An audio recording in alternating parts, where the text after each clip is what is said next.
Good morning, everyone. Sorry, a little bit late this morning. Welcome to the Trade Ideas live trading room for Thursday, September the 10th. My name is Barry Anderson, moderator of your trading room. Can I get a quick sound check, please?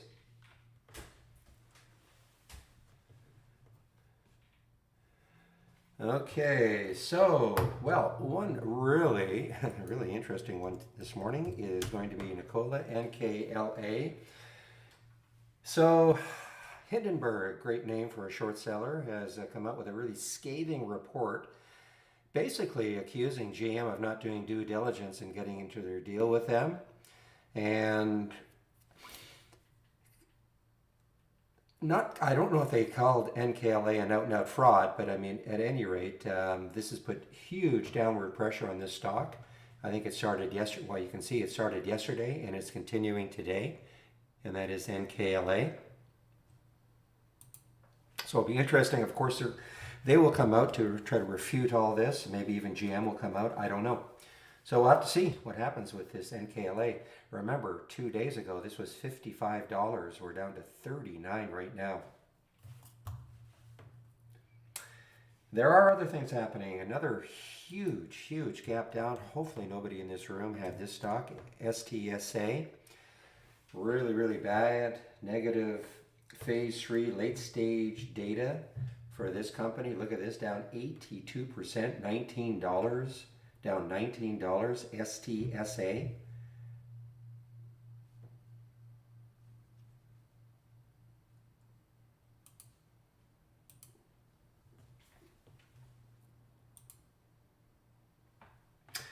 Yeah, I've got the Y10 here.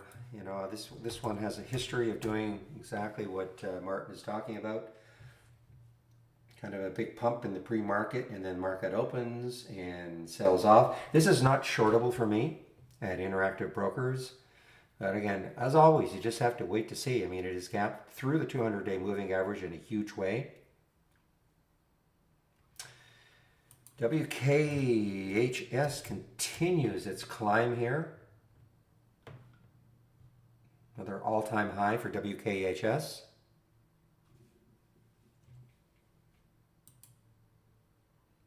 CBD, Brazilian stock. They're doing a spin-off, and that has really popped this stock. Look at this, CBD, way up here now. Challenging these levels on the weekly chart for CBD.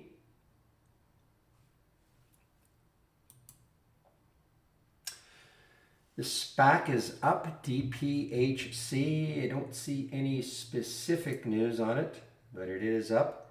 Of course, one of my favorites, FMCI, still is up also. Not too much volume yet.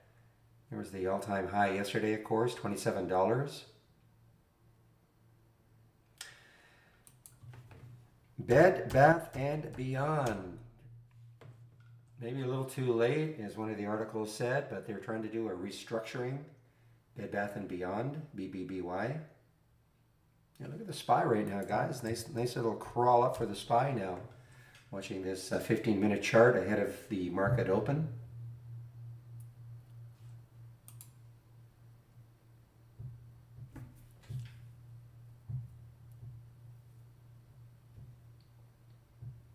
ATNX is a gap down on a financing. ATNX.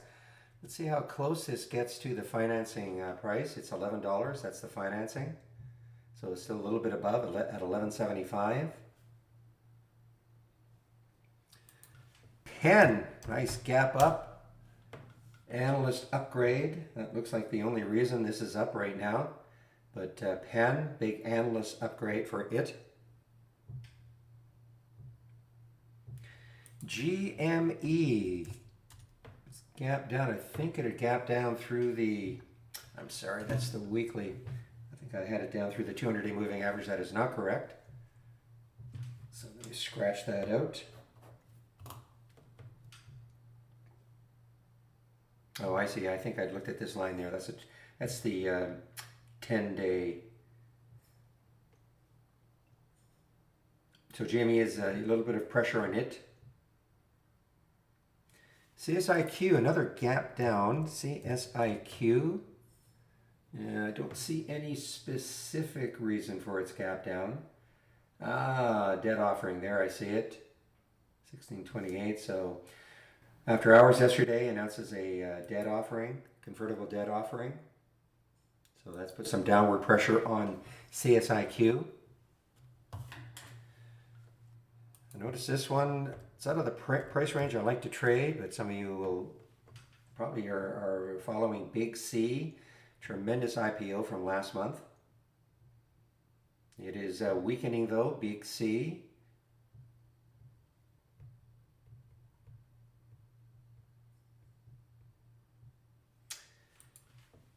PRPO, another one that is gapped down after a big day yesterday.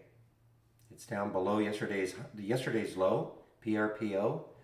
It's a big gap down actually, almost 20%. Actually, when I saw that, I thought maybe they're done a financing, but it doesn't look like it. Another flyer from yesterday. This is low volume, but it is gapping down 12%. Low volume, STRO. Big day yesterday, but look at this gap down here. Taking all this out right now. But again, it's low volume.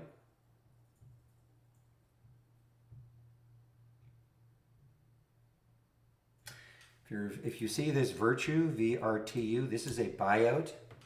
Okay, that's why it's flatlined right across there. The buyout's at 51.35.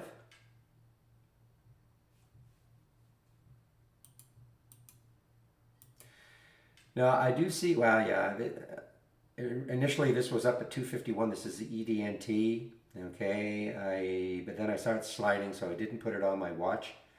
Lots of volume, low float 7 million, in the flow 7.7 million, but a lot of volume. But it is just slip sliding away right now. You know, I mean, all they've done is basically add some product to Amazon store, to their Amazon store, and these are PPE products.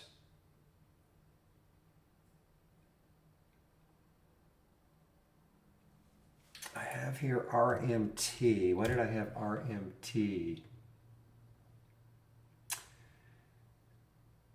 It must be RMTI. Yeah, okay, RMTI. Yeah, again, another one that I saw. A lot of action after hours yesterday for RMTI. FDA, I'm trying to see any specific news. Enters into an exclusive. I think it's something to do with South Korea. Yeah, Triferic Pack in South Korea.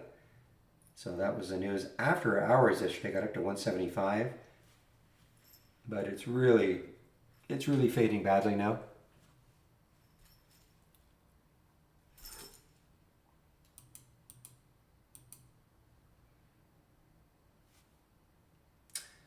And I'm kind of keeping an eye on this XPAV.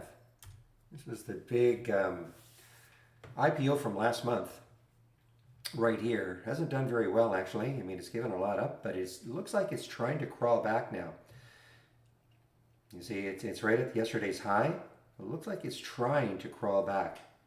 China IPO, electric vehicle, of course, EV.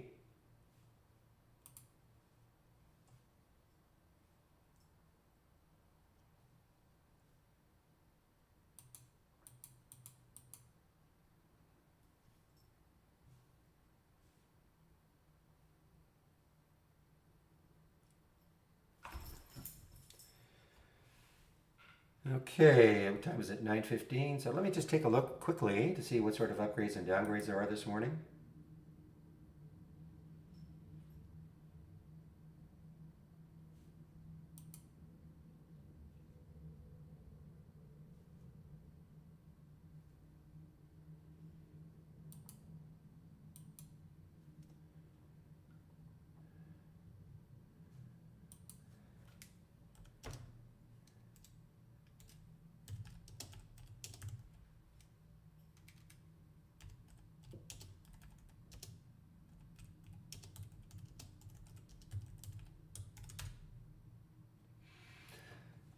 I don't know if anybody listening to me in the YouTube feed, I'm not sure I can see any posts, guys. The normal pop-out function that I've used, well, seemingly forever since we started this YouTube feed, it doesn't seem to want to pop out, so I'm not sure I can keep track of any posts that are happening in the YouTube feed right now. I know I was able to post something, but if anybody's in the YouTube feed and wants to post, just do it now so I can see if I can see any of the posts. I do apologize. I'm not sure what's going on. Okay, let me quickly go and take a look and see what sort of upgrades and downgrades there are this morning. Okay, I see you up there. Okay, thank you guys. Okay, I can see the posts. Yeah, it's kind of weird. Okay, I do see the posts coming in. It's just not the same sort of a pop out that I'm used to. Okay, it's not a matter of seeing my screen. I wanted to see if I can see the posts, so I can answer questions if you have them. Okay, at least I can. It's a workaround right now today to figure out why this is happening. All right, let me quickly take a look to see what upgrades and downgrades we have this morning from briefing.com. See how many there are. And interesting, there are quite a few upgrades and hardly any downgrades. So let me just get them in.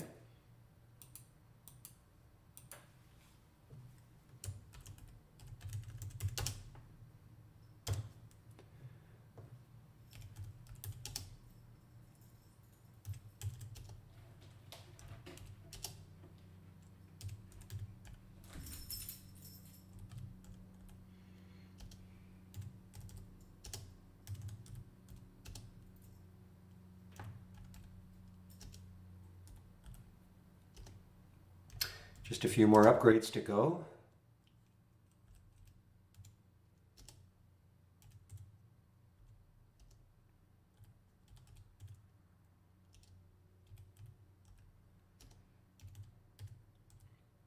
I see a couple of upgrades for Casey, C-A-S-Y. Let's take a look once I get this done. See what their stock is doing right now. That's C-A-S-Y, Casey. All right, there are some of the upgrades. I'll get the downgrades in now.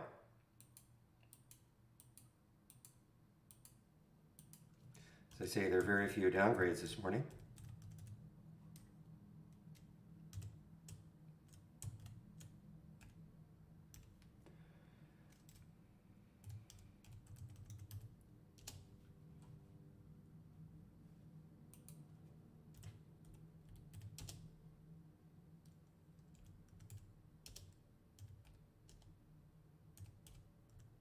All right, there you have it. Upgrades, downgrades from briefing.com this morning.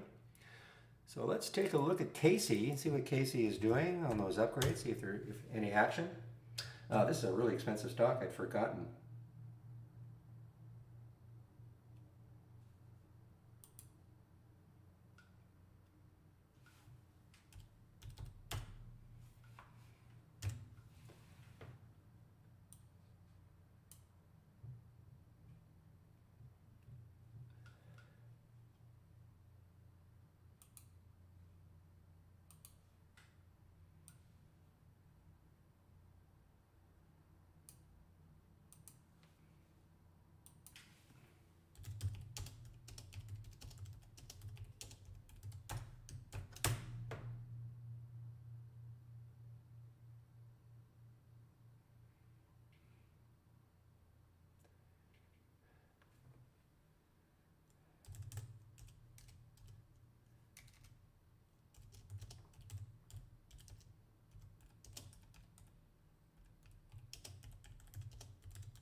All right, guys. Now, my watch list has been performing pretty well. So if you want to follow along, these three windows right here, then from the toolbar, click on New, Channel Bar, and My Watch List, Barry's Watch List. And you'll get these three windows plus a couple of charts. Now remember, everything in the channel bar is a layout. So before you do that, make sure you save your layout to the cloud. You can only have one layout loaded at a time. So your layout would be replaced, again, which is okay as long as you've saved it to the cloud first.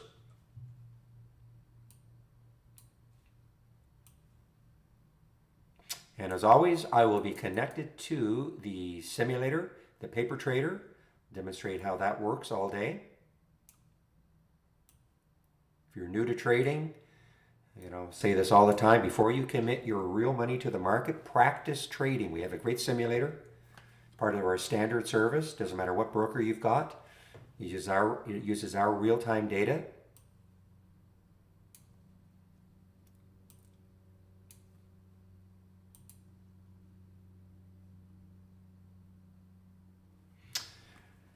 It's not dumb. I mean, it's just analysts' opinions. It's like you or me, Richie. We could say, well, I think this one's going up, so I'm going to put a price target on it.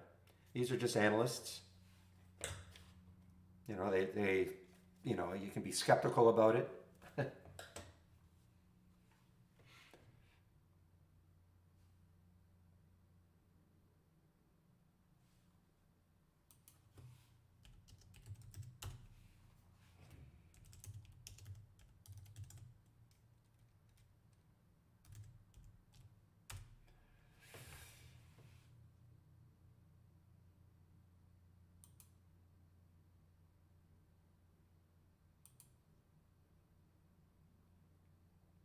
All right, let me see. Anything else sneaking in here? There's RH, okay, restoration. Oh, the other one what was that one? Yum C is down, some downward pressure on Yum C, China stock. I think they're going to be getting a China listing also in Hong Kong, something to that effect. So there's actually downward pressure on this right now. The market putting in a nice rise before the market opens, official market opens.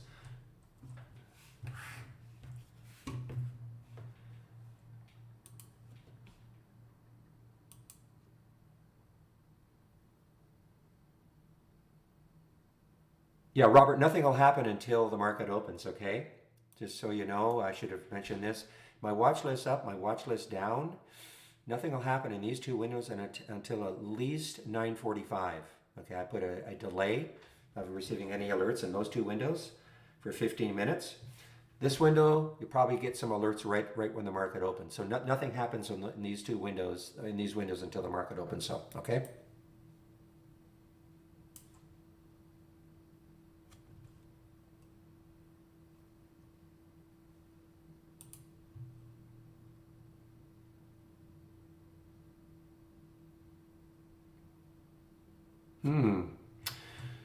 All right. Well, I think Kelly is back today.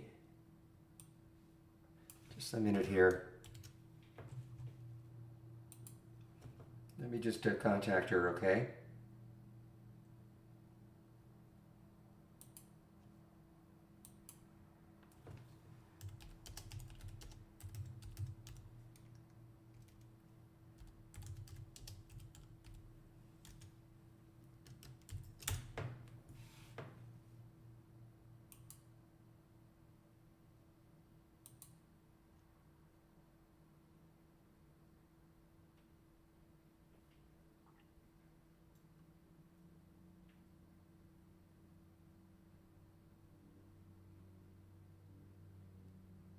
Yeah, so I just sent. I think she's on vacation, but I think she's coming back today. So William, I'll have to.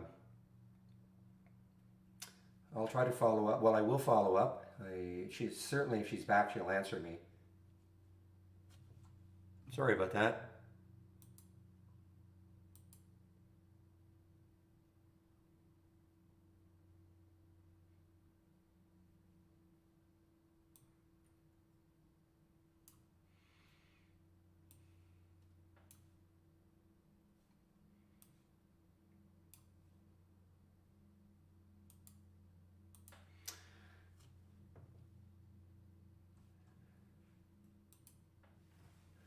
All right. Yeah, I see Nav is popping. Another one that just showed up here. Albo, not elbow, but Albo. Albo just showed up. Had a big day yesterday. It actually sold off. It was still way up for the day, but it did sell off from the highs. So it's trying again. Albo. Decent volume also. No, William. Listen. If she doesn't answer today, she'll answer if she's back from vacation. Absolutely. So I'll just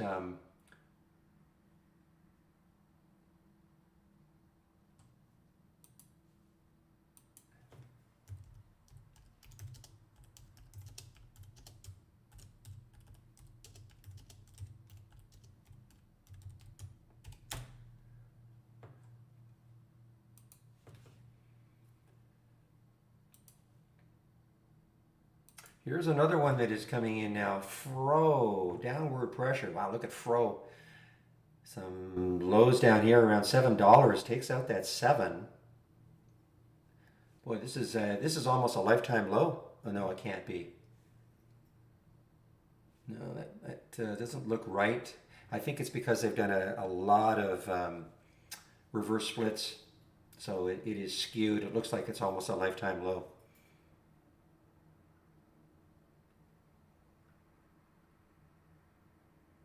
All right, everybody, I think I'll get rid of these two. A couple of, let's see, anything sneaking is STRM. Nah, again, I just have my doubts on these ones that pop after hours and they start to fade. I mean, it's only up 12 cents now.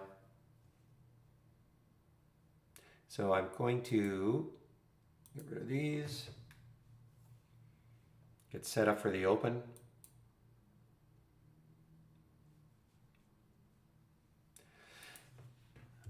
RDHL.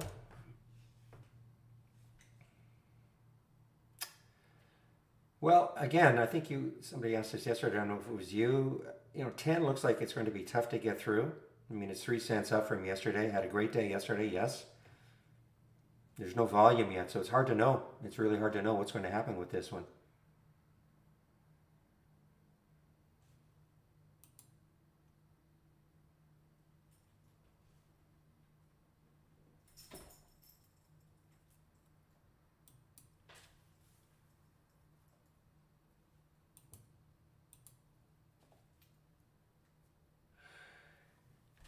Yeah, I don't know. I didn't dive into it that extensively, Jason. It wouldn't appear so. I mean, for the way it's been just absolutely slaughtered this morning. Look at this. I hope nobody in the room had this one. Satsuma. STSA. Look at this. I mean, down 80%, $18, down to $5. Imagine sitting on this one yesterday, no inkling whatsoever this was going to happen. A little bit of downward pressure here, but I mean, nothing crazy. You wake up this morning and you're down 80%.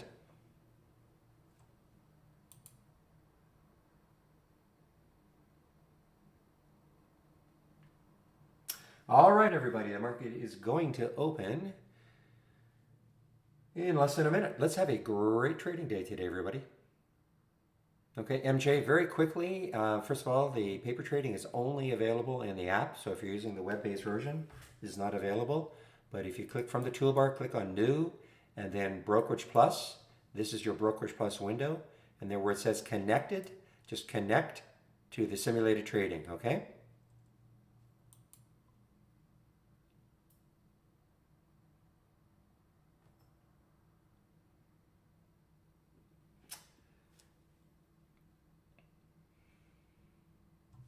Another 10 seconds before the market opens.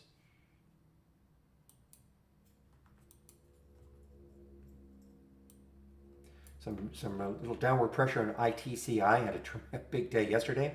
All right, we are now open. Now, typically I don't trade in the first 15 minutes anyway, to see things settle down just a little bit.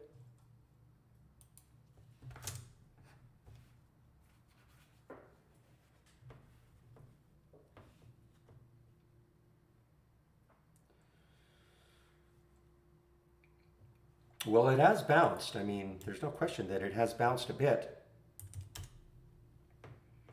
This was down, the low was 390, so I mean, it's a nice bounce. It's hard to see, exponential. You have to really back this out to see the true bounce, but it has bounced. $1 anyway.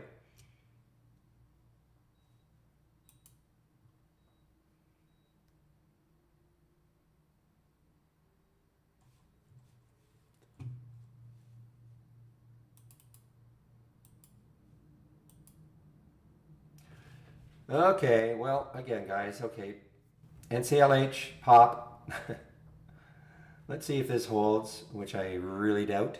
Let's take a look at what it did yesterday. So it's above the high yesterday, barely. So it has this area to get through. I mean, look, if it can ever get through, say, to 20, And that's NCLH. I'm sure they're all bouncing. Yeah, RCL, CCL, NCLH, probably the airlines too. Yeah. We play this game, it seems, every day.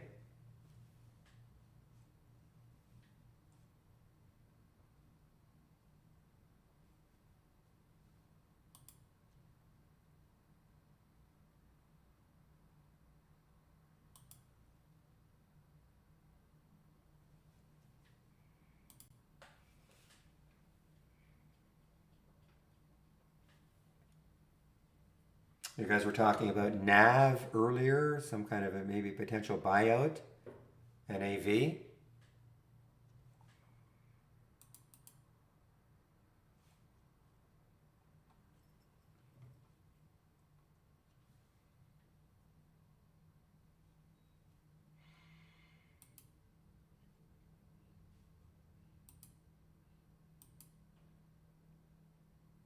All right, some downward pressure for a KDP here. Good volume already, 29 times normal up to this point of the day. Remember, this is the relative volume filter, which looks at the volume up to specific points of the day. So that can be skewed right at the beginning if a stock all of a sudden has a huge amount of volume. It can tail off, of course. But anyway, KDP, a little bit of downward pressure for KDP.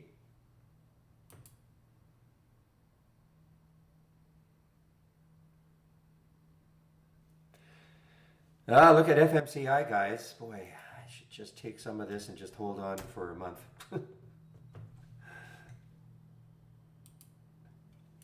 What brokerage account? Why do you want to switch from E-Trade?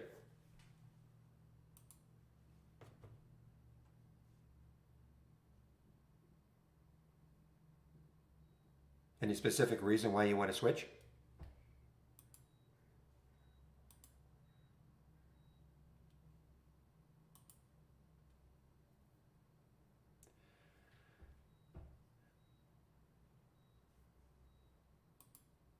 When you say no day trading, why do you say that? Is that because you're underneath the 25,000? You don't have 25,000? I mean, I don't want to be prying, but you're talking about the PDT? I mean, that'll be virtually every broker then.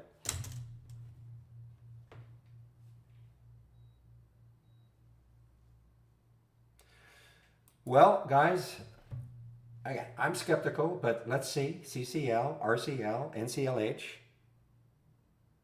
airlines.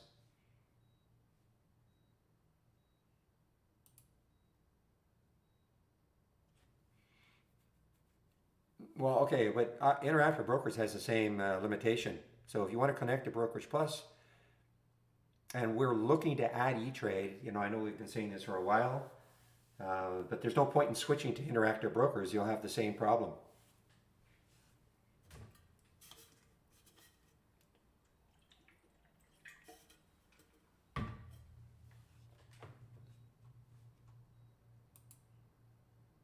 And now GoGo is going. GoGo, look at GoGo. Now, this had a tremendous last week. 1066 was the high last week.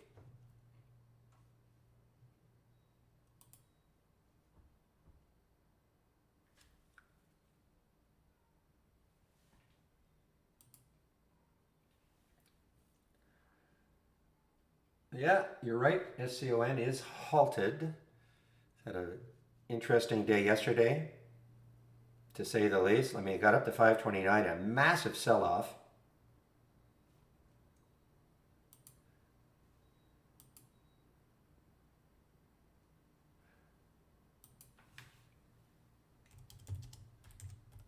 Okay, William, I just got a message from Kelly, and she is back. So she said she'll reach out to you today. Okay, today. Keep me posted.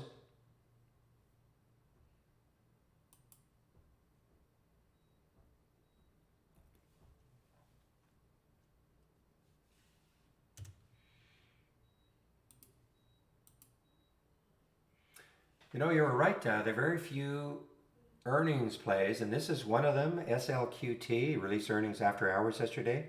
If you're unfamiliar with our program, the move area here is after hours trading. Just one moment, please.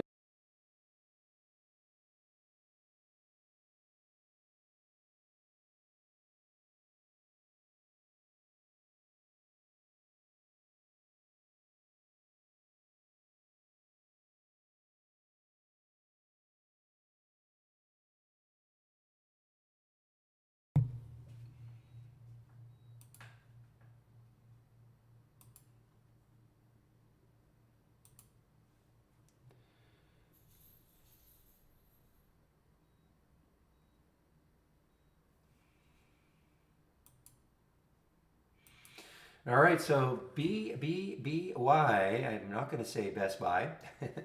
Bed Bath and Beyond is still not doing too badly. Big reorganization. GoGo is continuing, guys. GoGo. And wow, look at PRPL. PRPL. Boy, this has some room.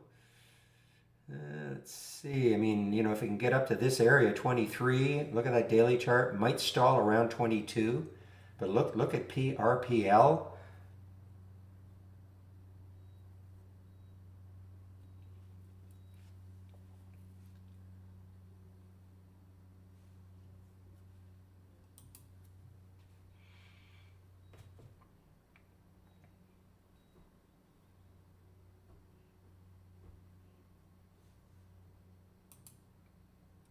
All right. Meanwhile, PDCE on the way down here. Okay, just checking the markets. Oh, boy, look at PDCE. So the next support level might be around 1160 or so for PDCE. Again, I'm not saying it's going to get down there. I'm just looking at the charts. Looks like there's decent support right around there.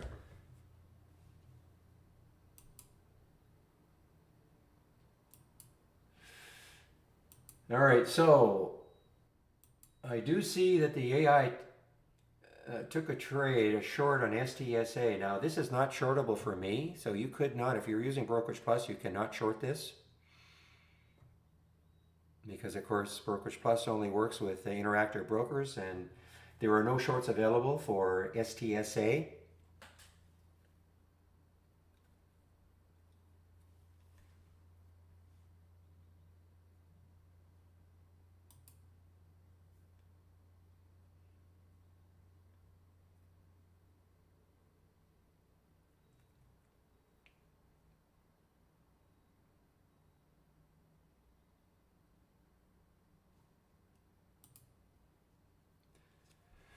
No, I understand. I'm just saying if you're using Brokerage Plus, though, and you wanted to trade STSA, you could not do it as a short. Oh, I thought maybe some shorts became available. No.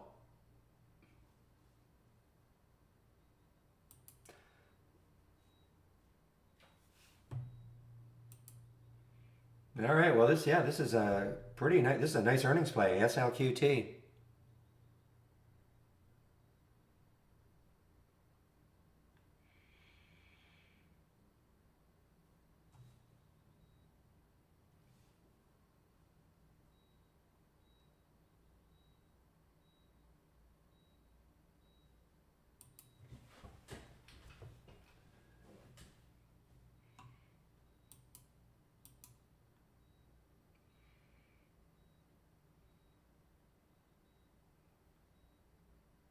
All right, so this SCON is still halted. So this is going to be more than a 5-minute halt. Obviously, it got halted at 9:33.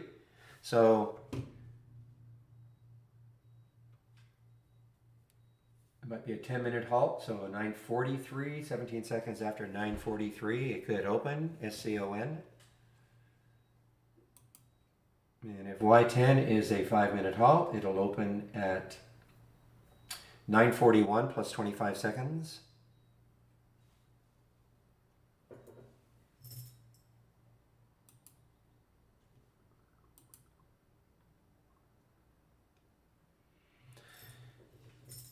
Yeah, I mean, obviously, I'm still leaning towards shorting these pops, you know. But again, I'm not going to do anything in the first 15 minutes.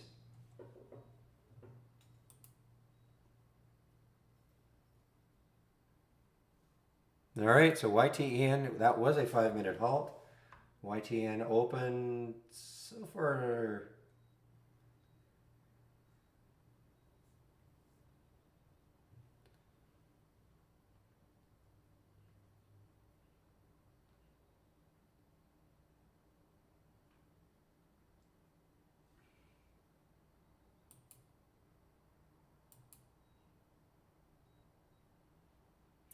Boy, this PDCE continues down here. Look at this. Wow, after it dropped $1 after I just mentioned it.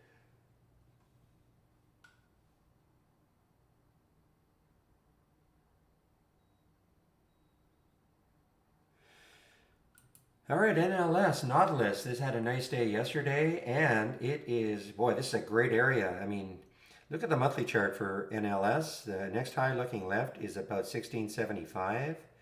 Right there is 1585. It's taken out last month's high. What a run it's had. Of course, with Peloton, Nautilus.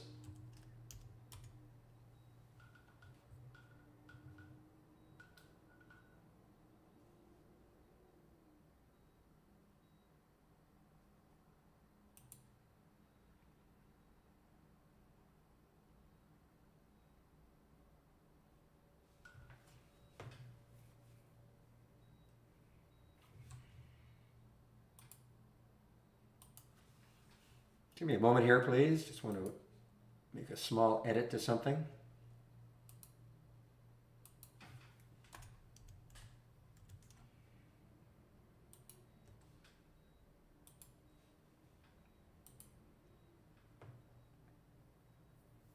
You know, guys, there's still downward pressure on Momo. Look where Momo is. It's at the low of the last 2 days right now.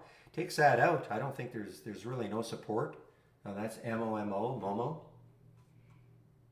Let me just check. The low is 1438, 1444. So, you know, I mean, it's flirting with taking out that 1438, and there is no support.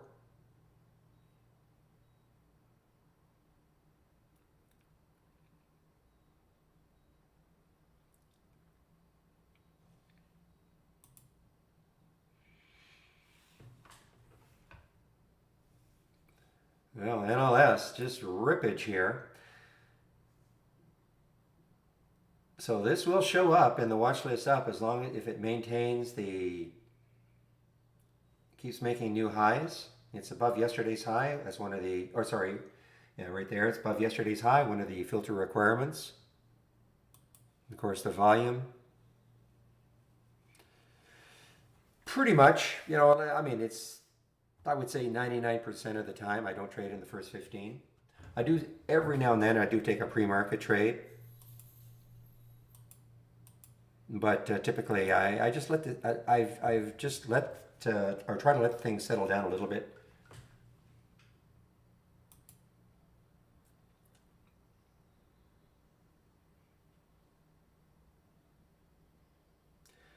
Don't understand the question. Did the AI already buy the alert? I don't understand the question, right?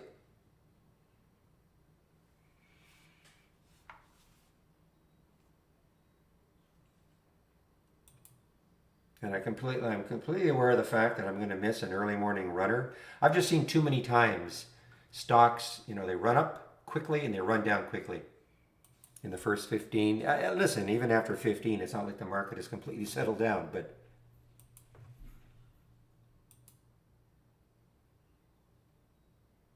so don't understand the question when you say, did the AI already buy the alert?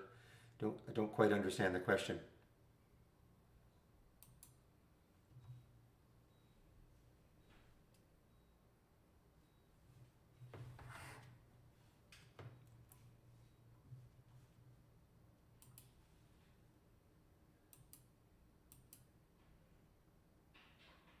Still don't understand the question. I mean, it's a short, you know, and so it's not a buy, it's a short.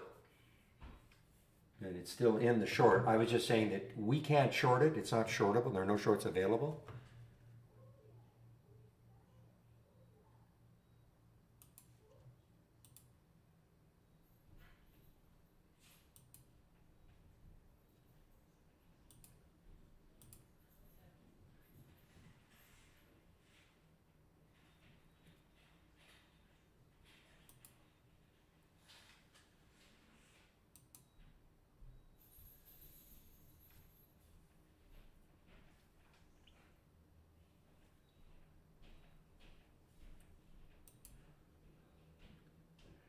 As I say, well, okay, now there is, shoot, I missed it. Okay, let's see if this really keeps going here. NLS, I mean, it has some room, as I said before, to about that 17 mark, so might be getting a little bit too much froth in it. ODT, yeah. Remember this one a couple of weeks ago, the big fall.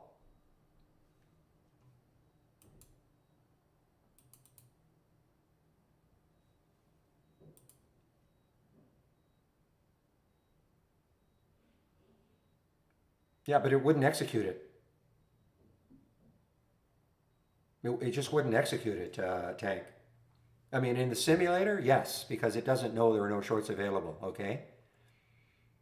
But if you're actually, if you were connected to IB and you tried to short it, it wouldn't do the order because there are no shorts available.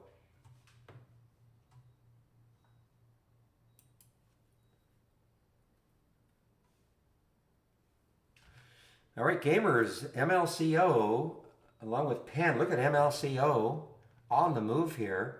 Looking left on that weekly chart, the next high looking left is around 20.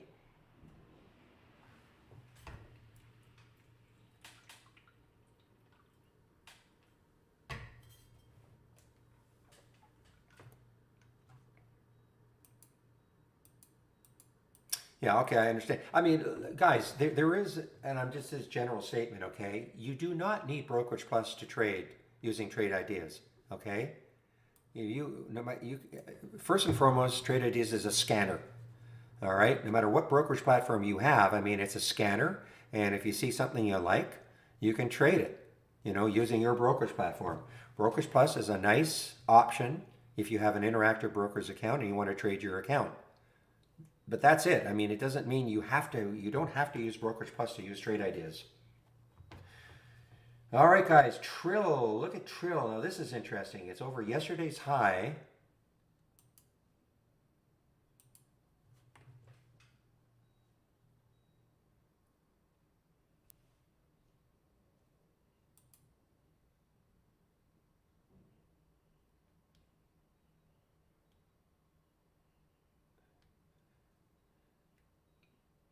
I'm not much of a swing trader. That's all. WavLab or WaveLab.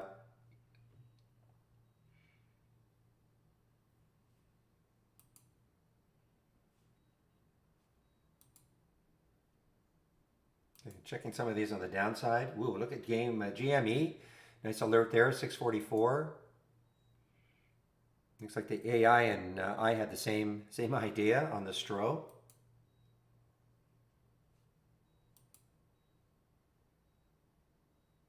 Okay, now I am setting an alert around 1643 for NLS. See if it has a bit of a rest and then a pop.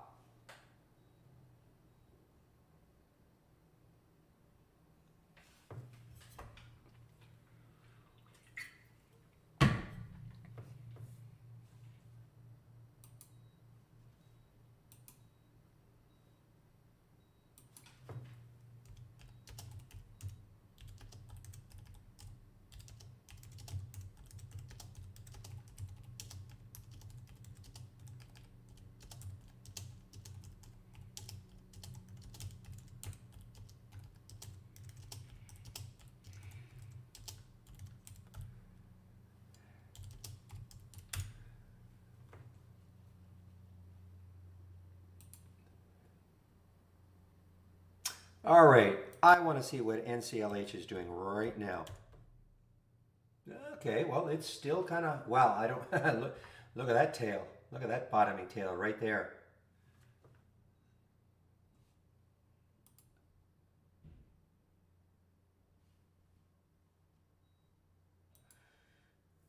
So this one is really moving, this little shipper here, trucker, I should call it a trucker. It's got room. Look at YRCW. It has some room to $5. YRCW.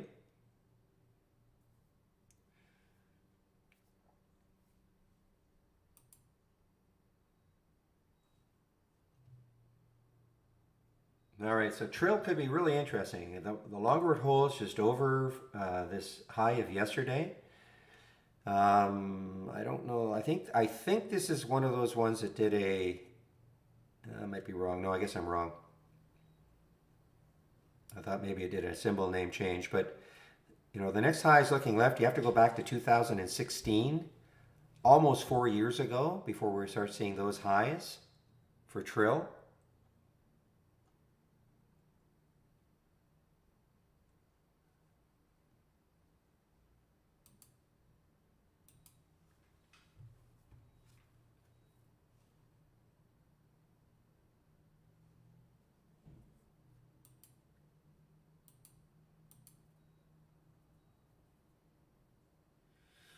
Well, guys, this has been choppy, but XPAV on the move. This is one I was kind of keeping an eye on here. So it's above yesterday's high now. XPAV, of course, they did the IPO last, well, here, but almost 2 weeks ago, I guess. China, quote unquote, the China Tesla.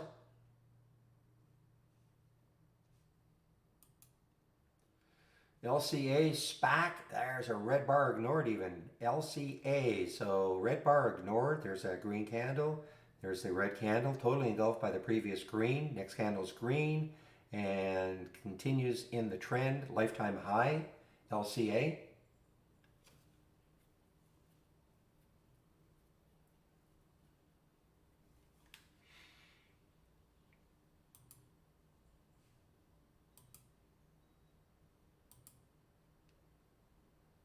One time I'm going to write this down. Are these the ones doing the auto?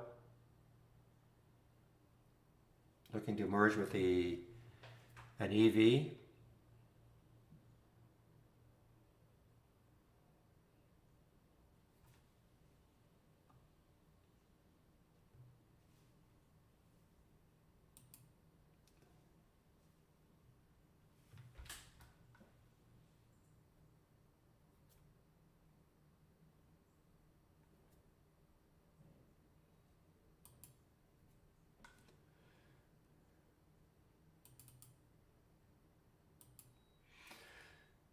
Well, guys, look at Fossil. I've talked about this one as the potential swing trade way back here. Then that day happened to kind of put a bit of a scare into people, I'm sure, that day right there. But it looks like it wants to continue. Fossil. So the next high looking left is around 828.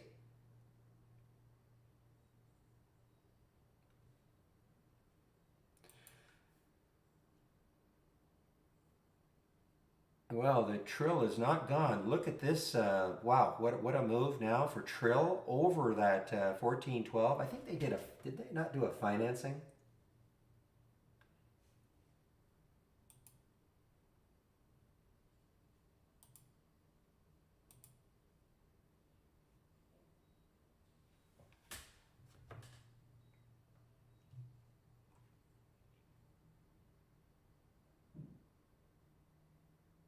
Well, so far the market's holding. It had a nice little run ahead of the market open. So far it's holding.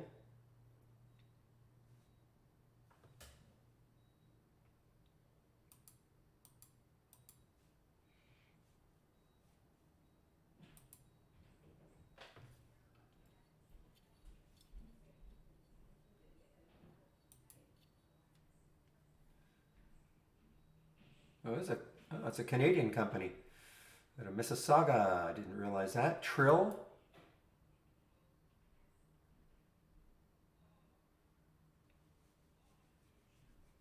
Yeah, I think you're talking PFE. Yeah, somebody in the YouTube feed mentioned that PFE had invested in Trill.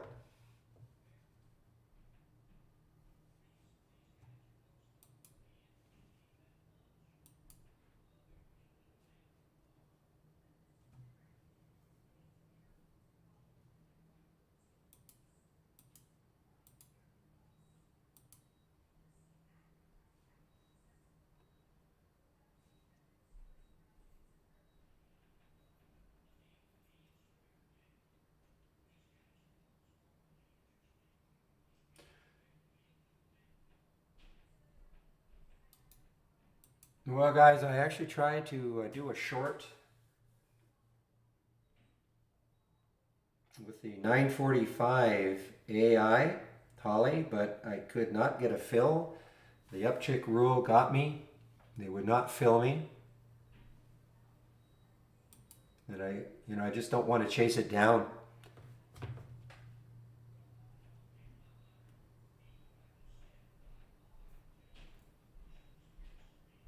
It's a little frustrating. And it's looking, yeah, it's really starting to move down now. So if you were able to, I don't mind talking about it now. It's a little bit after the fact, but we're talking about the STRO.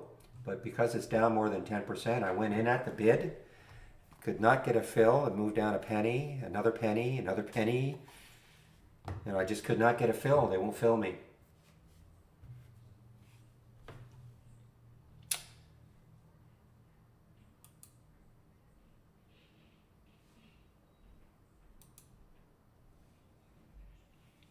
One of the nice things about shorting these tops is that you don't have to worry about the uptick rule. So as long as your broker has shorts available, there's no issue.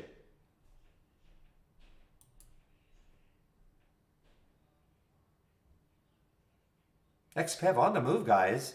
XPEV is on the move.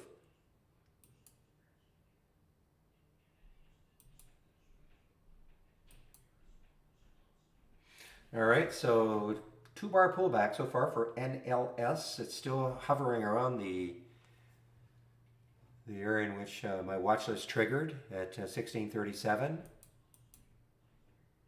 Well, this could be a really interesting one. Look at the room Chef has. CHEF. So the trigger was at 1783. Might struggle to get through 18, but if it can get through 18, look left on that monthly 2052. I mean, there's a ton of room for Chef. It's a relatively low float, 32 million in the float. The volume has to start picking up, of course, but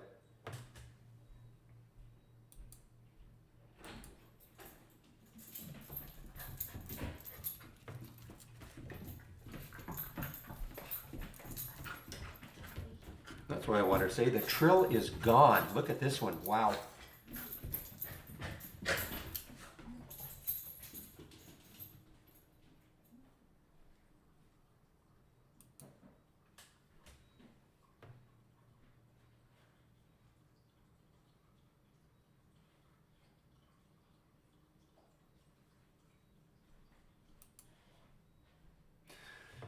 All right, a little bit of downward pressure now for CBD. They're popped up on spin-off news. CBD, a little bit of downward pressure now for CBD.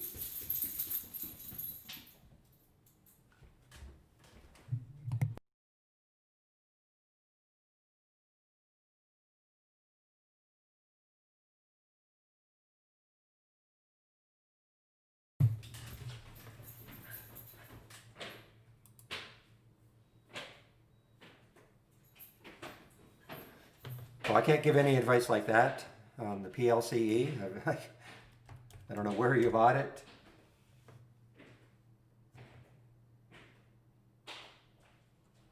And even if I did, I just can't give advice like that. When you get into a trade, you have to have a plan, Obviously, you have to have a stop in place, and then you have to have an idea about where you want to start getting out of the trade, either piecemeal or you have to have a plan ahead of time.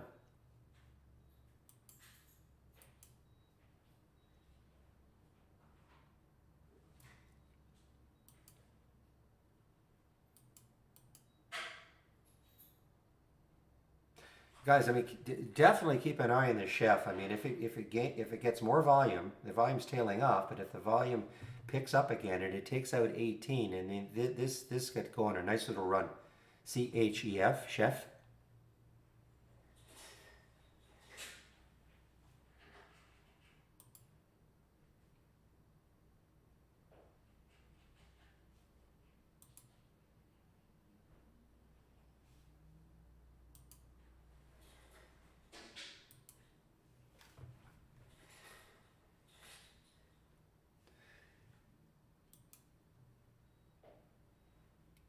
Tough one to trade today. YTAN, up, down, up, down. Look at these topping tails.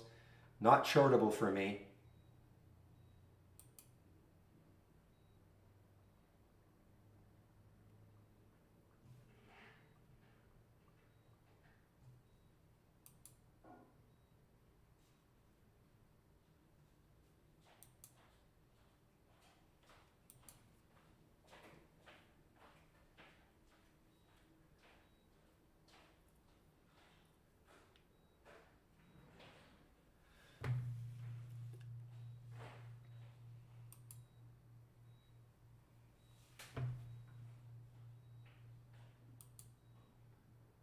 Yeah, Codex is having a nice, maybe a little bounce back day. Actually starting to form a red bar ignored on the daily chart. Be pretty bullish if it could take out 12. I mean, it's $1 away from that, I get it, but if it could take out 12, it could go on a run. CODX. Not saying that's going to happen today.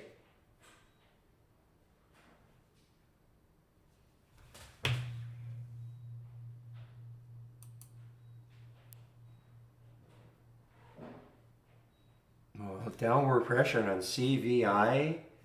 Just looking, let's take a look at, yeah, energy. Energy, definitely downward pressure on energy stocks, guys. I'm looking at the ETFs, XLE, OIH, XOP. That's what I'm talking about right here. Take a look at these. Three of the ETFs for the energy sector.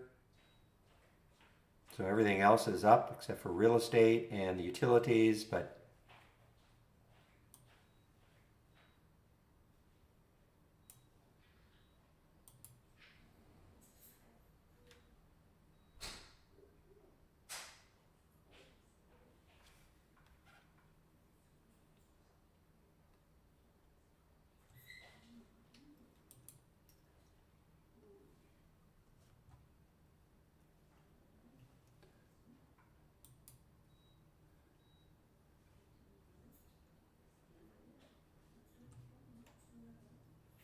okay, Trill may be getting ripe for a bit of a short here, guys. Trill, TRIL. Especially the closer it gets to 15. It'd be a tough one to get through.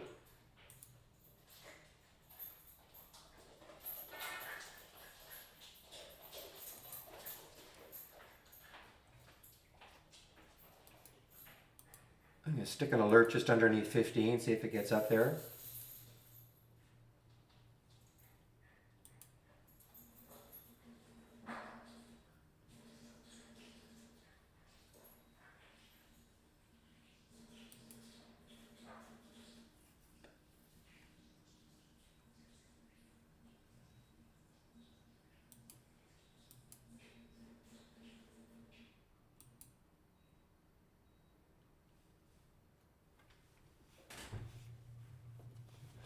No, guys, yeah, STSA is definitely, it's reversing.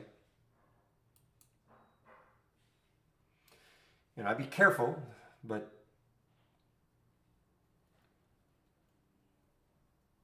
this is a good spread, only a penny spread, so it's not crazy.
Continuing to watch this Trill, guys. See if this is a bit of a top for it. Again, 15 could be tough for it to get through.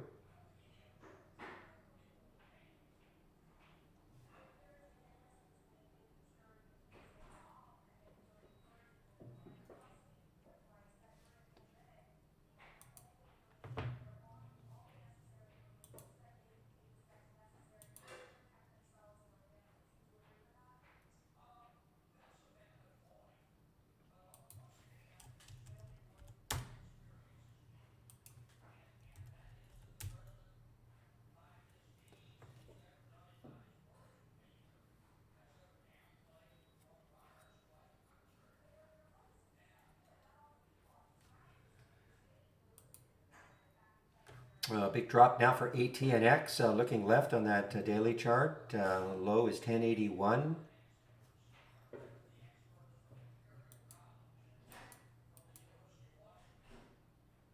Oh, nice. Wow, STSA. Nice recovery so far. Well, on a percentage basis, still down almost 80%. But from the absolute low this morning, I think the pre-market low was something like 390. Yeah, 390, so to 538. Great percentage move.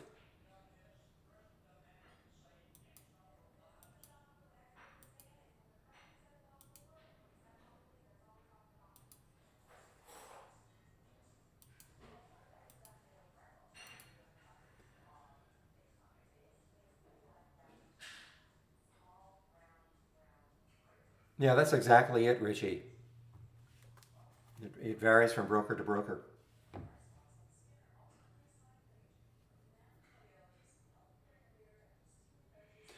And Interactive Brokers has had a reputation always as having shorts available.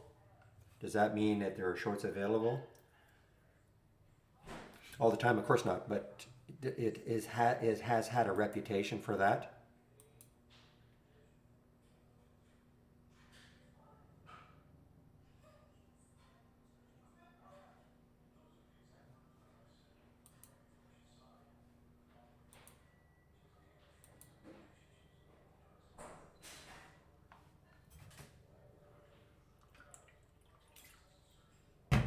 Just so you know that if you're going to go to IB and you do want to have linking with us, I'm just talking about normal linking. I'm not talking about Brokerage Plus. I mean, of course, if you want to trade your account using Brokerage Plus, you have to have the IB Pro account, okay? Not the Lite account.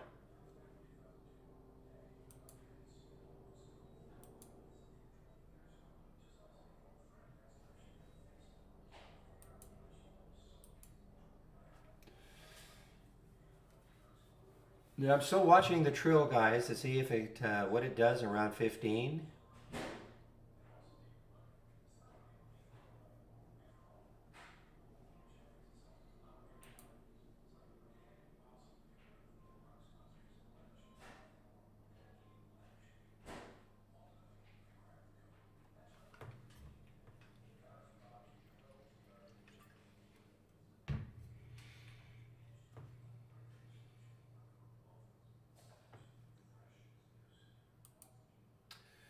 Okay, guys, really nothing shaking from the AI this morning. I mean, the SDSA, could not, well, excuse me, Interactive Brokers could not short it. Would not have been a good short anyway. So,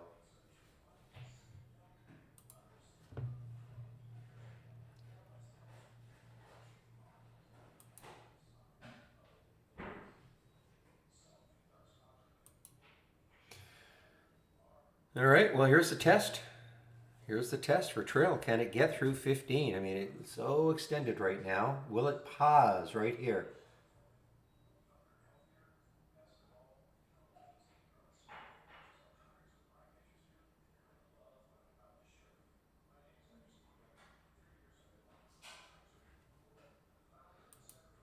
Are you suffering from withdrawal, real?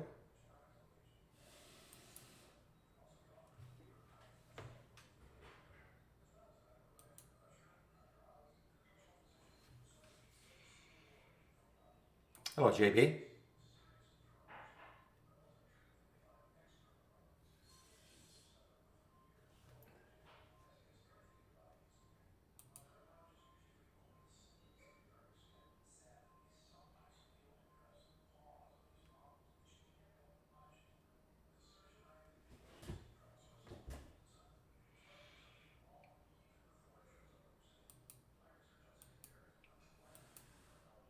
Well, as I've always said, you can use the AI as a watch list. So if the AI is wrong on a stock, I mean, you follow it. So that 480,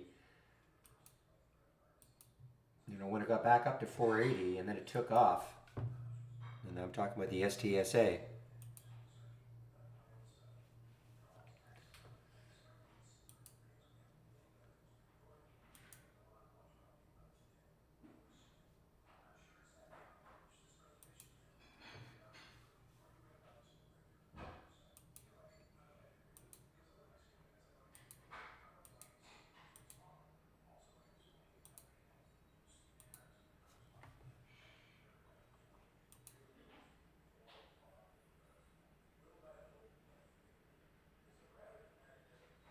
Just watching the trill to see if it can really stall at the 15 level.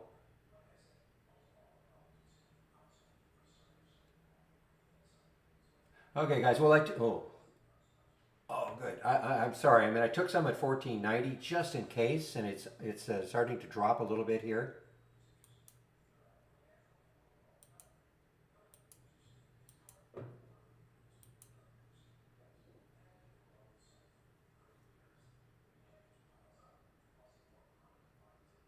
Then I was going to put a 10-cent stop on it.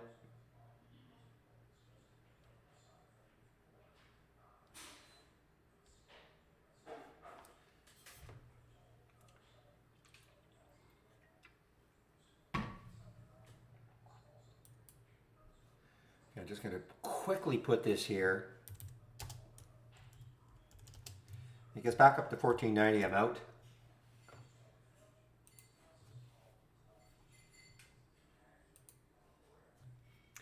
That's a dumb statement, Vicky. If I do say so. I mean, of course I mean, it's not going to be right every time.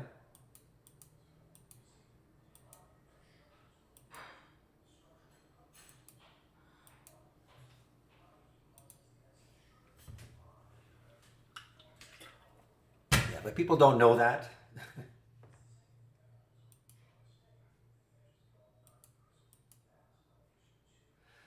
Okay, I think I have, let's see, 2766 for the Kura, 2766, it's 2785 right now. I tried to promise myself this morning I'd be watching my watch list a little bit more, but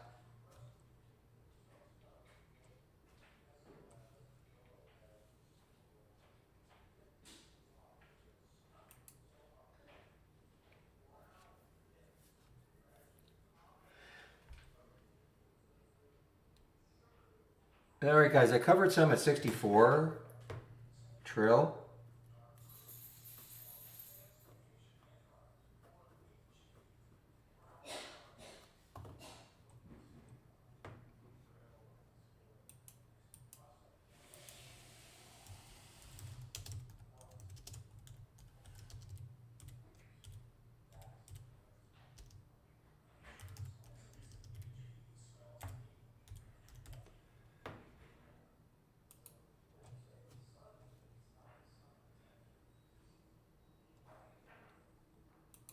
Oh, what a bounce.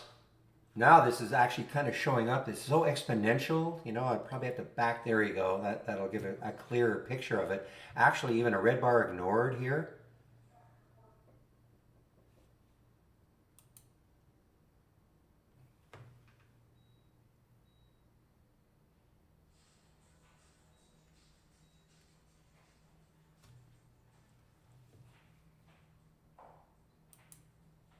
All right, I'm all out of the trill now.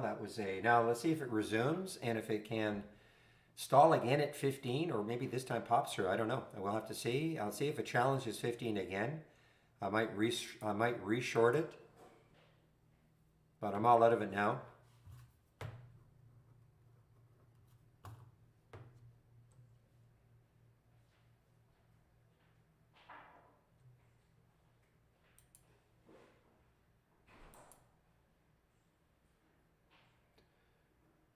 I have to continue to watch Chef. If it takes this out, especially if it takes out 18, I mean, this could have a nice run. Nice day yesterday, pretty nice day yesterday. Got rid of all this. Continuation day, look left, it has room.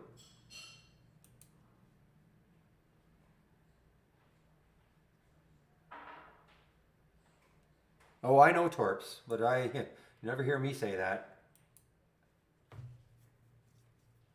I think we stress now, use it. You can use it, the mana machine. Manage your exits on your own.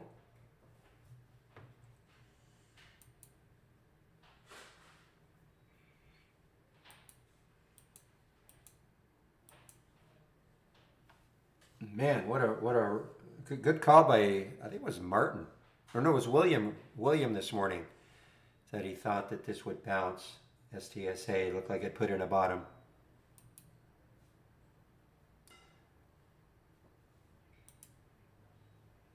And manage your entries, absolutely. You don't have to take, I mean, everybody gets so hung up on having to get in at the penny.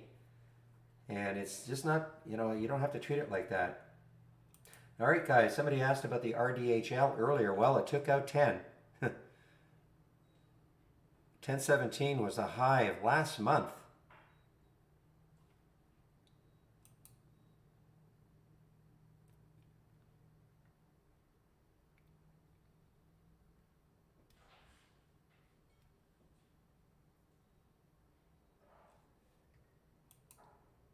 Oh, what a nice recovery so far on a percentage basis. It's still down 72%.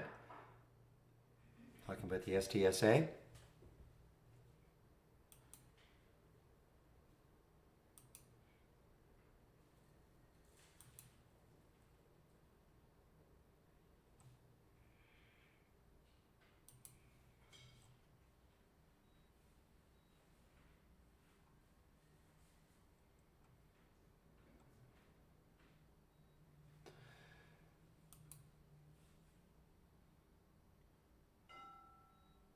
Yeah, I mean this is an all-time high for WKHS. So there was the alert 2439. You're in chase mode though. The high in the pre-market was actually just around 25 for WKHS.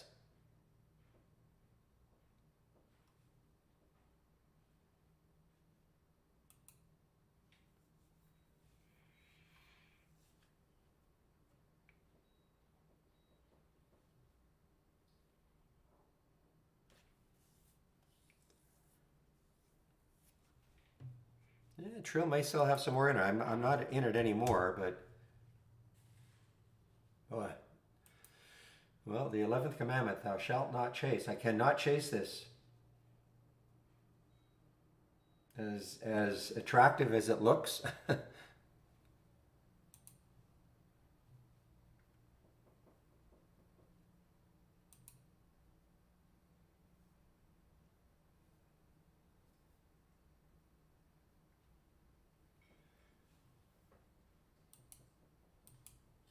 Yeah, actually, Vicky, I really haven't any idea. You talk about the Stro so far? Yeah, I have no idea.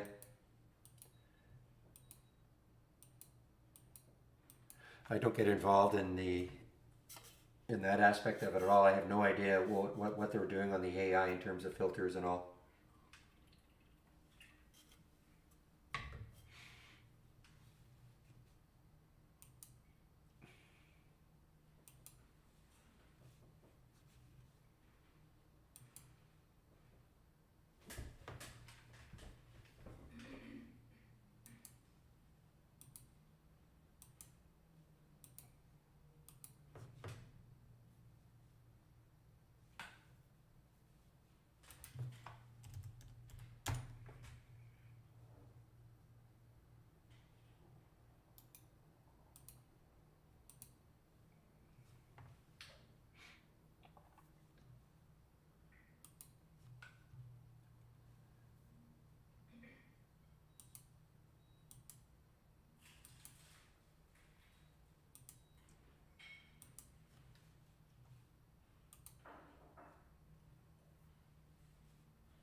It must be your connection then, JB. It infrequently happens to me. It happens every now and then, but must be your connection.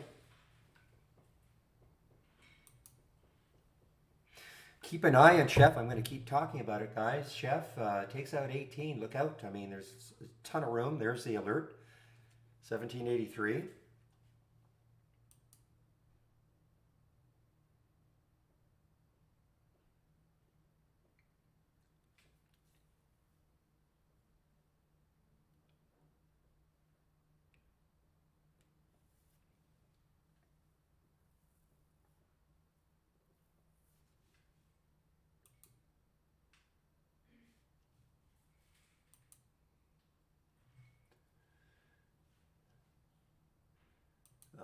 Okay, well, you probably know.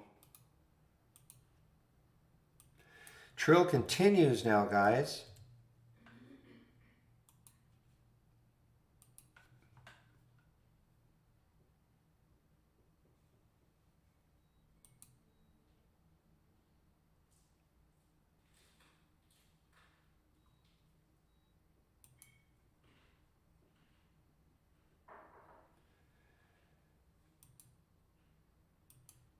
Well, it needs to take out 18. You know, it just needs to take out 18, or I think it could have a nice little run in it.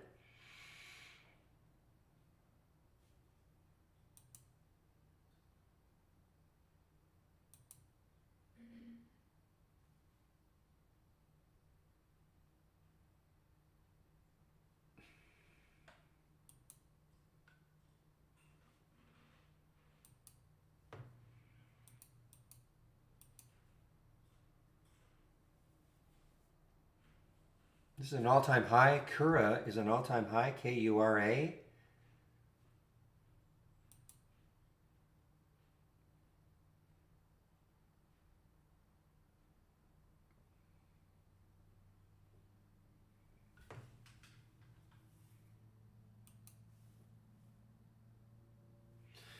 Yeah, it might be, but at what point? I mean, where is there any support for POR, Portland General Electric? Where is any support? So I'm going to go back. See, let's see, 2015. We're at 2015 levels now. 5 years ago. Over 5 years ago, these are the levels. Look at Trill now.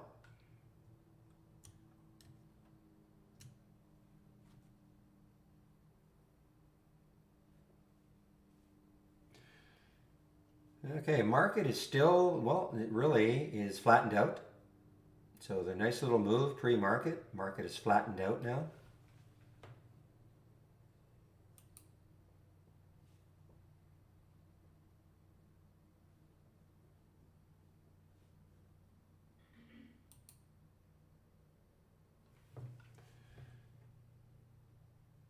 All right, well, I'm going to put an alert around 18 for Chef. It may not happen. I mean, I'm just waiting. I'm not going to do anything unless it takes out 18.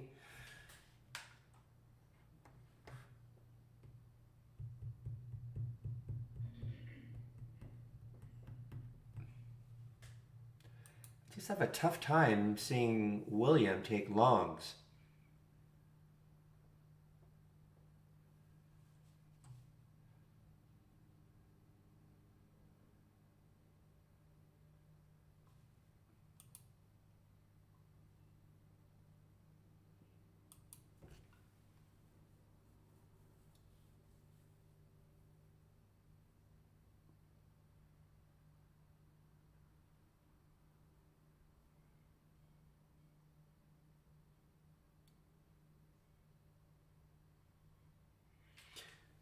All right, this one from yesterday, Fleur. I noticed that it is now underneath 9, and well, this has some room underneath, guys. The low is 835. This is definitely a weakening stock right now, obviously. Let's see how well and what's the volume like. Pretty good volume. It's a big float.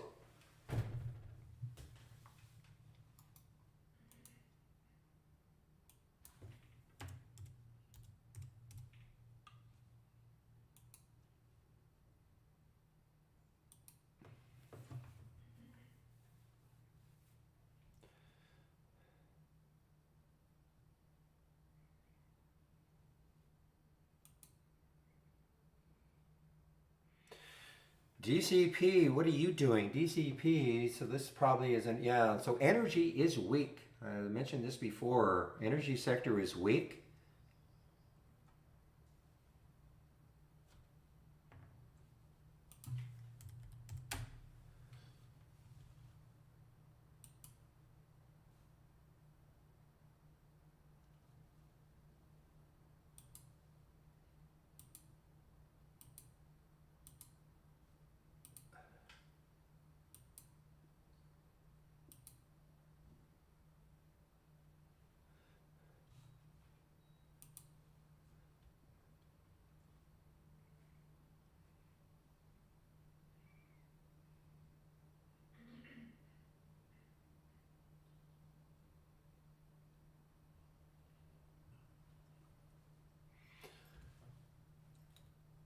Oh, guys, I've taken a short on the Fleur, 893.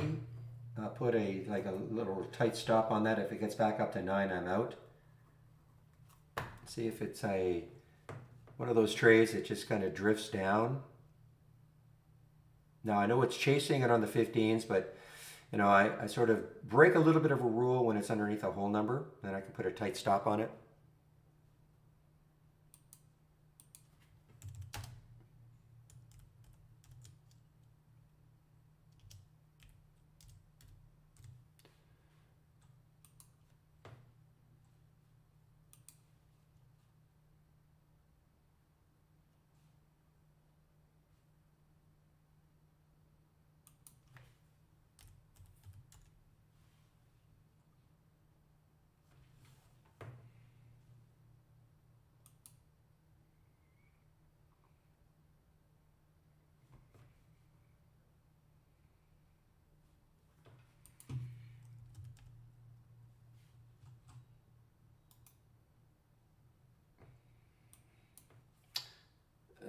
Get rid of this. Okay, keep editing my price alerts for Trill.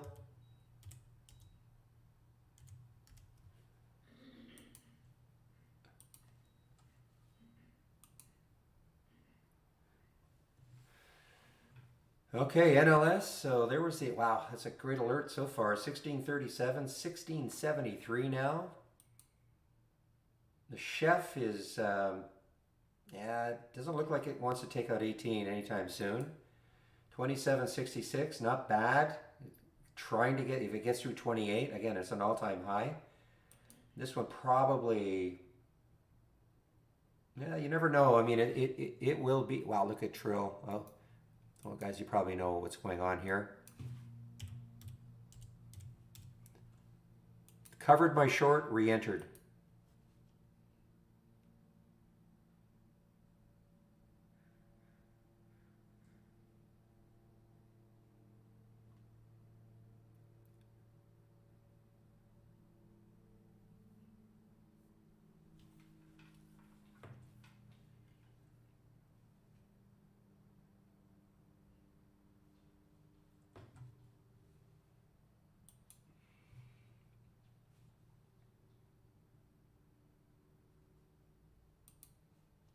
Wow, what a fast morning again. 10:30. So, first of all, welcome to the room. If you're new to the room, welcome. This is the format, Monday to Friday from 9 a.m. to 3 p.m. Eastern Time. I'm live on the mic and I share my screen. If you have trade ideas, I'm sharing a lot of scans. You can find my scans one of two ways. You can click on the Scans tab. Here are all the scans right here. Or you can click on the Room Drive icon. Looks like a half-open folder. Scans that I share, download. It'll take you to a Word document. All the links will be there. If you see something you like, just copy the link. And once you've done that, File, Load from Cloud, and the link should appear right in here. And then just load it. The links that I'm going to talk about, you can download them all here.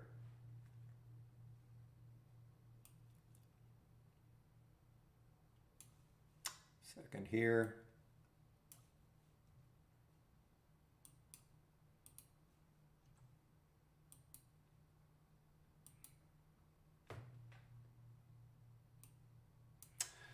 Okay, so subscriptions. So what I want to do is, if you want to take out a subscription to Trade Ideas,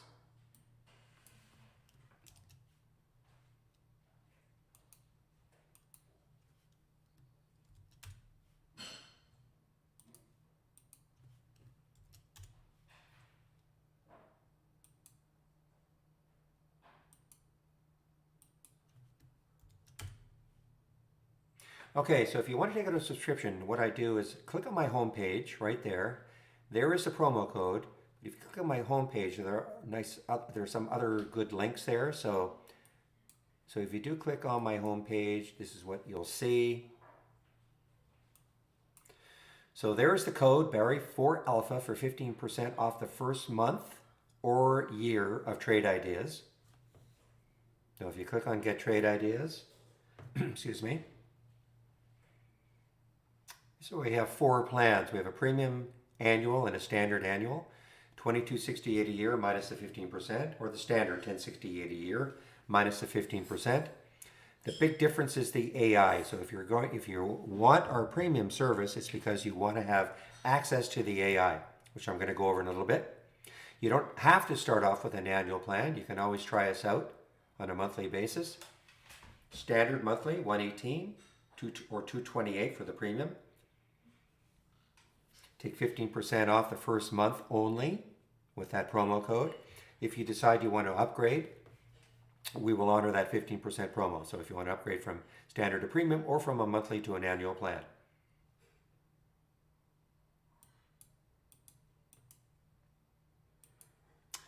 Some other links, get the trade of the week. So again, if you click on my homepage, get the trade of the week, sent to you before the market opens every Monday morning. I do a daily recap starting at around 1:05. It's what has happened in the room up to that point of the day.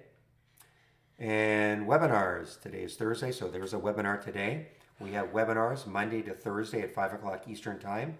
They are all archived, all free. Click on you can click this link right here, and you can sign up for them. Education. We have a lot of education links. I do want to put on its own, I want to put the 20 short lessons. I think it's a very valuable link.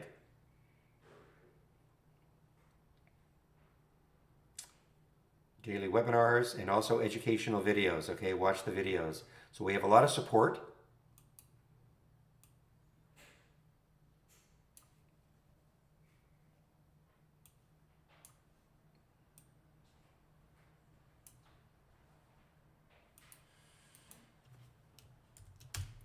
"20 short lessons." I just want to make sure you see this link. If you're new to trade ideas, I would encourage you to watch.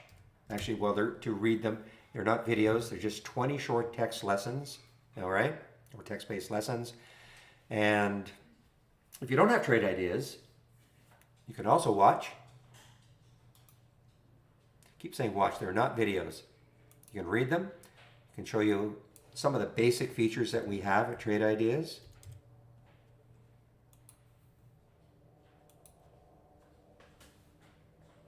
So for instance, when I click on the link, what is a top list, build a top list, what is an alert window, etc., etc. So again, if you're new to Trade Ideas, please read those lessons.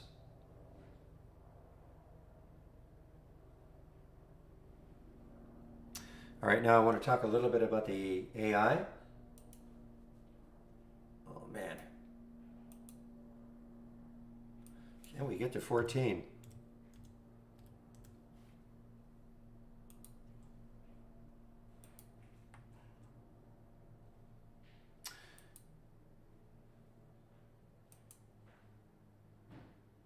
Just checking some of these before I move on. Okay, so Kura did not take out 28.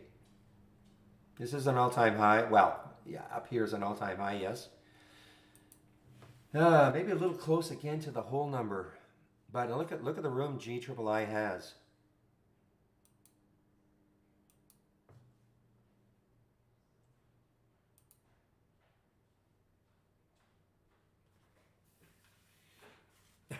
Thank you, Vicky. And I didn't mean, I think I came across a little mean earlier to you. I'm sorry.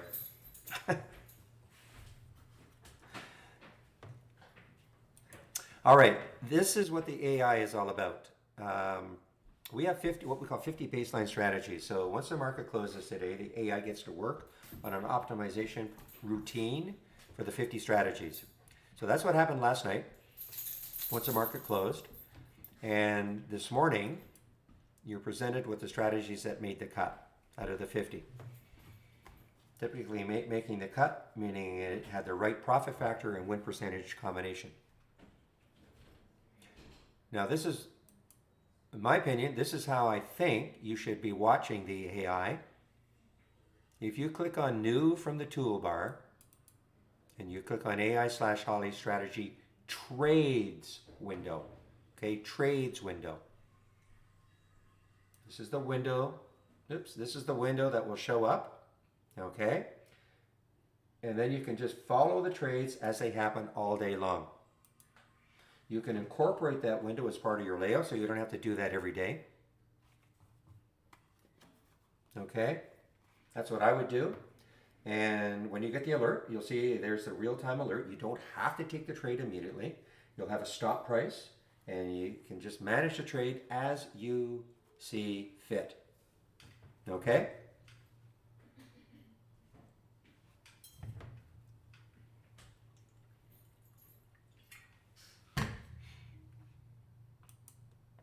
Now I want to talk a little bit about Brokerage Plus.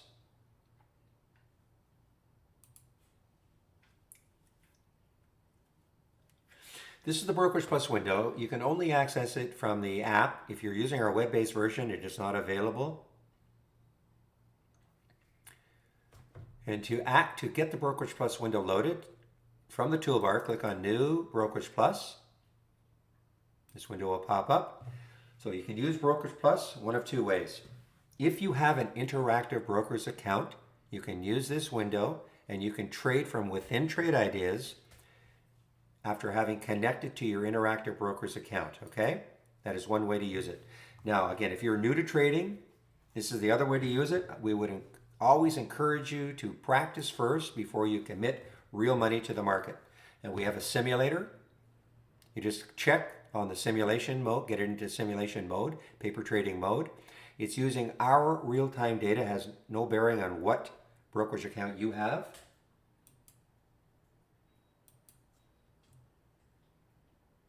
Give me a second here. I did cover some of the FLIR guys, watching it as it was moving down. So you can use this, as I say, as a paper trader. And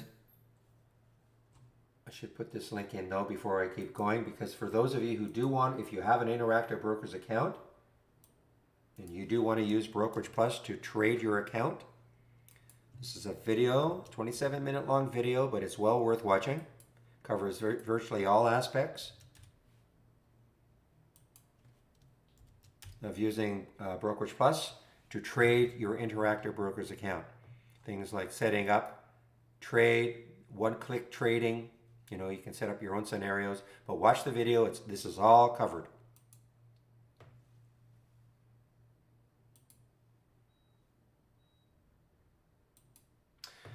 All right, now I want to show you how easy it is to use this as a simulator. Let's see, let's look at a trade here.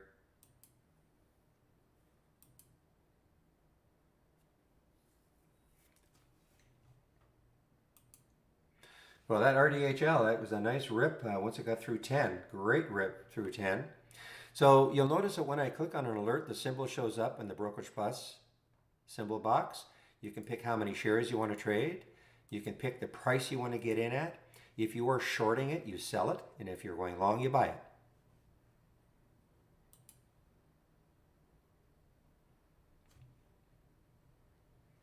Hey guys, hopefully Trill, the FLIR continues down here. Well, that's hard for me to help you, Santosh, to pick the right stock.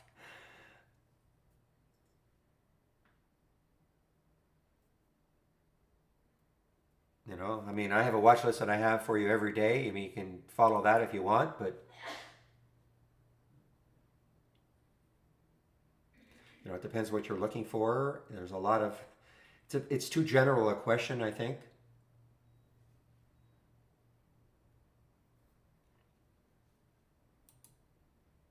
All right, let's take this one, PRTK. Looking left, it's got some room. Again, in the simulator, you're going to take this trade here. So I'm going to take 200 shares. What's the spread? The spread is a couple of pennies, so I'm going to buy it at the market. You know, the spread is not bad. Going to connect. Yeah. Okay, so there, you see it took the trade. Again, this is in the simulator, 200 shares at 541. I can put a stop right around 523 right here. Okay. You always have a stop. You could always, always, always have a stop. Not every trade's going to work. So you should have a get out price where you're going to get out for a manageable loss. So I'm going to add that stop order. 5.23. So if the trade, if I allow this to run automatically, and it takes me out at 5.23, I would lose $36 in the simulator. Now I can add a target if I want. Let's put in an aggressive target of 6.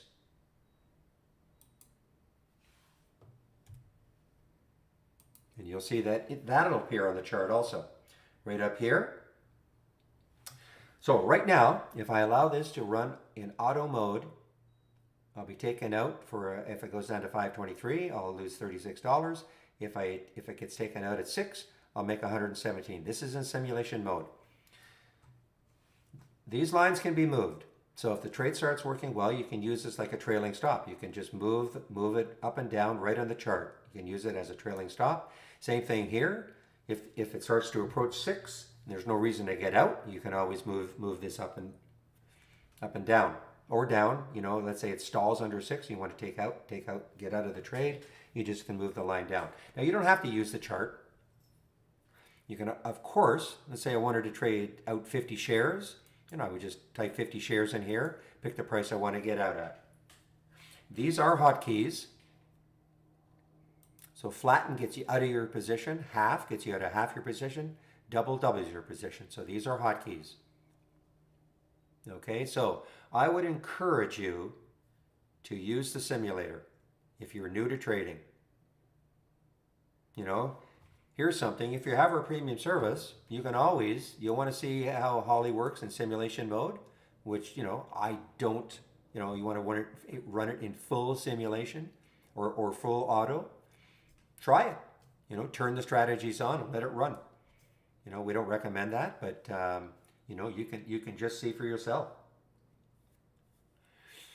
Okay, Santosh, so, I don't know if you know how to create a watch list. Do you know how to create a watch list? I'm just answering somebody in the YouTube feed.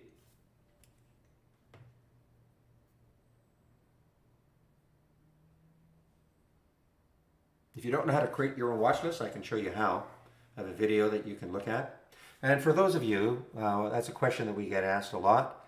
You want to create your own watch list of stocks that you want to follow. And you can do that, of course. So let me just find that video.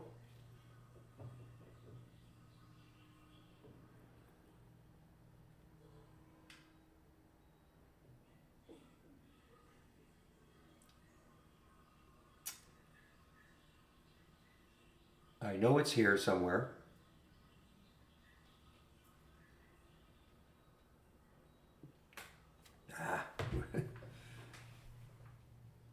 Give me a moment here.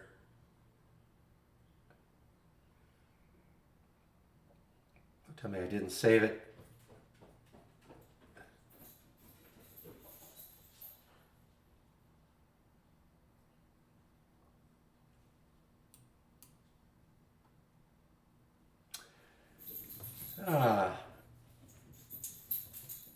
Well, I can't find it, so I'm going to have to get the link. I know one of the other guys will have the link, so give me a moment here.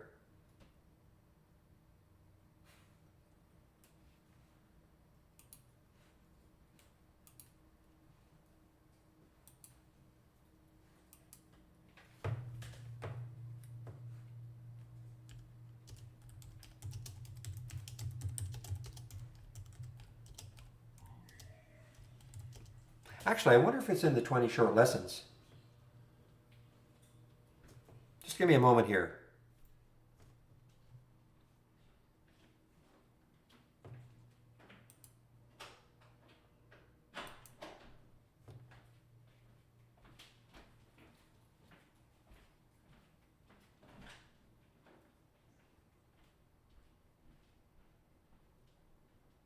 It should be in here, but I don't think for some reason, I don't think it was, yeah, I don't think it is in here. Okay, just give me a moment here.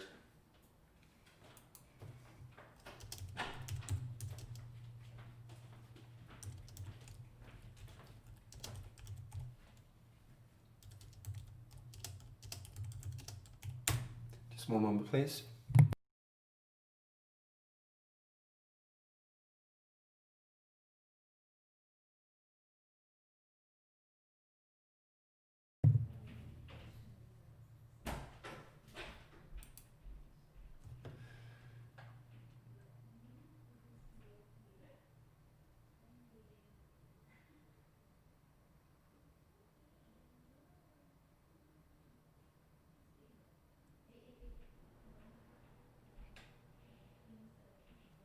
All right, guys, so I'm just waiting for the link, okay?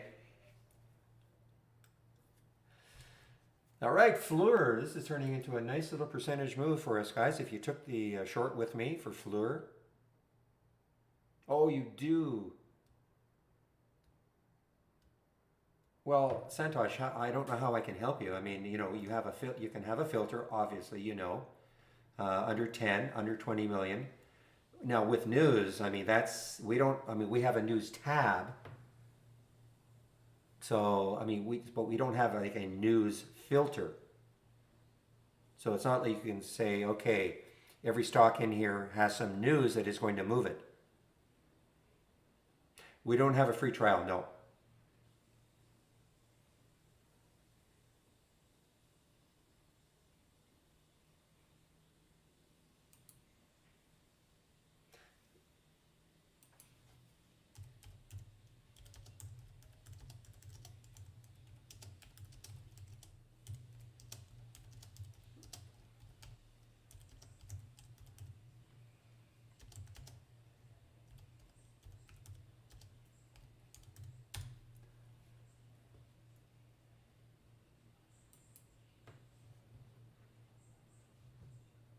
Okay, so for those of you who do want to know how to create a symbol list, we call it a symbol list. It's a watch list, okay? There's the video.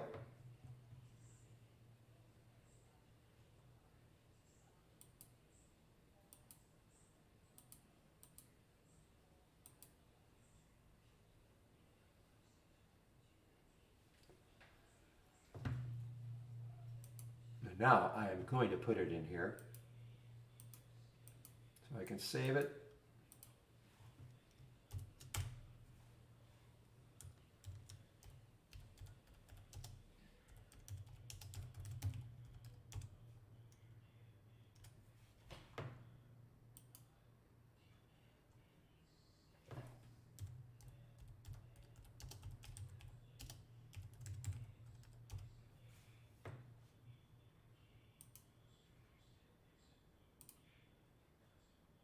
Okay.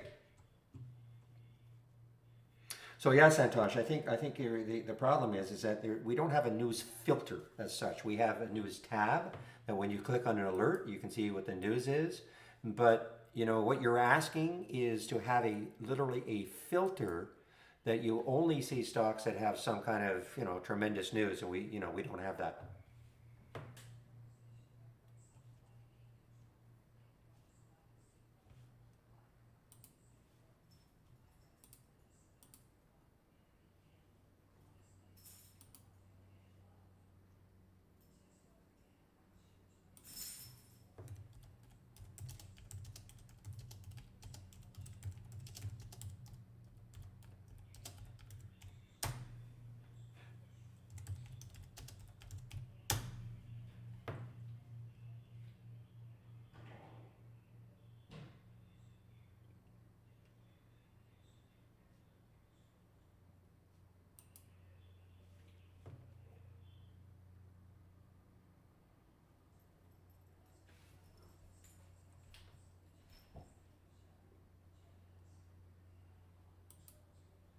But the thing is, Santosh, is that what I would do then is I would add maybe a relative volume filter, okay, and make it pretty high. Maybe make it 3, 4, 5, even 10 or something, because a stock that is moving with a high relative volume, there has to be some reason, and it may not be self-evident. You may even look for news and there's no reason. You won't see any news, but maybe for whatever reason traders have got a hold of it. So maybe that's what I would try. If that makes sense.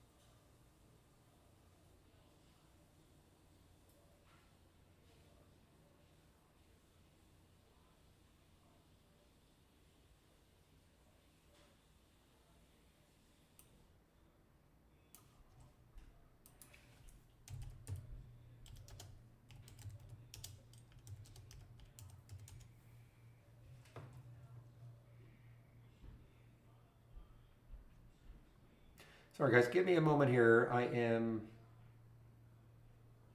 just wanted to add something. So I have a something that they've given to me that has a lot of videos on how to do different things. So it's sort of I would call it an adjunct to the 20 and 20.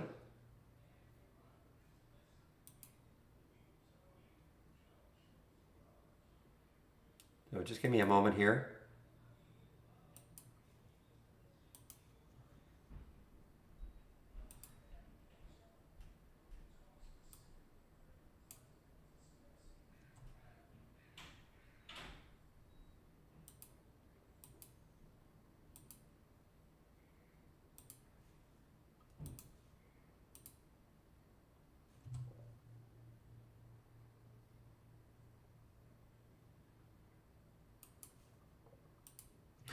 Okay.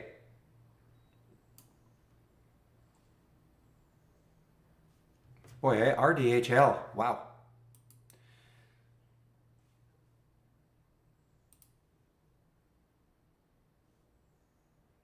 Okay, let me check my watch list, see if anything's happening here.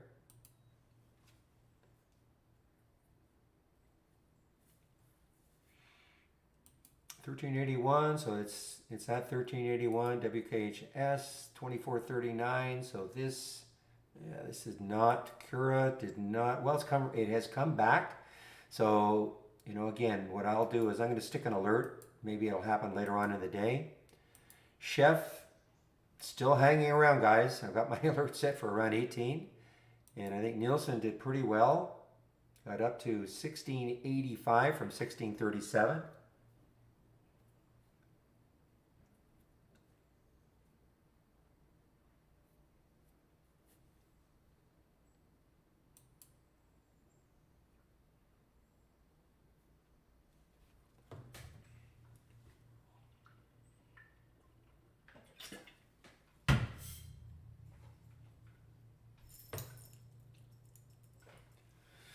Okay, now I can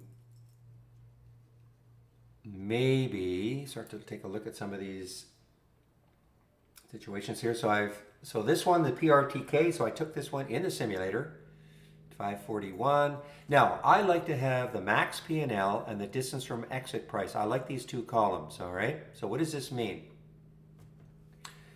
This max P&L, this means that, okay, if I'm still in the trade, what would be that if I could have sold it like at the high that it got while I was still in the trade, what would I have made? So I mean, obviously nothing much, $15. But why this is good to have is that there might be times in which you just don't exit correctly. You might be up a trade $100, and then you allow it to actually go into a negative position, which of course you shouldn't do. I'm just using 100 as an example, of course. So that's why I like to see that max P&L. Now, listen, nobody, we're not saying you've got it. Nobody is going to get out right at the absolute high. I mean, you might get lucky and get out the absolute high, but it gives you an idea about how good your exits are. Have you allowed something that was really positive to kind of fizzle away? That's number one. Number two is the distance from the exit price. So now let's get up. Now, once you're out of a trade, that's going to tell you, okay, how far are you away from the exit price? So if you went long a stock, you don't want to see a big positive number here. Let's just say you got out of a stock at $10 and you see $1 as the distance from the exit price. That means that stock now is at 11. You got out at 10. So perhaps your exit wasn't that great. What you really want to see is a big negative number, and you'll go, yeah, right on. That was a good exit. So I like to see these two. It just gives me an idea about how good are my exits. All right, so this is, again, you're new to trading, practice trading first before you start using your money.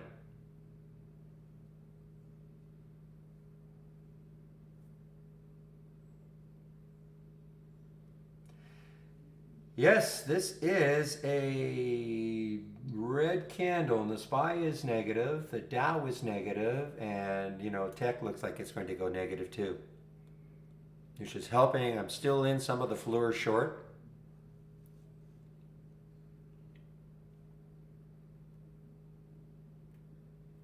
I have, it's the only trade I'm in right now. I am not in the Trill anymore. It got right down just about to 14. That would have been awesome if it had taken out 14, but it did not. But yeah, this is a pretty nice red candle in the SPY.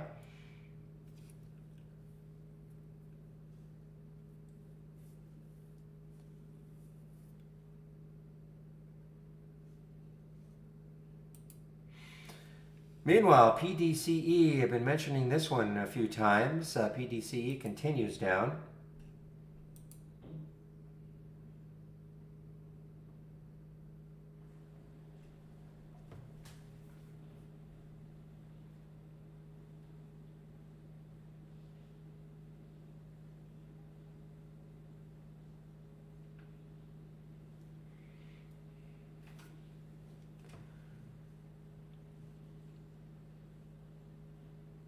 Boy, look at Fleur, guys. This is turning into, I don't know who took this, but this is turning into a really nice, fairly relaxing trade on that short underneath 9. You know, I mean, on a percentage basis, that has just turned into a really nice trade.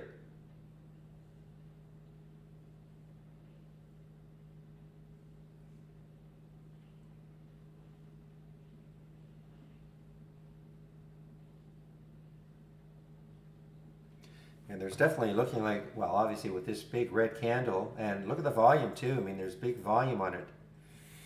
The biggest volume bar of the day so far.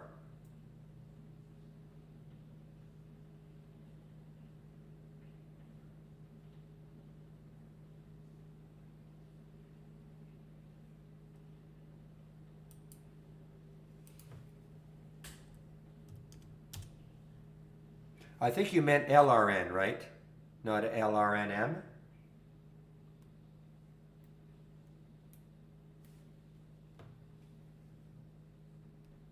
Wow. Remember this one? I mean, this was going to be this is going to 100.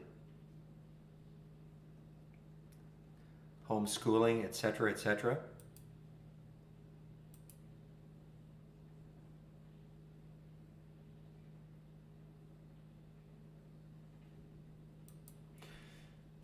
Yeah, remember when I showed you this window before? And again, this is available as one of the scans that well, it's scan, I guess you call it a scan, but one of the windows that I'm sharing, the Spyder sector list, it was all positive. Positive meaning blue except for energy, and I think maybe a couple others, but everything else was all, no, look what's happened. And gold and silver, silver is actually just flat right now.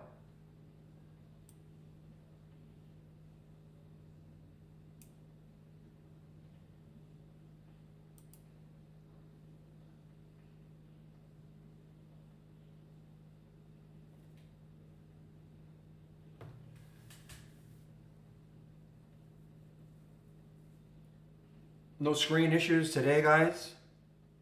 Screen, everybody can see my screens, clear, etc., etc.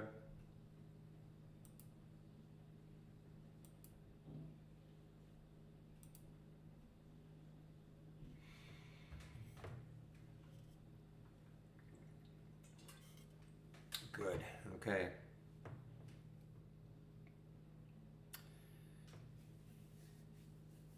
I got 3 of them. Not fancy like yours, but they fit what I want to do.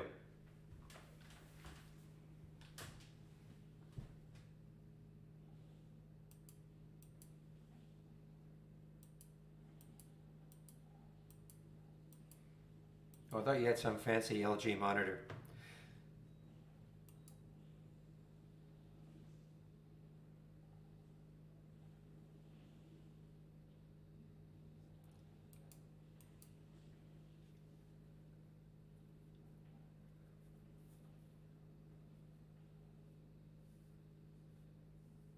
Yeah, I mean the trading view it's a lot for me. It's confirmation.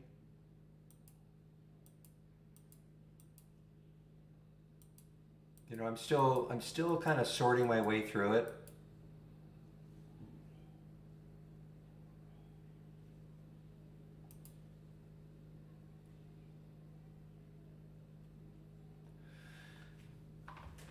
Okay, what time is it? 11:03. What a fast morning.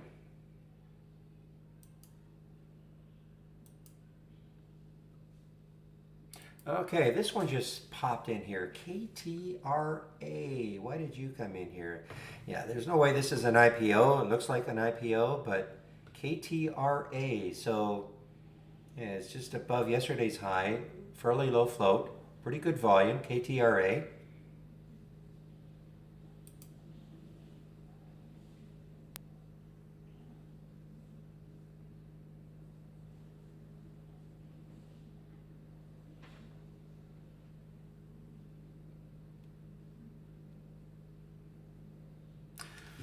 So what you want it to be? Well, we don't have an EMA. There's no way to correct it. We don't have an EMA filter. You know, if you want to use an SMA, but we don't have an EMA filter. I was going to say that, you know, if you want it close, then you could use the SMA filter and make sure that it's close. But we don't have an EMA filter. You know what I mean when I'm saying it, so make it close? You know, within a certain percent.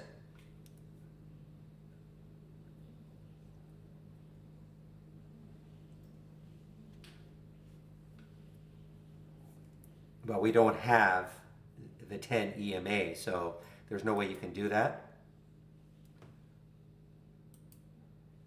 Okay, this is an IPO, guys. My guess is a 1 at 10. SVACU. This is an IPO.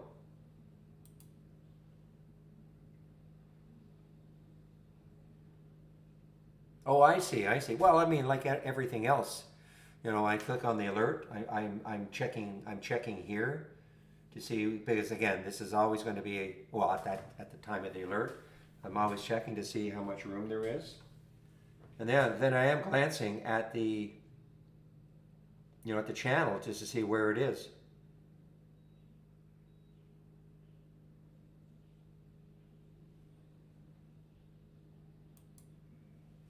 You know, but I mean PDCE. I mean, this, where did that alert happen?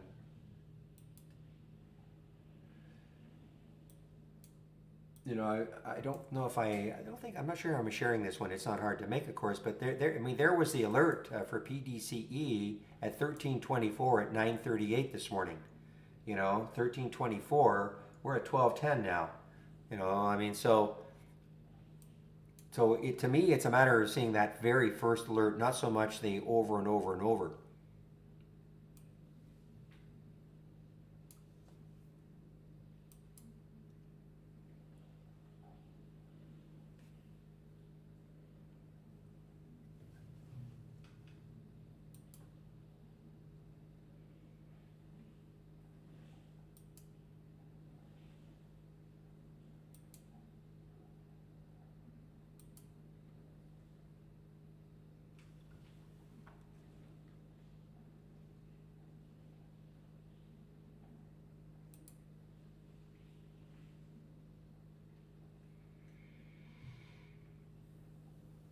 Yeah, definitely an alpha stock.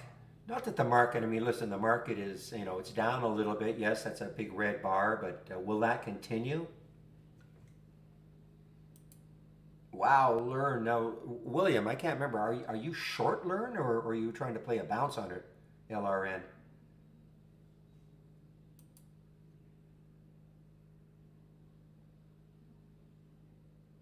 Eee. Well, okay. Bonne chance.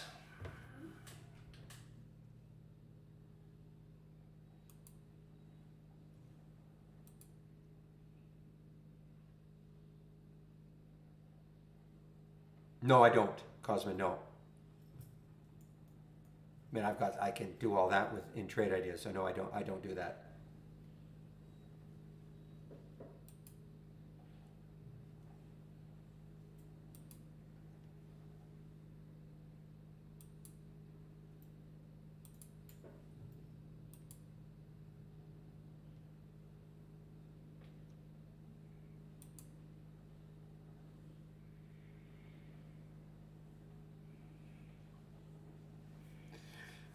Well, this is, I mean, looking left now on that monthly chart, what did I say? 1153. Now, this could have a tough time getting through 11. I mean, this is getting awfully extended.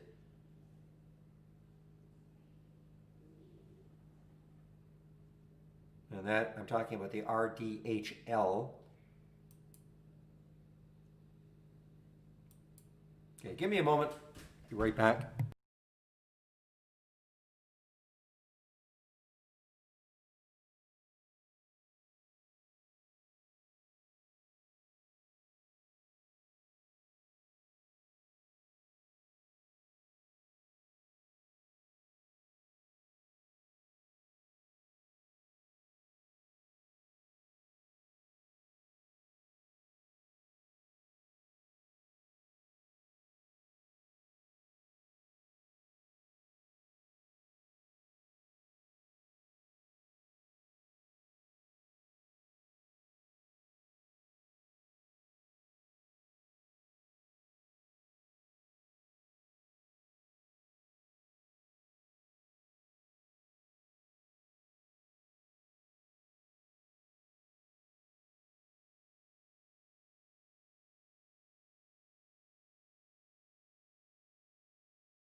Thank you, the dreamer. Thank you, thank you, thank you. Man, here. So it would have showed it right there in the basic new highs and lows. And then if you want the non-repeating version at 938, because it had to hit 60, you see it hit 45 here, counts. So right there, 1343 at 936, or that's interesting because it dropped it. Oh, well, no, that's right. You're looking at a short. So 1324 at 938 here.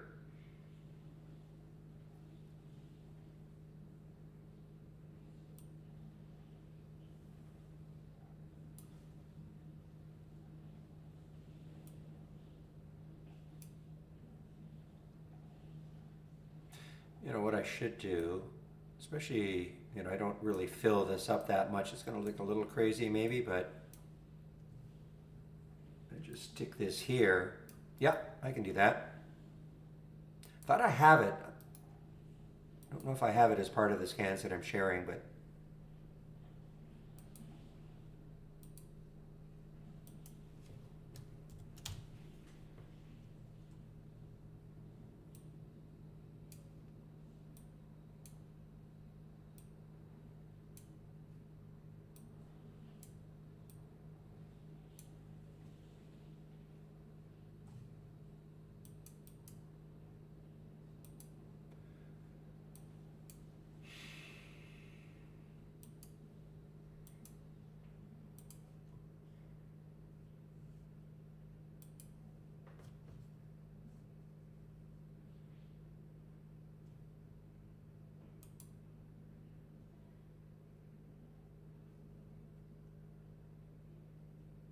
now this one has the count at 60. I may reduce that, or sorry, yeah, it has a count at 60. So that's why, for instance, the fuel cell not showing up here yet.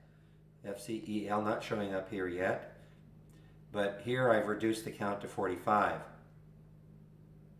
I can see right there, in fact, so I probably should reduce it, you know, I probably should reduce this to 45 also. I see I've reduced it here. Count, in case you're wondering what I'm talking about, is just how many new highs or new lows the stock has made. So it's just another way of tracking momentum.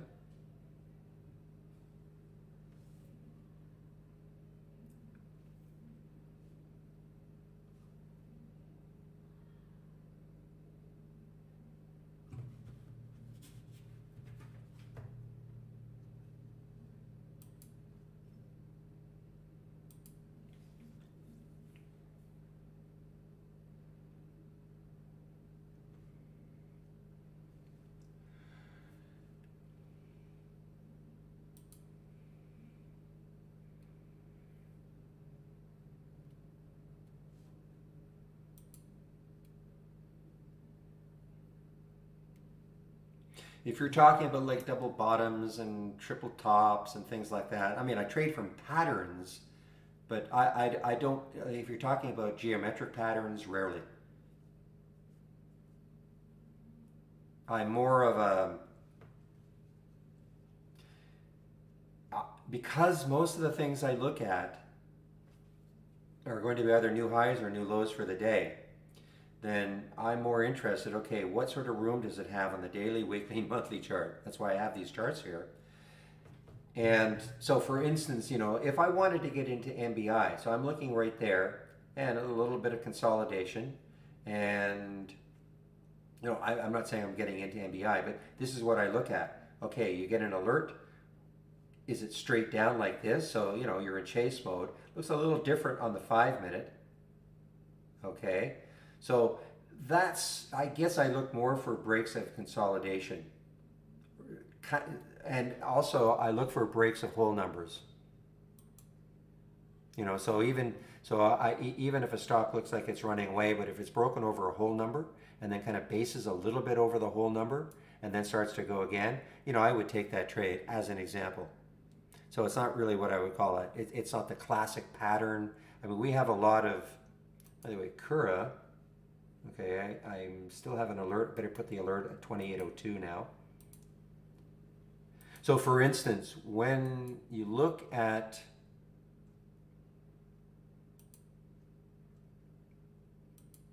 these geometric patterns, yeah, I don't look at these at all. And I'm not saying a person shouldn't. I've just never ever paid attention to these sort of patterns. Or candle patterns. And again, that's just me. I mean, that's not saying you or anybody else shouldn't do that, but guys, this Kura, boy, it takes out 28. It's going to have a run. What's the volume like? Yeah, volume, I mean, it's double, twice as much as normal. I'd like to see the volume a little bit. I'd like to see volume, though, also to take this out. It's not just a matter of taking it out. It has to take it out with some volume.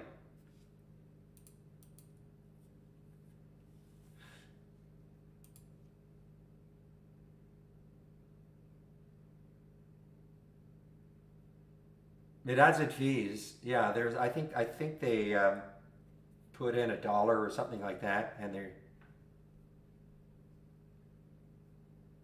for the trade. I think so. That's probably the reason.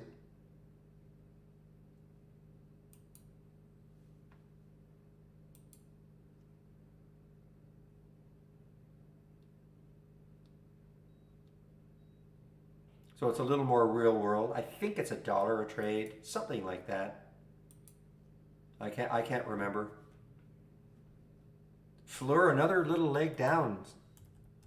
FLR, another little leg down.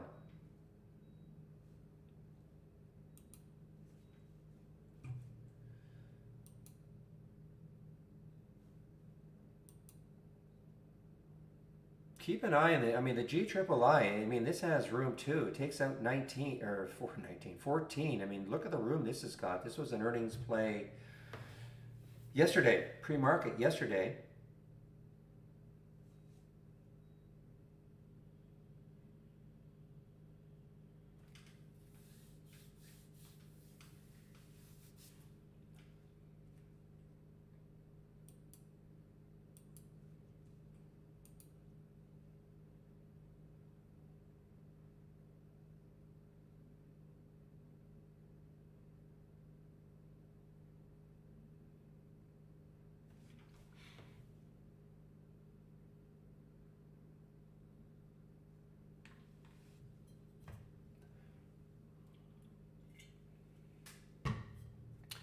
Well, I guess I've had to, categorize myself more or less a momentum trader.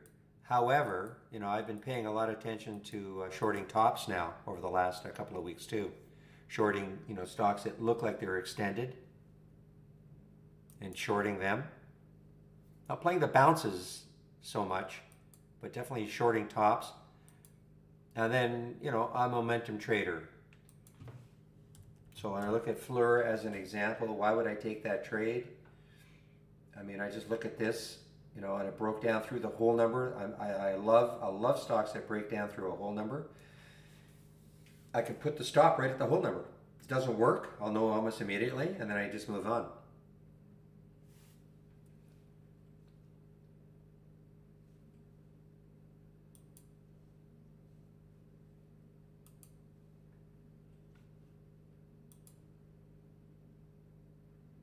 I think I put it just over 20.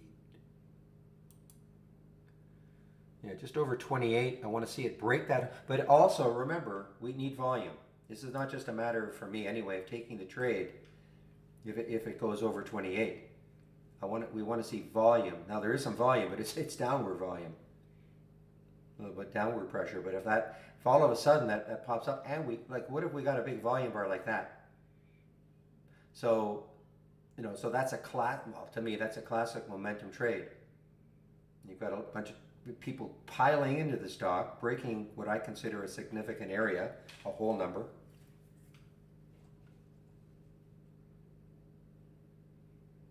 So, easy enough to set a price alert. So if I get the alert, so of course, then I load the chart and I just say, okay, did that happen on volume? Didn't happen on volume, then I'm not going to take the trade.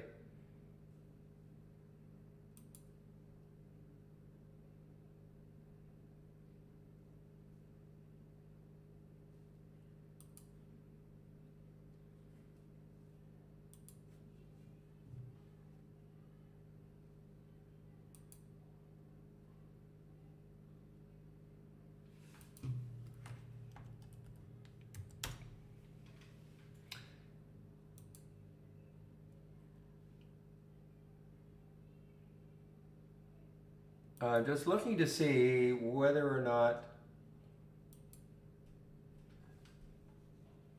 second here.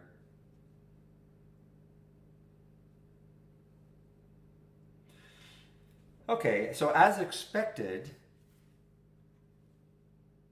this is I wonder if this is a word, the refutation, the refuting that Nicola is doing against the Hindenburg short report.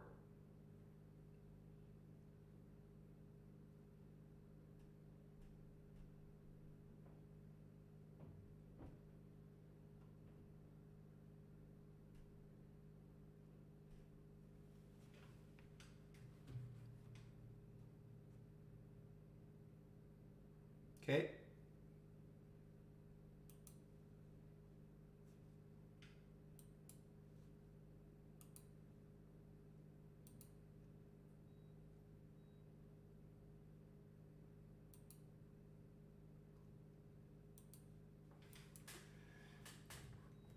Look at Ren, guys. Ren on the move here.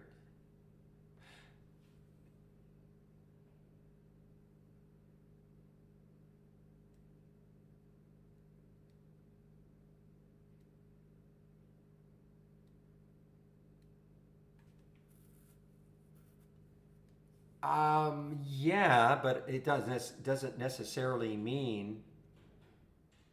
If I understand, so you want to put your conditional buy at a certain level, and hope that when it hits that level, that there's also volume accompanying it. Even if you put it, so what you're suggesting is that, for instance, Kura. So yes, I have an alert 2801. So you're saying put a buy at a conditional buy at 2810 as an example, and maybe that will mean that it was also volume. I mean, there's no guarantee. There's not no. You're talking. Are you talking here Are you talking about at 10:55, Cam?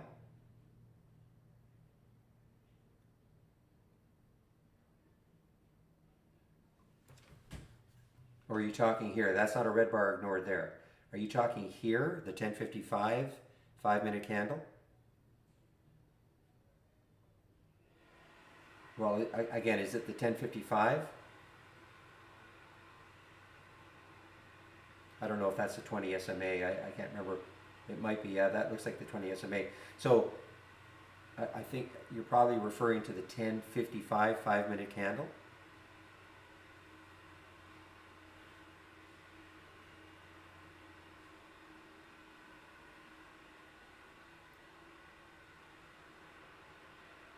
Okay.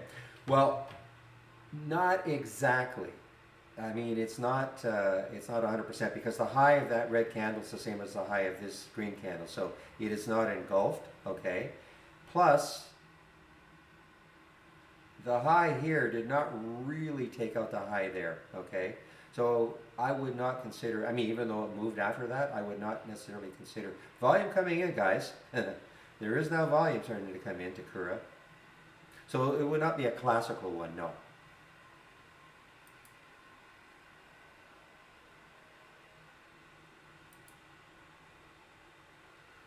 You know, I mean, if you're talking about being totally engulfed, no. Because the highs are the same.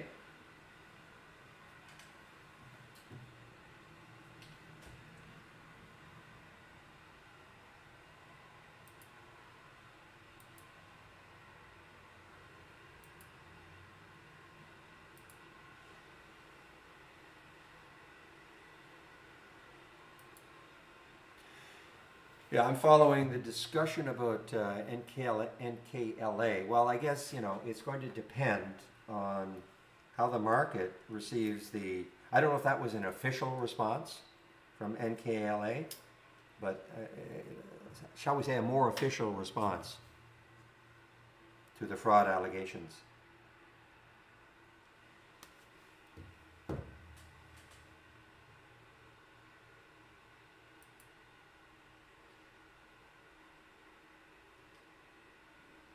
Now, here's an interesting one. QH, look at QH. Look at the break right here. Decent little bit of volume coming into it. But a bad spread. 6-cent spread. 6-cent spread for an $8 stock. That's just tightened. QH, guys, this could be interesting. I don't know what, I haven't seen them before. Where is it out of? Out of China.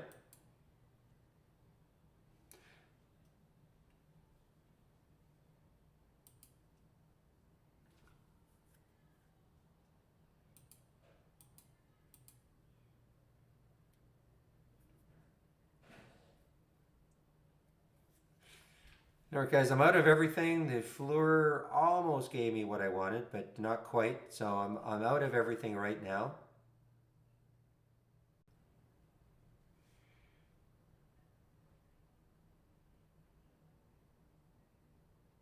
It's even hard to short that if you wanted to. 811, 819, 815, 819. So it's trying to tighten up.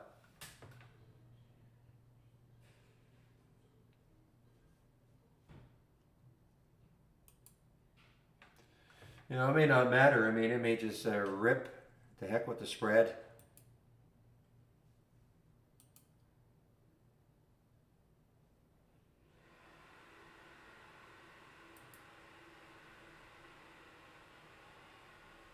See, Cam, this was almost our red bar ignored here, WTRH, except for that topping tail. But, you know, great trend up. Except for the topping tail, the candle is engulfed by the previous green candle, and then the trend continues. And look at the volume.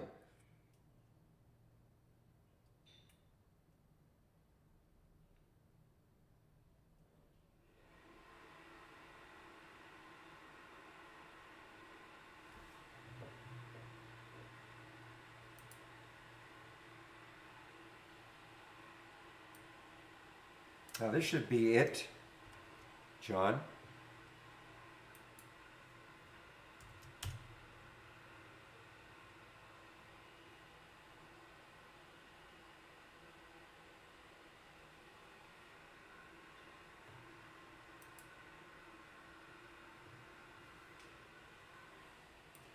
But look what happened. I mean, now it's 805, 817. It's hard to commit, guys. When you see spreads like that for cheap stocks, it's just hard to commit, in my opinion anyway. Hard for me to commit.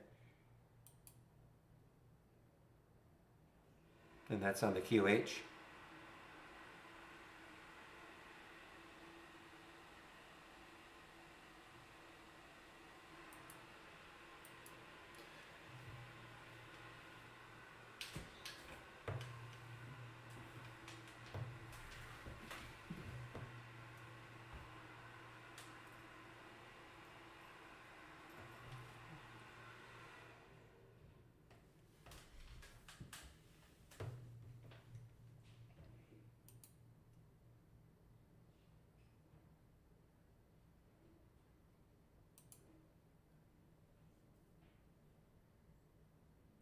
I agree on the STSA. I have it thumbnailed.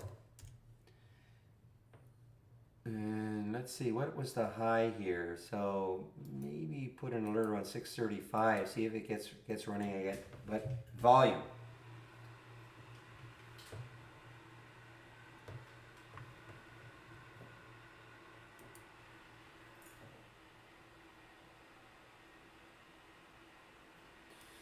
Well, that was fast.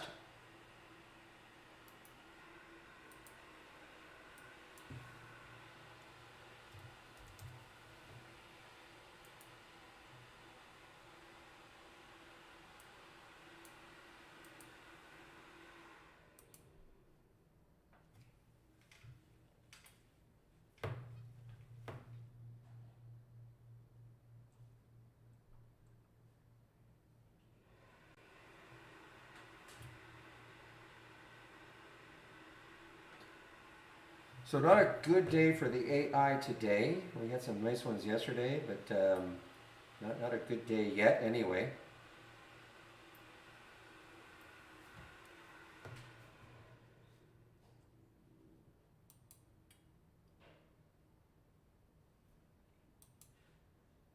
Okay, so I guess that's it for Chef. It does not want to take out 18, so the Kura still struggling to get through that whole number.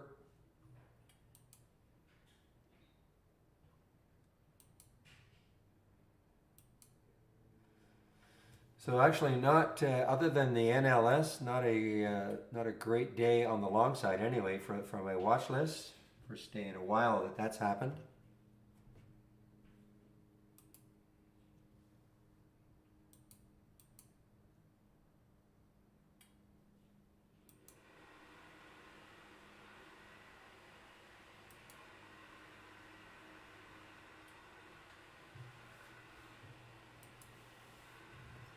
Just looking at some of the short side. Yeah, this one pretty good. BGS 2750 got down to 2683. There was the alert.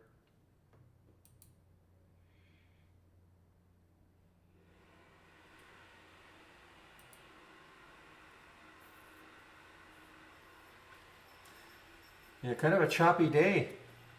Right now I can see right here, a bit of a chop in the market.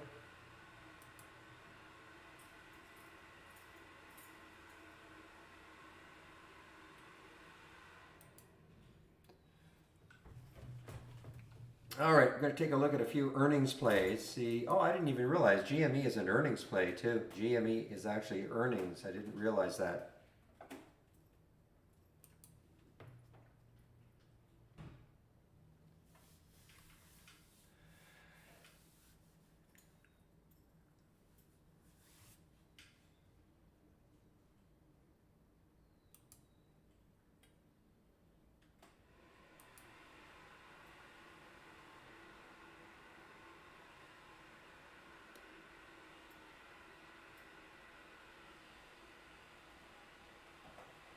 Well, my alerts have definitely quieted up. Hardly anything now.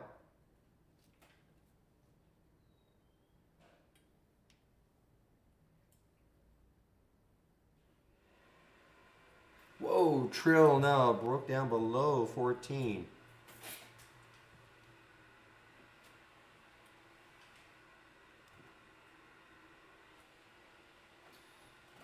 That's a nice break too. Look at that bit of consolidation and now a break. Doesn't look as good on the 15, but a little bit better on the 5s.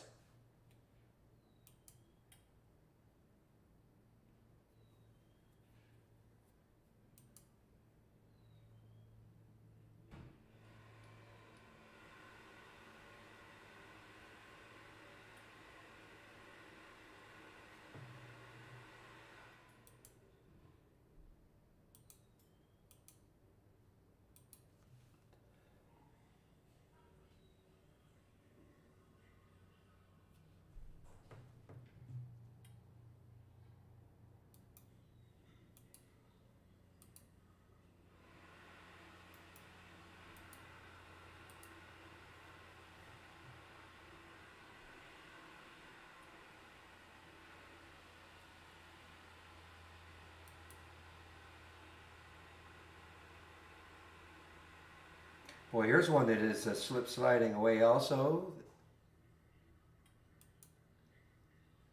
All right, well, we're not quite at the high, 655, but look at this. Nice move off out of that area here for STSA. One moment, please.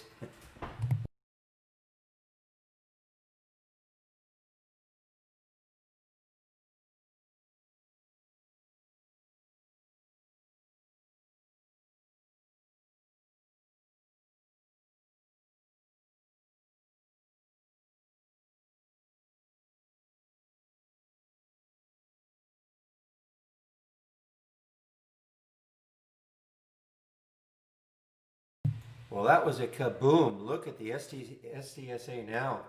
That was a big, big move out of that area of 6.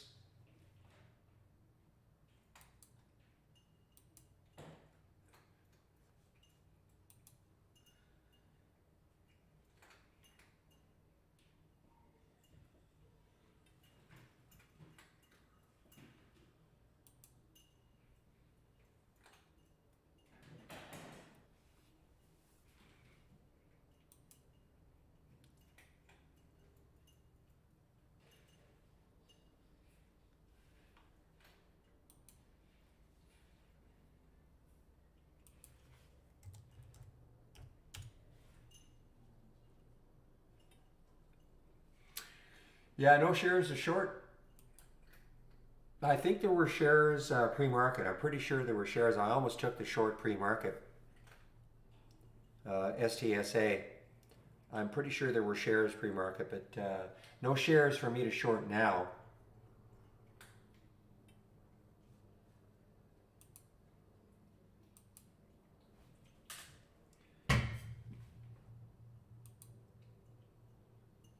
Now, is the company coming out with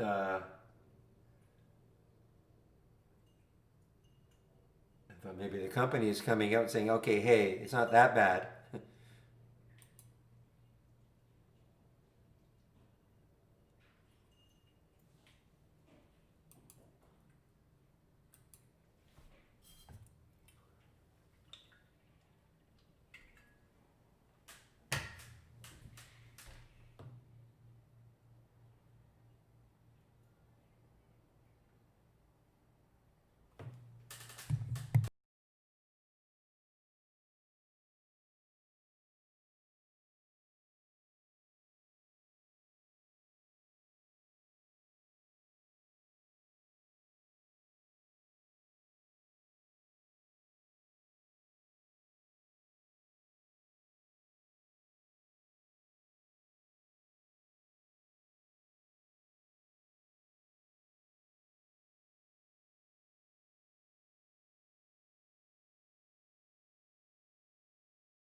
Okay, yeah, I'm sorry.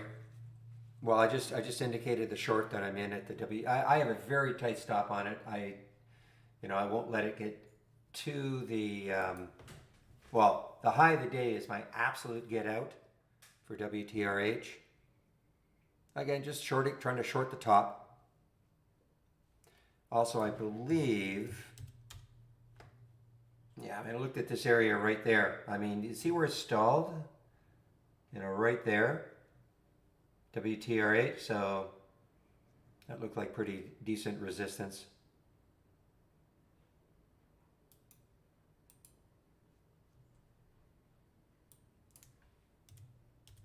I'm not expecting too much. In fact, it looks like, this could be the support area right here. So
funny, Jason.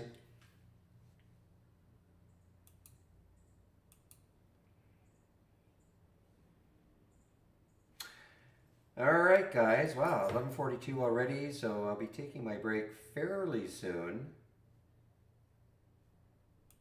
About another 10 minutes or so. So I just got to see who is on. Who's in YouTube today?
Okay, well, if you have the AI, sort of an interesting one.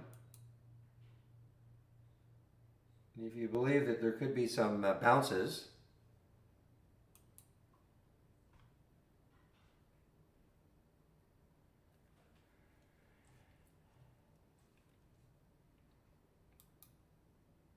Okay, guys, this is getting very close to what I consider maybe a support area, so I'm going to probably take some out.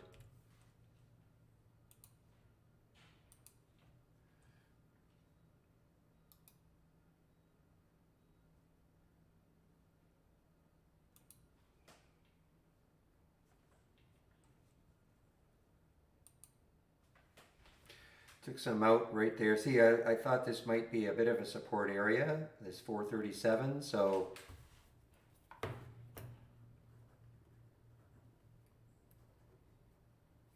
we can get through that, then we might have more, but other than that, then the next area might be down around 4.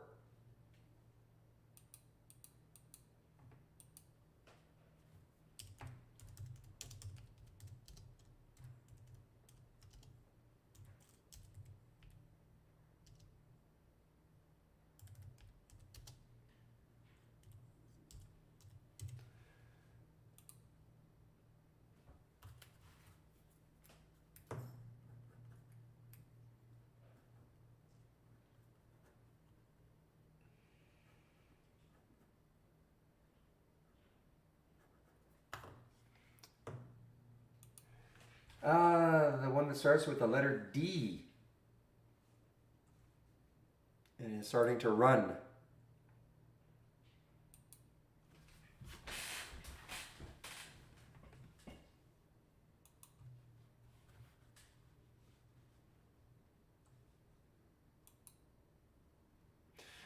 Here's another interesting one. Now, what is the low here? 1079. So that low is pretty close. So we tried to get through the 200-day this morning at 1217. Got rejected.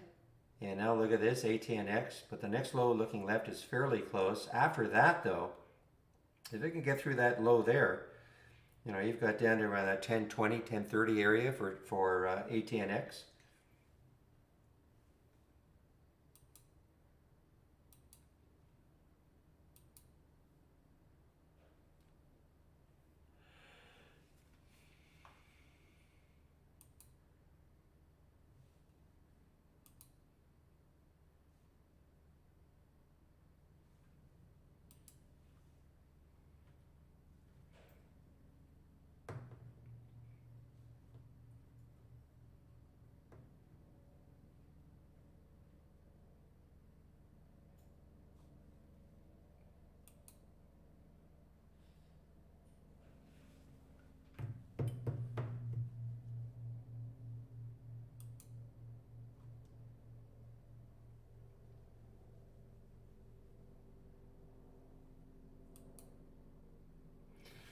Not over yet. STSA just briefly made a new high. STSA.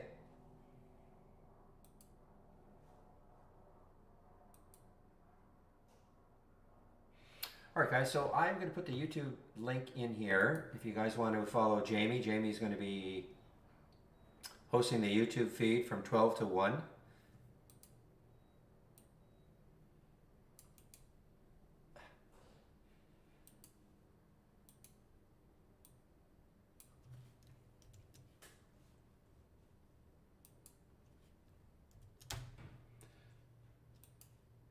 And there goes STSA again.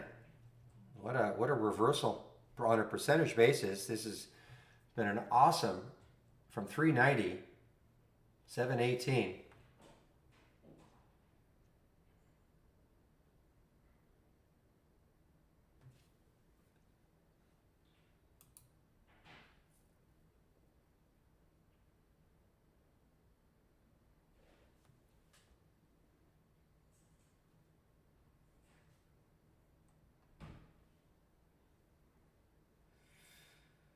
What just showed up? The Smile Club, SDC. So, you know, maybe, again, too bad I'm getting some of these alerts pretty close to the whole number. You know, I would have liked to seen that alert around 1142. The problem is that at 1140, or the price, at 1142, the relative volume was less than 1. So don't get the alert, you know, until we have to have another filter met, and it didn't happen until now. Now it's pretty close to the whole number.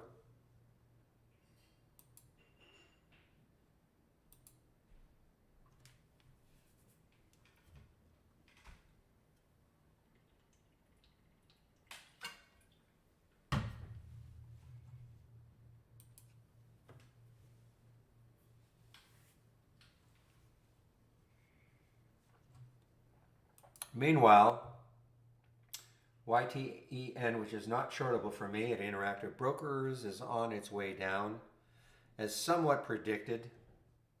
You know, it chopped around here, chopped around, got halted a few times.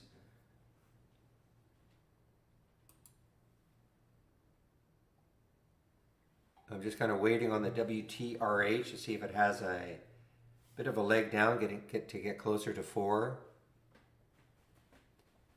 So I'll be taking my break in about, looks like around 5 minutes or so.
That almost made my watch list. I remember seeing Love last night.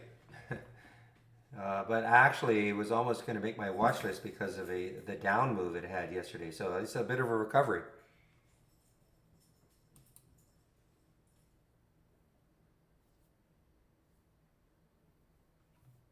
Just not getting too many alerts right now, guys. Time to take a break.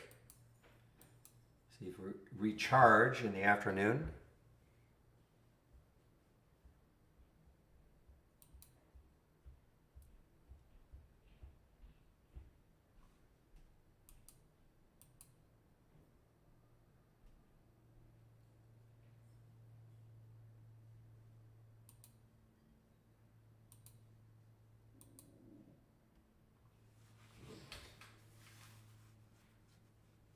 Well, it's an IPO, I guess, right?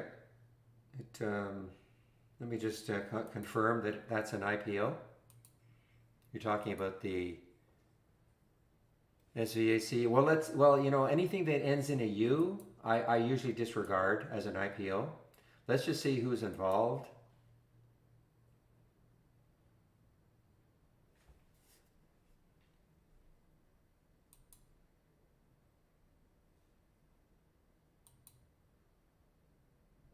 Oh, okay. You know what? This is basically a SPAC. Yeah, this is a SPAC. Okay. So well, I mean, you got UBS, Stifel, and Cowen. So this is a SPAC.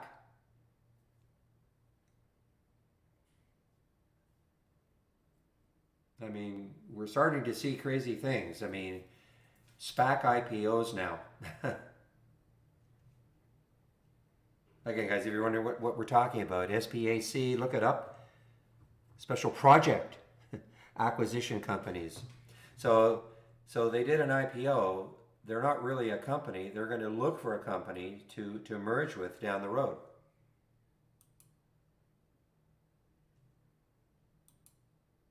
I is that the first one? Is that the first SPAC IPO as an IPO, or the guys who took over NKLA, or were they an IPO also? I just can't remember.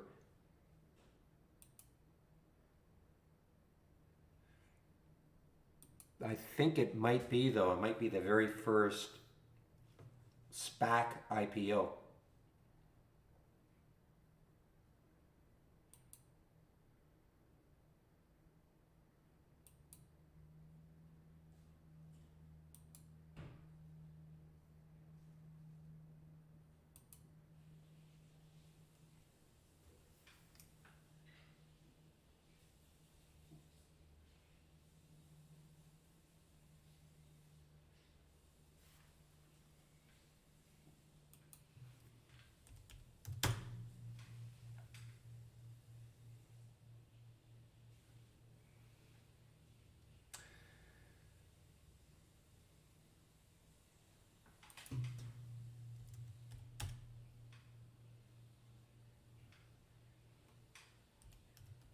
Boy, SCSA, what a great trade, guys. Those of you who took it.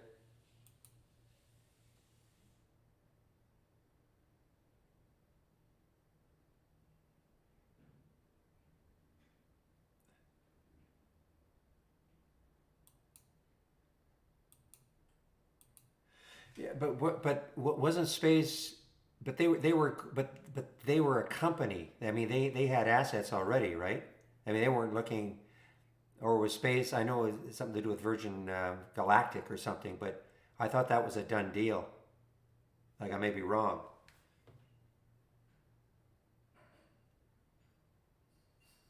Because I mean, Space obviously with the symbol name, it was obviously going to be doing that deal with Virgin. I think, unless I'm wrong. I mean, this one we're talking about is just a blank check. I mean, they don't know what they're doing, who they're going after.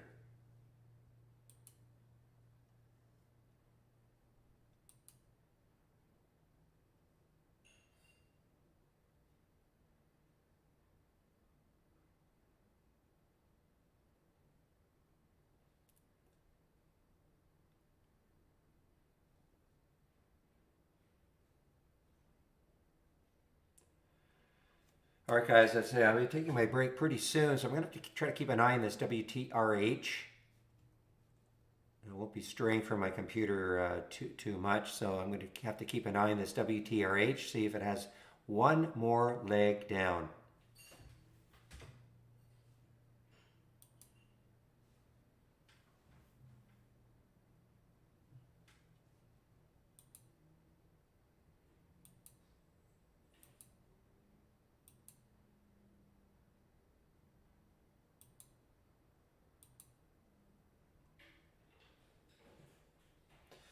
I've sort of been discounting this CX, but well, I wonder if this is shortable. William, the reason I'm looking at this, I mean, this looks like there has to be a lot of resistance right up here, CX. It's a big float, 1.5 billion in the float, so billion in the float. But there looks like there's got to be some resistance here. Now, if that doesn't, then around that 4 level. But that, I doubt if it's going to get there.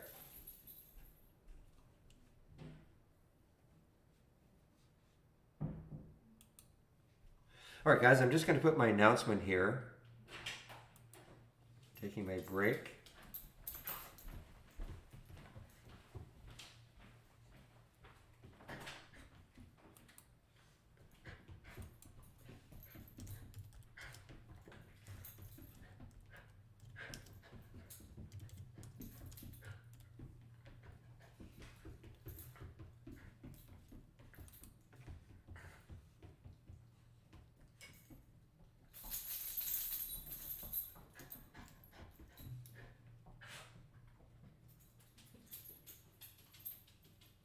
Okay, thank you, Jamie. Okay, so I'm going to stop the YouTube feed. So Jamie is there from 12 to 1.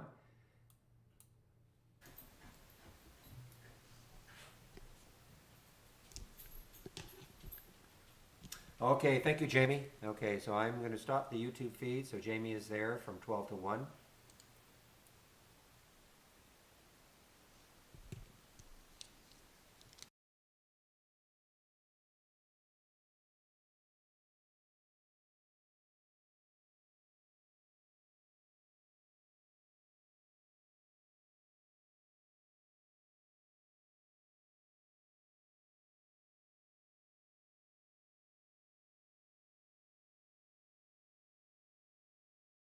So Jamie is there from 12 to 1.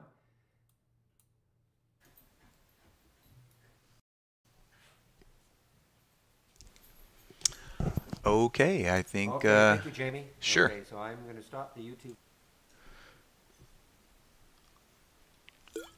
Okay, so I think I'm live now. Hopefully everyone can see my desktop. It appears that I can see it through YouTube. So if someone just wouldn't mind using the chat panel, let me know that you can see and hear okay. And just keep in mind, this is the hour that we allocate for the live support session. So anything that you might need help with, any questions about trade ideas in general, advanced functionality, basic functionality, this, that, and the other, anything's fair game now.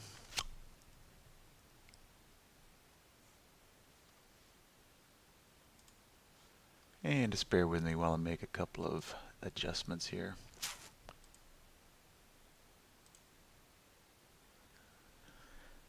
Okay.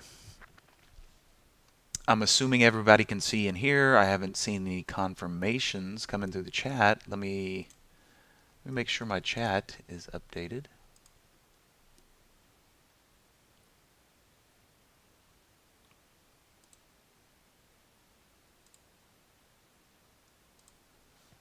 Here we go. Okay, yeah, my chat had stopped for some reason. Now I can see. Thank you very much, Hussam, and happy day.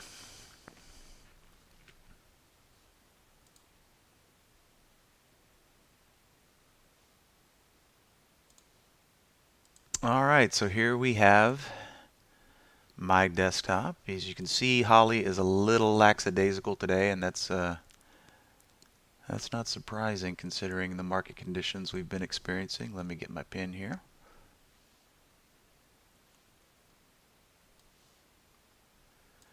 And we still have healthy numbers over here on the major tracking ETFs. You know, SPY coming in at 1.5, Q's a little bit behind that, and the Dow well below normal.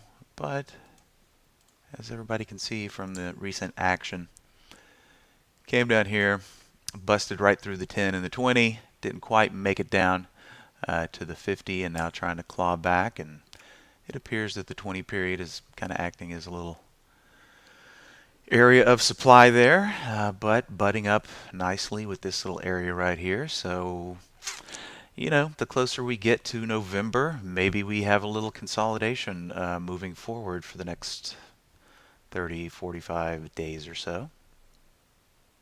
Would not surprise. Q's looking similar. And STSA is just coming through my high volume momentum ticker just every other tick. You might notice that was a Holly short right off of the bat this morning. Didn't work. And then we can see it's just been a nice grind up for STSA after taking the massive gap down from a prior close of 23.34 and an open at 480. So quite the haircut on STSA. But when we look at the industry that STSA is in, oh, no big surprise, pharmaceuticals. Check out the average daily volume typical in a 3-month average. 80, we'll call it 81,000 shares. Kicking out, well, there we go. Just a big update just there. Was slightly under 61 million, but now cracking over 61 million shares. And talk about a large relative volume number there. 3,680, now 3,690. That's about as big as you'll ever see. You know, I'm not saying they can't get bigger, but boy, that float of 12.7 million has turned over many, many times today.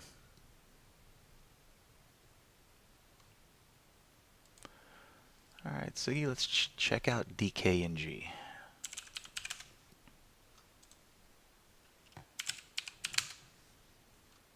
Well, help if I get my pointer out here. There we go.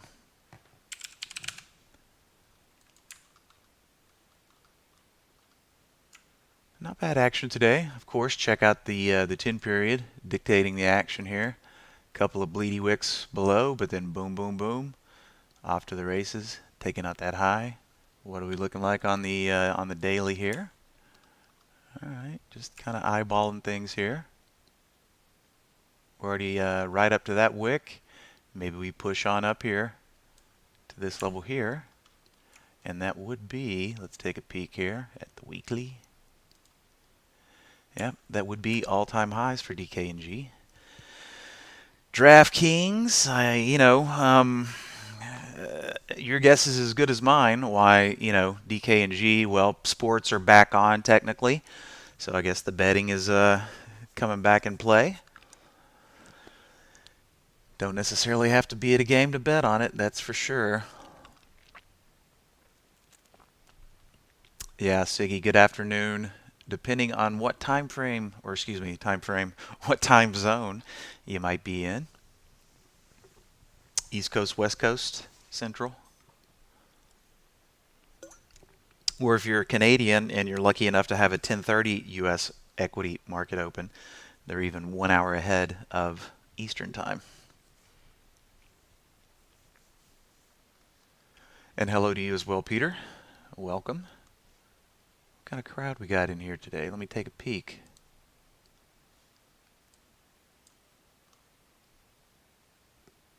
Yeah, not bad. I'd say the average crowd in here.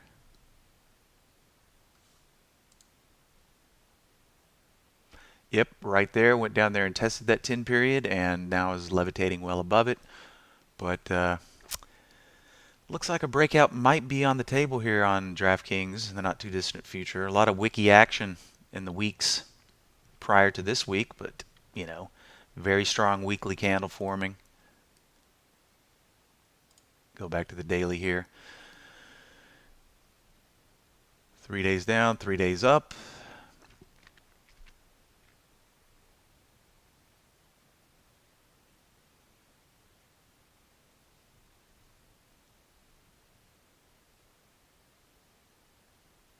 Yeah, I wouldn't know much about that, Siggy, but it wouldn't surprise me if that process is hard just about anywhere in this climate.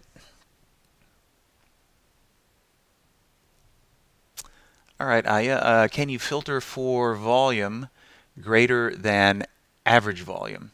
I think that's what you're asking me there. Volume greater than average volume.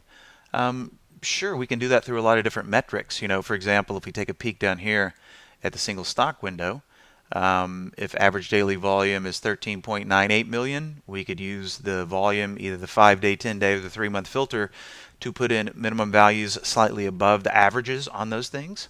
I'd say one of my more favorite ways to do it would be, what I'm doing in this window here, along with its counterpart to the downside. If we take a peek at the configuration here,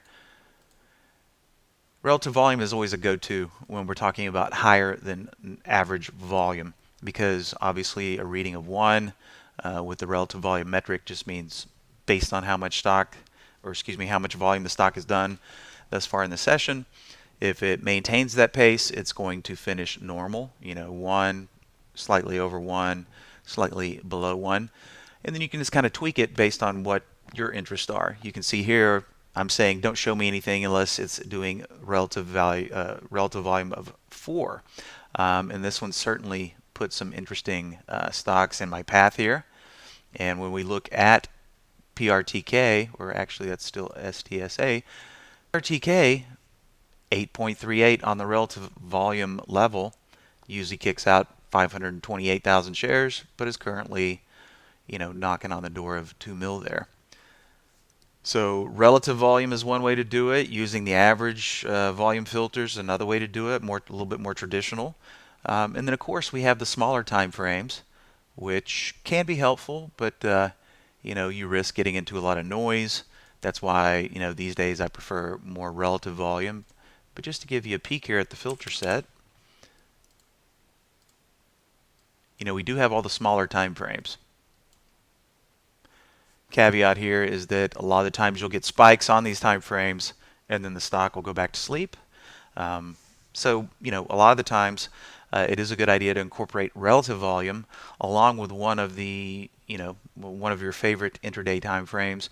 I think I used to be a big fan of the 1-minute volume.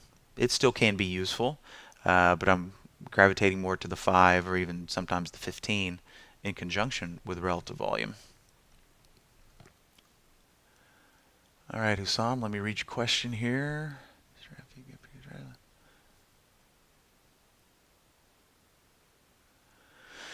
Yeah, so Hussam, you're talking about back testing these things, right? And I just got something here. Well, I'll just crank out a back test here. I haven't even bothered to look at this one since the long weekend. We'll see if it held up or if it fell apart. But then we'll have some data to look at here.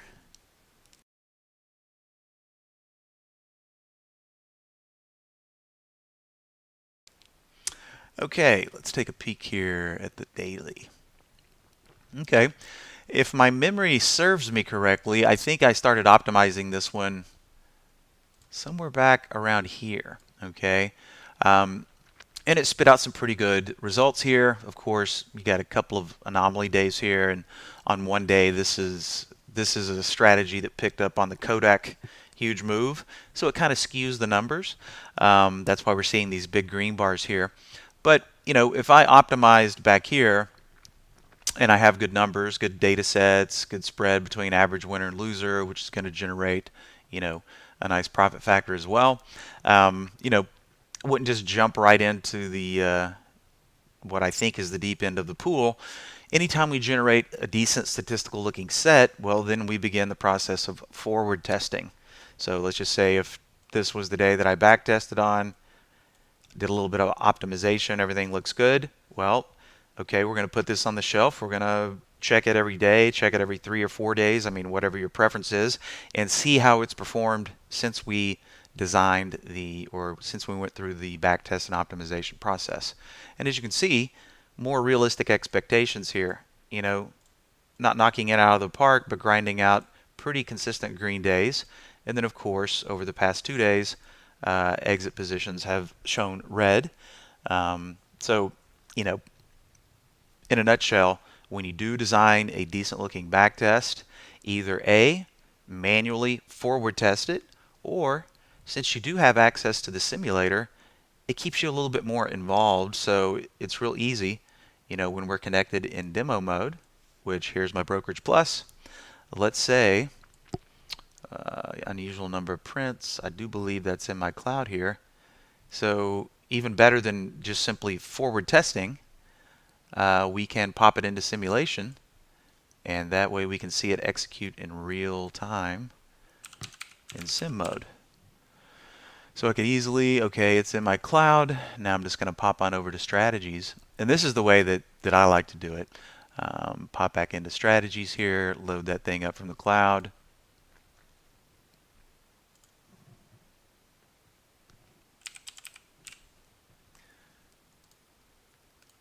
Load it, add to existing. Now it's in here. Of course, I already had it in there. I just want to walk through the process. And then we would just set up our trading instructions, run this guy in demo. It's going to keep us on top of it, Do a little forward testing, check out the fills. It also allows you to be more interactive. Okay, are the stocks that are coming through here, are they tradable? Are the spreads really big? How's the volume? Okay, because obviously with spreads, depending on if we're trying to hit the offer or the bid or anywhere in between, the bigger the slippage, the more impact that's going to have on our strategy performance. So forward test and also run in simulation mode. That's going to keep your fingers on the pulse of anything that you design from a statistical standpoint there, Hussam. So hopefully that made sense.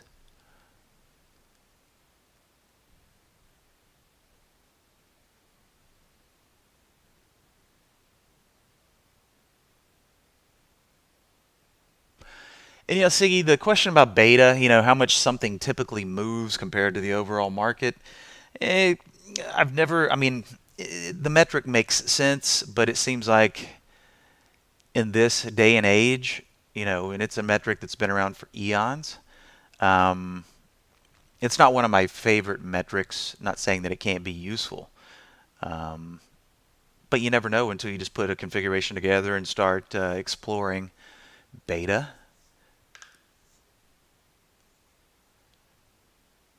Because if we do say, okay, I want to find stocks with a higher beta that move a little bit more than, than the SPY does or the Qs do. Well, once again, if that stock's experiencing low volume or not even average volume on that day, then the chances of it doing that thing are still going to be less. I just think there are more productive ways to find stocks that have the potential for, decent moves based around volume metrics and some of my favorite moving averages. Once again, that's not to say that beta is not a good filter. It's just not exactly the one that I prefer to use.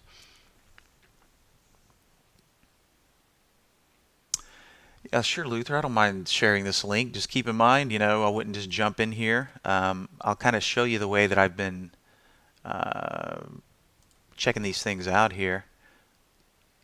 Let me copy that. Let me just backtest this again to make sure I didn't confuse this window with another version. Then I'll drop it in the chat for you.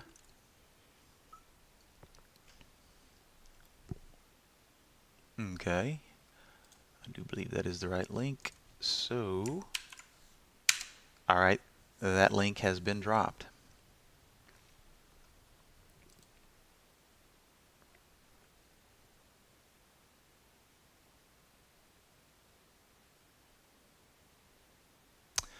Yeah, Hussam, you really don't know until you put an alert in play, okay? So a lot of the times, if I'm in the mood to do some back testing, maybe I'll go visit, like this is a great example right here, unusual number of prints. It's an alert that's been around, I think it was one of our very first alerts that we created back in 2003. But just like, many other alerts and filters kind of fall off your radar. Unusual number of prints is looking at basically unusual number of prints from the time in sales, right? So it could be 100 shares, could be a block of 10,000 shares. Everything is just a print, right? So it's basically number of trades versus anything volume oriented. Um, so that's why I chose to re-explore this one. And what you do is, for example, if we pop into the configure of this window here and just take a quick peek at the filters, I don't really have a whole lot of filters. Okay, matter of fact, it's bare minimum. The EPS is there just to keep the ETFs out, minimum price, maximum price, and then some average daily volume requirements. That's it. That's it. Along with unusual number of prints. So it didn't take me long to find this configuration. Just a couple of swings through the optimization that just kind of stood out. Now, as I said, am I automating this one? Am I jumping into everything just willy-nilly? Nope. Typically what I've been doing is when something comes out of this window, obviously I'll pull it up. I'll see how it's behaving around the 10 period, moving average on the daily. And if I can find something that might be doji, forming a doji on the daily, going into, say, the last 5 minutes of the market, and showing, the 10 period is showing some nice support, well, then I might go ahead and take that trade for a swing trade. Let's take a look at this DFIN. Of course, we've got the 10 period bleeding in here.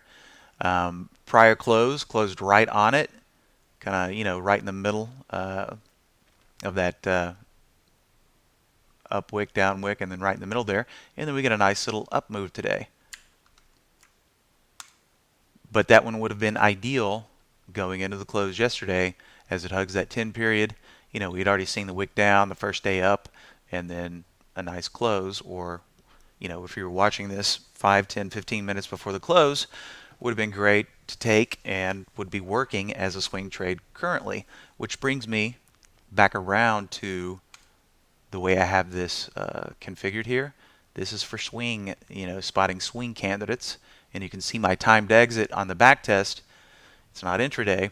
It's at the market open day after tomorrow.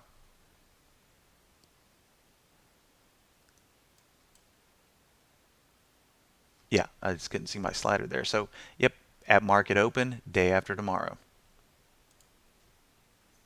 So not quite a day and a half. Well, actually, about 2 days, actually. So if I took something home close to the close today, getting out at the open would be a full day hold. And then getting out at the open, yeah, I'm sorry about that, not 2 days. About a day, a little over a day. And we could easily go in there and say, well, what would happen if we did tack on one more day? Would it hurt or would it help? Matter of fact, let me get these back up here. How did I find STSA? Well, number one, it was a holly play this morning. Okay, pretty close to right out of the gates, about 8 minutes and 11 seconds. The AI tried to short it right here. Let's just go a little bit smaller time frame here. Okay, so the AI goes short right here, and what do we have here? We just had a little consolidation area. And then, anytime we have a big gap up or down, when you get this type of action, and then we can see here the AI short failed. So that's what got my attention first. And I'm thinking to myself, well, big gap down, a lot of volume pumping through STSA. Of course, there's always a lot of volume at this time of day, but it's maintained it. So then here we have approximately 30 minutes into the open, a nice little opening range break, and then just a slow grind. It did take a little pullback here, but it's a pretty tame grind up on STSA. Now, as I said, the AI was the thing that first alerted me to it. But then as I started watching it, I saw the AI get stopped out. I'm thinking to myself, okay, let's see how it acts around that stop area. Just grinded right through it. Then it starts coming through here as it pops new highs. STSA was just all over this ticker. Matter of fact, if I duplicate this ticker, and this is a handy little technique for isolating one symbol, and we come into the symbol list and we give it the old 1-2 here with the single stock window, and then all we have to do is right click and show history for today. And as you can see, this window was all over it right on the open. Every time it hit a new high, it was just flagging. And then we can see right here in the obvious area right here, wheel 905. Okay, it's the anytime the AI grabs the metrics here, for some reason it screws up my time arrows here. But 905 is this little guy right here. Right here. So two different things were screaming STSA today. Number one, the AI on the failed short, which isn't necessarily bad, you know, depending on how you're interacting with the AI.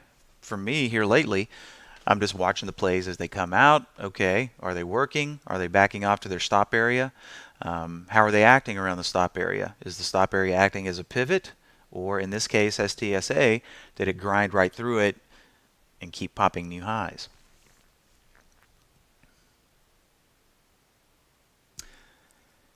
Ozzy, the question is, why did STSA drop? Well, hold on one second. Keep fumbling my pen there. STSA, if we look at the industry that it's in, Satsuma Pharmaceuticals. Okay, the pharmaceuticals and the biotech stocks are some of the most notorious gappers out there. You know, you get FDA approval on a drug, you might see a gap up instead of a gap down. You get a drug fail, you might get something like what we see in STSA. So I don't know exactly what the news is. We know it wasn't earnings because they were back on August 12th. So if we click over to the handy news tab here, let's see here. A lot of things from the 10th. Top line results from migraines. Fails to meet statistical significance on co-primary endpoint. So bad news on a drug, just from a quick perusal here, is more than likely what caused the Satsuma gap down there. Yep.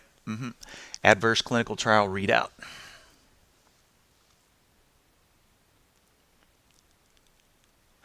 All right, let's circle back around here. Let's see, my train of thought has derailed here. Okay, I was running the back test just to see what the original settings of a day and a half. And the question was, what would happen if we went ahead and bumped it out one more day? Would we hurt or help performance?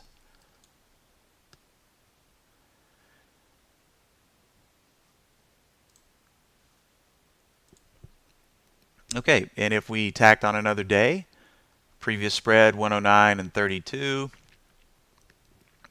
we've lost spread between average winner and loser, and we've lost percentage win. So it looks like stretching that whole time out degrades performance. So it'd probably be a pretty good idea to leave it as is. Taking it down would make it too short of a hold time. Right, Hussam. So your question regarding the names of the strategies, right? And I think you were asking, you know, the meanings of the strategies, and of course some of them are pretty obvious, like breakdown short. Quarterback is looking for a 25% pullback from the high, thus the name quarterback. There's one that makes an appearance every once in a while called nickelback, looking for a smaller pullback. Obviously, knocking on resistance is a stock that is either hitting some resistance, and I can't remember if it's on the long term here or the short term, but you get the point here.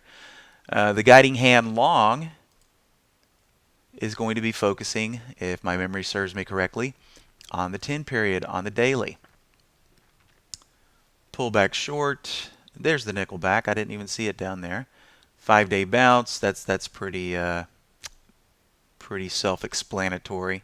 And then of course we got the breakout long and the pullback long. And we just redid our website, and we had a section that kind of, well, not kind of, it did give descriptions of all of the AI strategies that you see showing up in the rotation. Let me see if I can find it.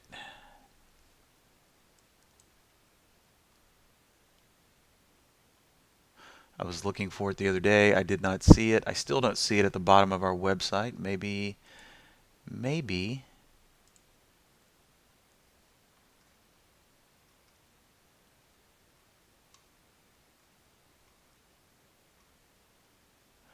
Yeah, we used to have a nice accessible tab for strategy descriptions, but I'm not seeing it right now. I will have to find out where that went.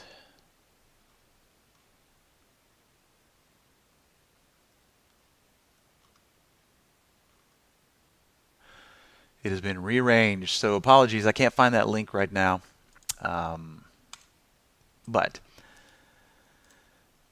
as far as the ones that are up here today, I gave a pretty brief description of each one, but if you have any specific questions about it, just let me know and I'll do my best to answer it.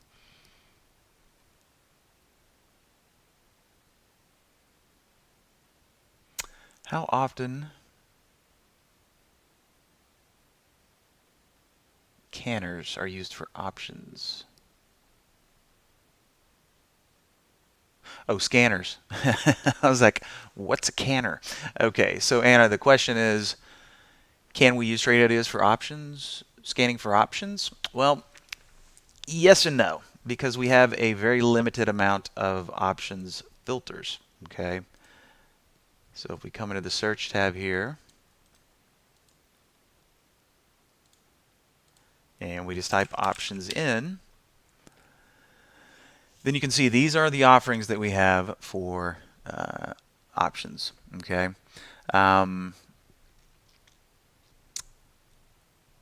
The way that these can be used, you know, it's kind of like 6 of one, half dozen of the other. People that are trading options typically want those options to move, right? They don't want it to sit there just like a stock. So typically the stocks that are in play are also going to have the options that are in play. If the stock is undergoing extreme volume, well, then there's a pretty good bet that the options are going to be doing the same thing. So I tell you what, let me just pull up a top list that I know I have hiding somewhere here based around options. And we'll do some comparisons here. Okay, so here I have a top list. Symbol price, how much volume, where it is in its range, relative volume, a few other things. But then I have the options filters listed as columns up here. Okay, don't really have anything, I don't believe, in the configuration other than some very basic min-max price, average daily volume of 500,000. Okay, but then I can say, okay, who's doing the most options today? All right, so here I have options volume contracts total today.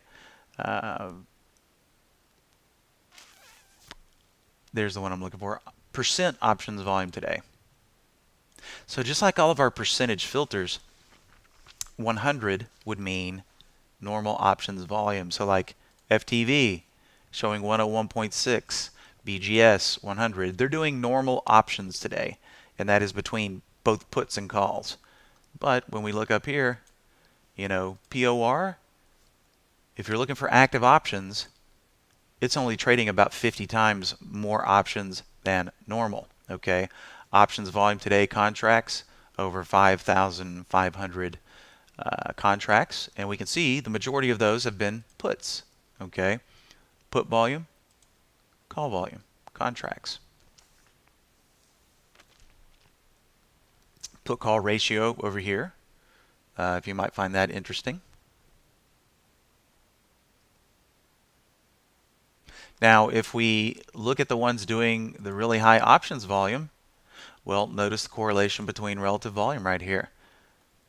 Big multiple on the options, big multiple on relative volume. This guy's still doing, you know, 15 times normal options, cranking out 28 on relative volume. So these things typically are always going to go hand in hand.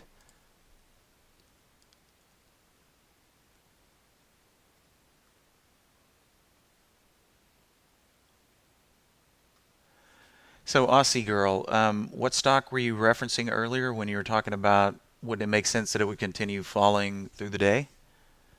Just going back and addressing the questions in order here.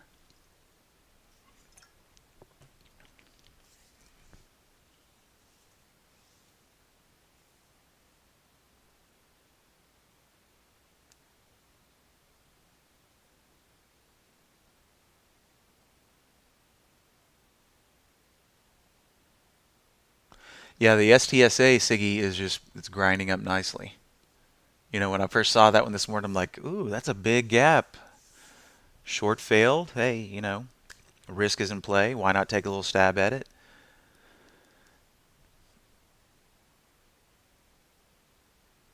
Yeah, and if these options filters aren't going to do it for you, yeah, you might want to talk to billing about that.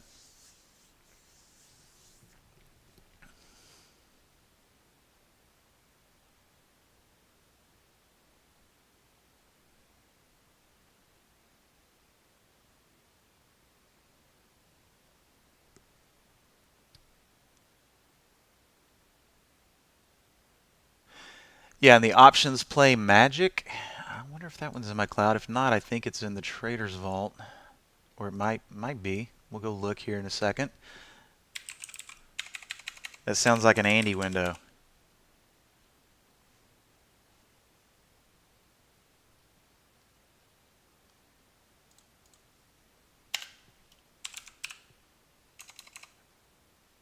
I don't think I have that one in my cloud. I don't know why my there we go. Options play magic. And this is a multi-strat window. It's been a while since I've seen this one here.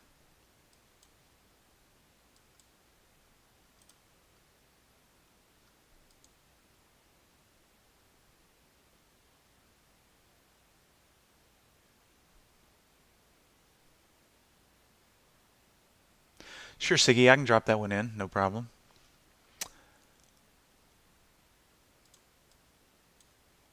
Well, give me my mouse here.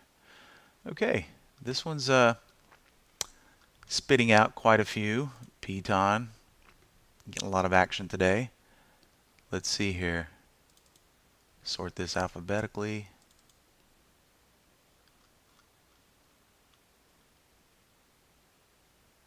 And there we have Piton. Doing about not quite 3 times normal options volume. Spitting out almost 76,000 contracts today. Let me check and see here how many stocks I'm showing. Okay, I've got this top list set to show 200, so not too many. Just want to make sure I didn't have it on 1,000 or anything. And I'll drop this one in as well.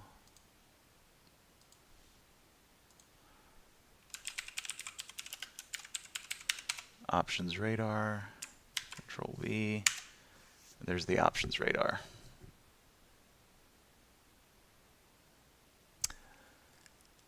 Well, if we take a look at that configuration, you know, still everything's going to be based on what we like to see on the intraday chart. This is just telling us, hey, that thing you like to see, high options volume, is definitely coming into play. So let's take a look at the config here, because keep in mind, look, in this current version that I'm looking at, we've got 1, 2, 3, 4, 5, 6, 7, 8. 8 strategies, but keep in mind, notice only 2 of them are checked off here. Okay, so basically it's the multiple above normal that you want to see. Move lower with unusually strong options volume, so things moving down with at least 50% more options volume than normal. And then the inverse, things moving higher with slightly higher than normal options volume. And when we go into the config here, you can see options volume today, 100 is normal, so we're asking for 50% above normal. But keep in mind, it could be a lot higher as well. Now, if we came in here, it'd only show me the 300s, higher and lower on 300 move, and went in here and checked out the history today, we're going to get a lot less hits. So, well, Piton's going to show up again, CSIQ, but the higher you crank up the options volume, theoretically, the less signals you should get. So if you want the most symbols coming through here, you'd want probably that default setting that I had it on, just looking at the 150s and higher and lower. Guys, I hate to put you on hold for just a second, but I got a delivery guy at the door, so let me take care of that. I'll be back in just a flash.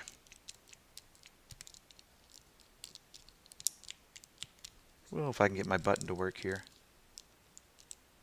We had a big cold spell pop through here, and it seems like aren't working. Okay, be right back.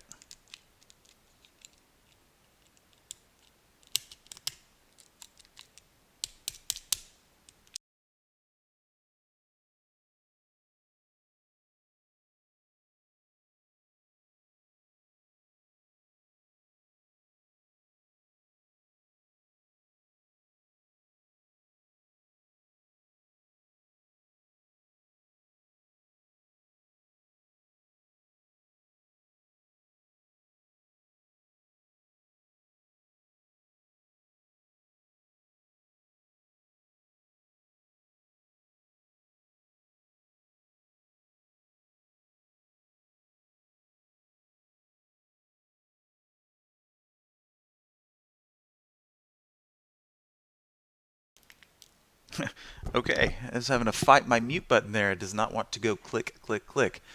So hopefully I'm back on now.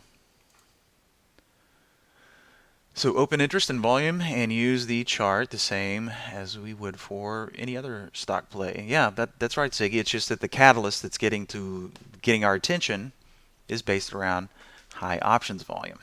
That is correct.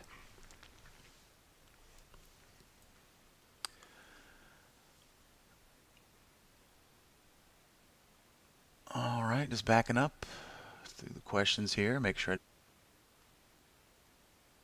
Okay, I do think we're caught up here. If I did miss something, just go ahead and resubmit it, and I'll tend to it.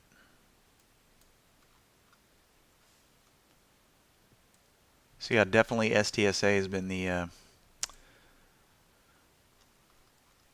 one that's been coming through this window the most. Of course, NOVN, perfect little opening range breakout here as well. Not bad at all. We'll put in a low down here, and then boom, as soon as we broke this 42-cent level. And once again, some people don't like these stocks, but in my book, I don't care what it's priced at. If the pattern is good and there's a potential for a move, you know, from a percentage basis here, going from 42 cents up to 60, that is a great percentage there. And this stock fairly liquid today. Hardly any spread because it's low dollar nature, and kicking out just about 37 million shares. And this one does quite a bit of volume on a daily basis anyway. But a break is a break is a break.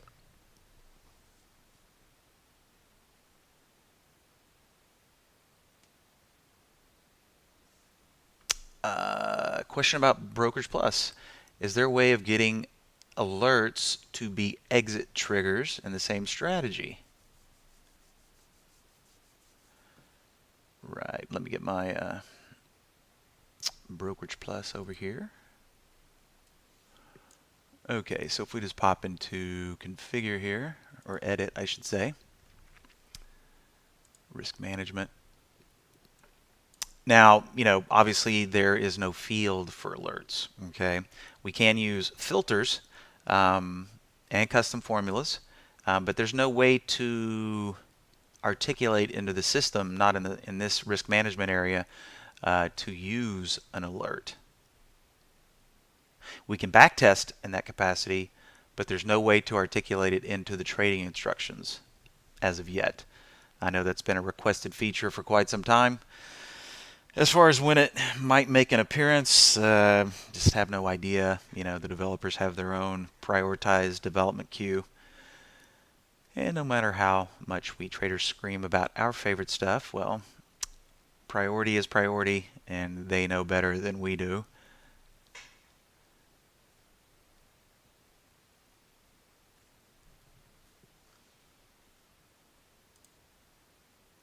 What I was saying about being able to backtest that event.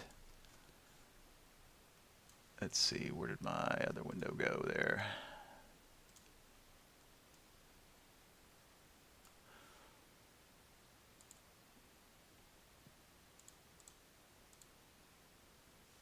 Well, I guess I'll just have to go grab it again. Okay, so for example, if we do pull up the backtester, in the advanced section, we've got this advanced exit conditions, right? And we can fold in an alert to act as a stop, okay? There's just no way to articulate that into the Brokerage Plus order entry panel at this time. Now, having said that, if you can find a filter, because sometimes we have filters and alert versions of the same thing, if you find a filter version of that, then yes, it would be possible.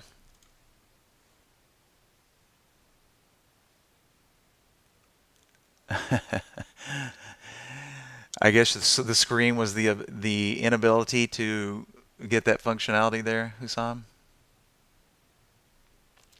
And you're welcome, Siggy, for the radar.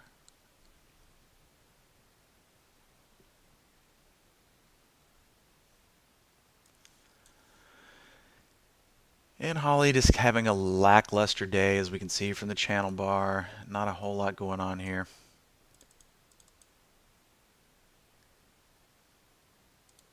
Run is a decent example of ignoring the AI's profit save exit there. AI booking 17 bucks as it exits roughly in that candle there. The shaded area is the time spent in conservative profit mode. But if you stayed in it, you'd be up considerably more, but you would have had to sit this little pullback here, which is never any fun. And if I put this back on 15 minutes here, notice what is pretty much controlling the action in this stock as well today. And it's this fast line right here, the 10 period, acting as the guiding hand. A couple of wicks below. Matter of fact, say you were watching this stock. You watch it pull back and wick. You watch it wick one more time through that 10 period and we get a strong close. That's always a bullish signal on the short term.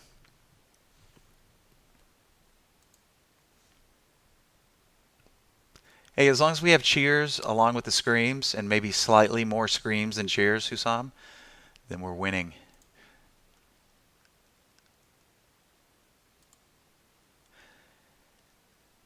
Yeah, I could see how that you might perceive it that way, that options are a type of social sentiment on price movement of a stock.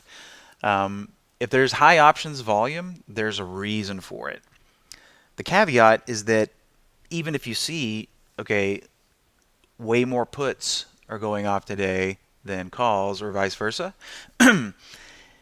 you don't know who's doing the buying and who's doing the selling, right? Is the guy initiating all those puts? Is he buying them because he thinks this, or I shouldn't say he, I should just say they, okay?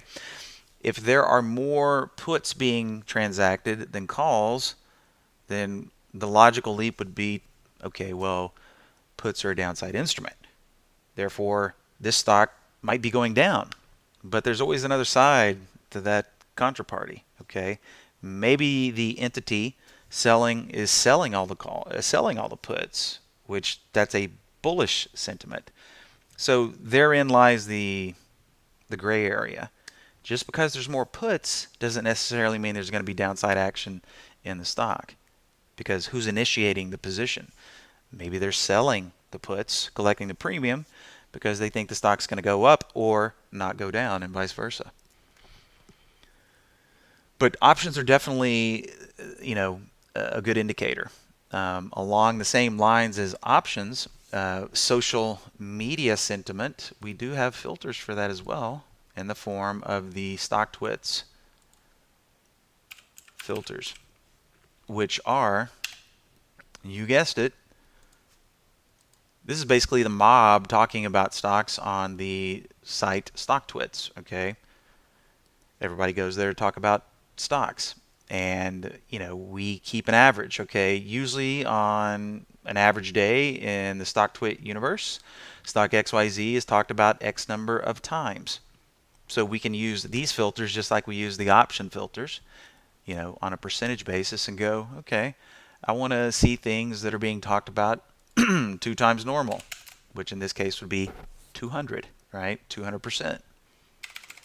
Maybe, tell you what, I keep killing all my windows off here. Let's do a little comparison here with the options radar.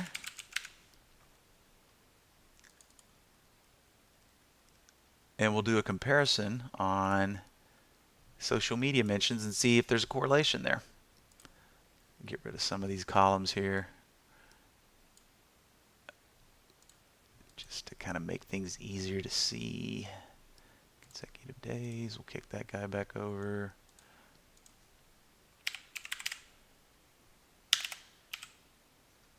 And we'll just show this guy as a column.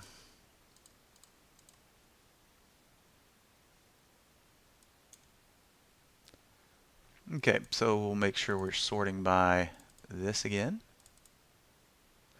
Okay, so remember, 100 is normal mentions on StockTwits. So this guy's doing 64 times the normal amount of options contracts. It's also being talked about over 16 times normal than normal on StockTwits. So you're, interesting. High options volume, high social media mentions. NAV is being talked about almost 10 times more than it normally is on StockTwits. So interesting correlation there, Siggy, between actual social media and options volume as well.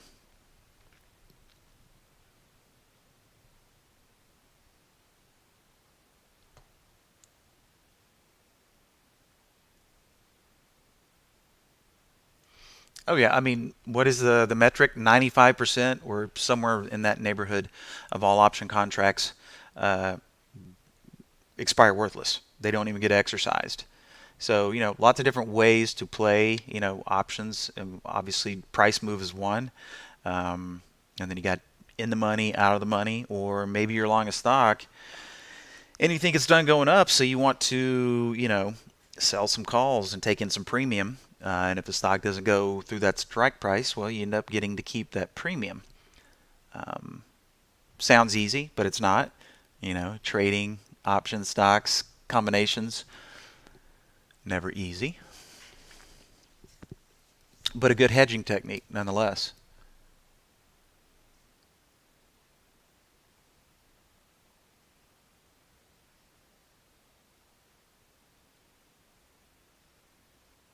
Yeah, put call ratio, I think, is what you're getting at there, Siggy. So this metric here, put call ratio.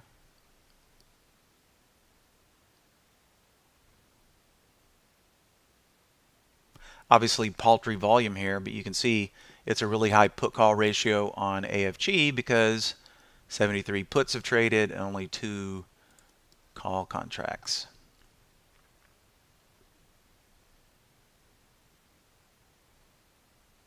Yep, that's exactly right. Just taking a little bit of premium, and it's always good if if you're getting close to your sell price, or you're like, okay, this thing did what I thought it was going to do, but it might go some more. So, you could sell those calls, collect that premium. If it does continue to go up, you'd probably get exercised out of it, but you made your money.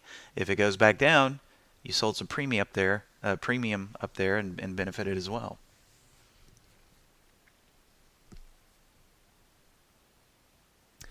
Okay, Galaxy Gamer, could you please help with how to use the alert filter VWAP positive divergence? Sure.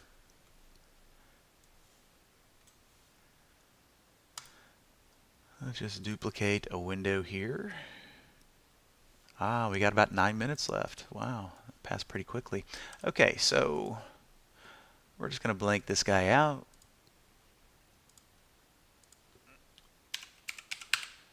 VWAP divergence, positive VWAP divergence. Okay, so once again, what is VWAP? Volume weighted average price. Okay, where has the majority of the volume been executed on any given stock of the day? Um, and there's a lot of different ways to find these. If we plug in positive VWAP divergence of say 3%, that means the stock's going to be 3% above where the majority of the volume has changed hands today. Okay, and a stock that is exhibiting a 3% positive VWAP divergence is going to look very similar to a stock exhibiting a three standard deviation up move, or maybe something that's up 3%. So there's a lot of different ways sometimes to ask the same question, but positive VWAP divergence out of all those three things that I described is probably one of my more favorite ones. But then again, you have to ask yourself, okay, well, how do I want to treat this event? A lot of people like to fade these moves. So let's just put some volume in here just so we don't get a bunch of thin stuff coming through here. We'll just take a peek. No big surprise that STSA pops up, okay, because it's slowly grinding up, and it's not parabolic though, but it's grinding up nicely. A little bit more of what I expected here. RDHL comes up here, takes its pullback. Hey, guess what? Look who's in control here, the 10 period. Now it's popping back up here. So at current levels, it's 6% above VWAP, even though we put a minimum value in there of 3. This one is 6. STSA kicking out a crazy metric of 22%.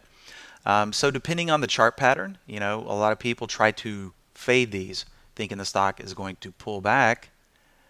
And yeah, for example, once RDHL was up here, popping out probably 5% or a little bit higher, it was good for a fade for a brief period of time. If you would have got short up here at 1083, that was a nice little move, But if you didn't take the money, slowly, it's coming back up again.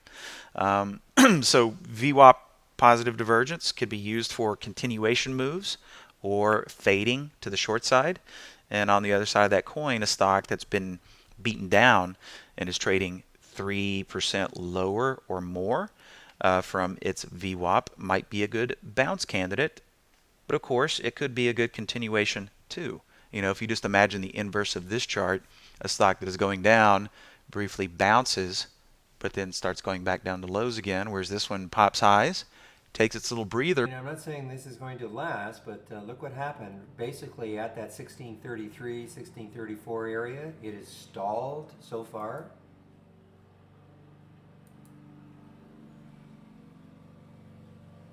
Meanwhile, the WTRH, which I'm still in a little bit, is continuing to drift down.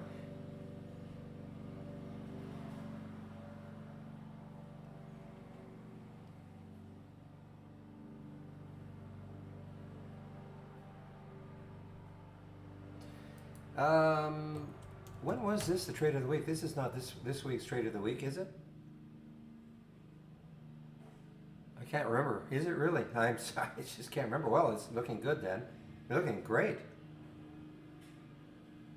Wednesday, so it should have triggered earlier. Wouldn't it have triggered on... What was the trigger point? What was the trigger price, I should say? 24.75? Oh, really? That late? Wonder why. It's Thursday today, right?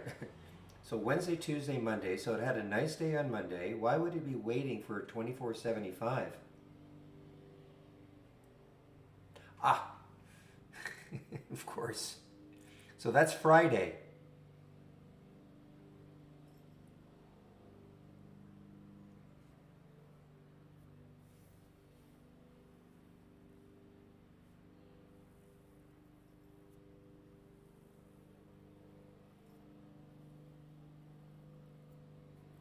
Oh, Siggy, you can hear me in the YouTube feed?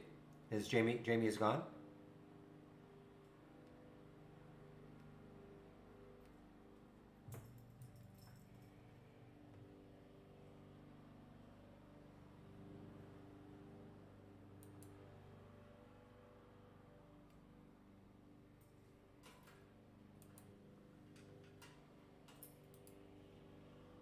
Okay, thank you.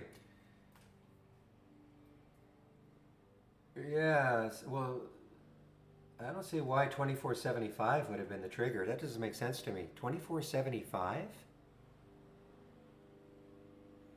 I don't have the email. I mean, I'll have to take your. Somebody in the YouTube feed is saying just a little over 23 was the trigger. All right. Okay. After a momentary. Okay, that's a red. That's almost a red bar ignore. So this could get it going. KRA. It stalled at that high, pulled back a little bit, and now this could get it going. KRA.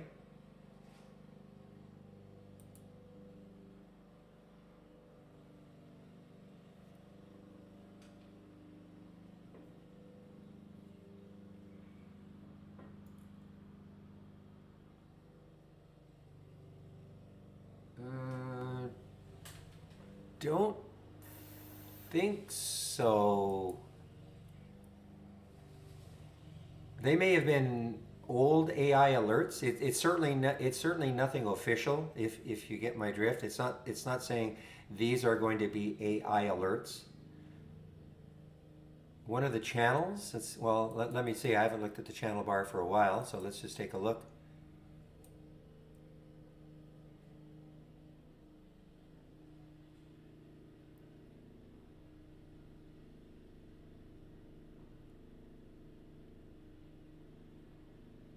Yeah, I don't see a channel like that, so you'd have to. I need more information.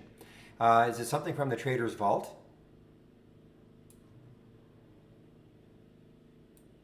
Yeah, I don't know, Chris.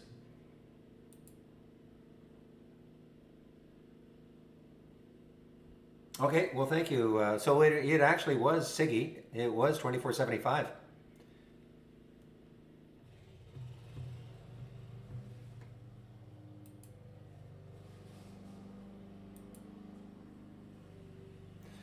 Did you check the Trader's Vault if there's something in there? There are a lot of strategies in there.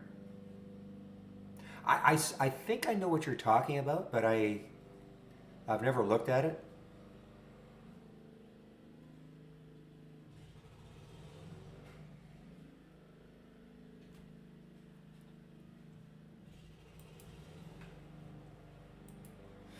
All right, guys, it is now 1 o'clock. I'm going to do my video pretty soon, and today is, now that I've got the fact that Monday was a holiday, today is Thursday, so I will be attending the marketing meeting at 2 o'clock.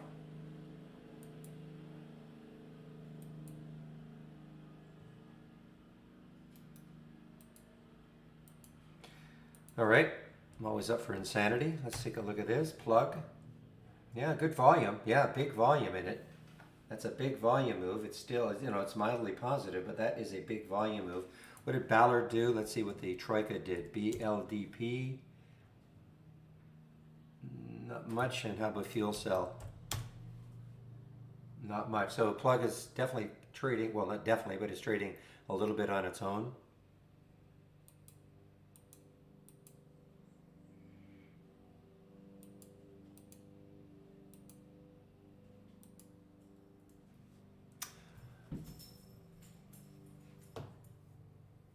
Oh, Jamie, are you still in the room or no? You're just posting.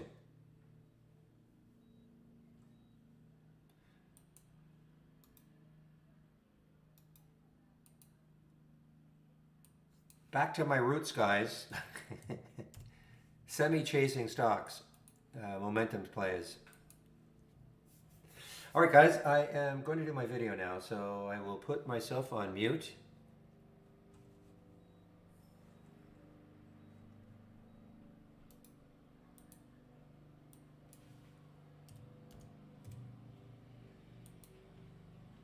I just can't keep shorting tops. Okay, thank you, Jamie. All right, guys, so I'm going to be doing my video, so let me just get the announcement in first.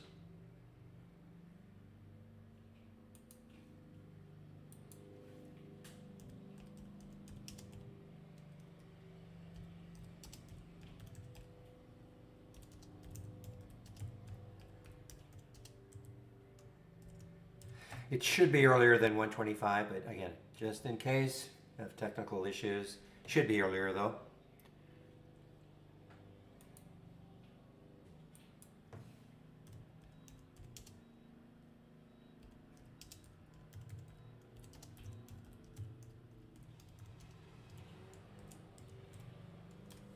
All right, and I will put the link. I want to put my homepage link in.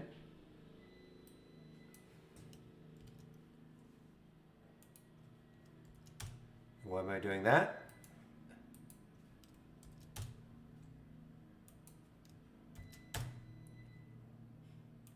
Okay, so if you do want to sign up for the daily video that I do, just click on my homepage and you will see one of the, get out of here. One of the links is watch the daily market recap videos. That's me, okay?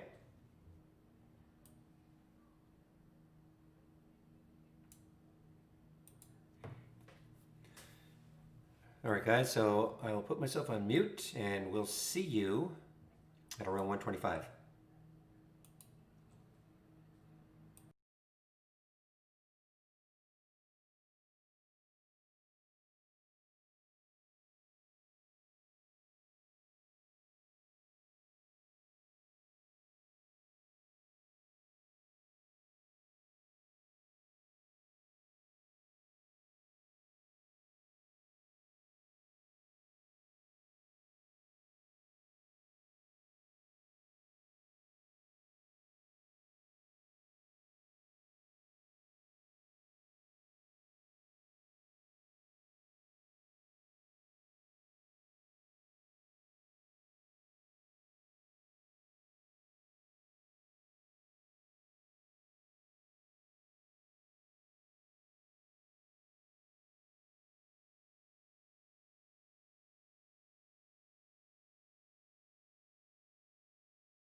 All right, guys, I'm back.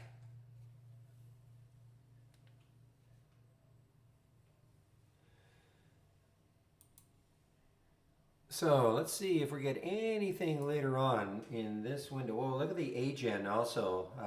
Nice alert so far. A little pullback. AGEN 498, 523.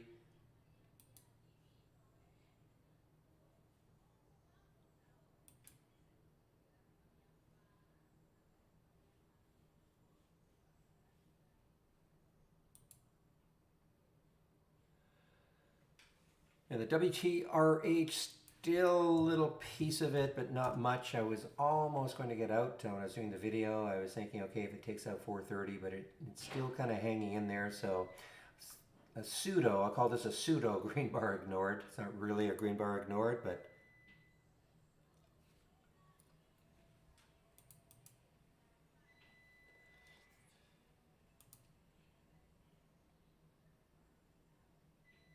well, now, yeah, KRA is now approaching that 1679. What did it get to? 1668? Well, the market's rebounding though. The market is rebounding. That's nice to see if you want to go long things. So the SPY is a little bit down, Dow's a little bit down, and NAS has gone slightly positive.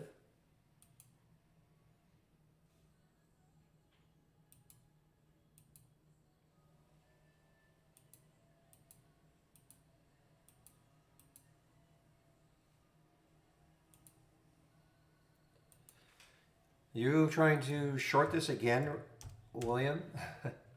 I don't know. I mean, it looks pretty strong. It's got, I mean, on the monthly chart, it still has some room. And, you know, just looking at the channel, it's not really touching the top of the channel. So, I don't know. I mean, this is, I think if it took out that high, it may still run again. AGEN. I don't know if there's any news on this one.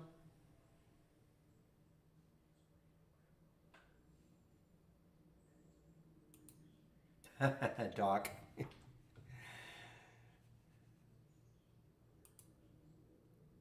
Oh, I see. Okay. Yeah, I wouldn't. Yeah, I mean, it looks still pretty strong. It's a big float too, 152 million in the float. So this is not a low float situation. It's traded almost 10 times normal.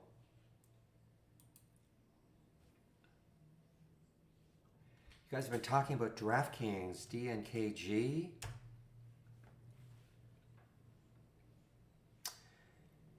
How about DKNG?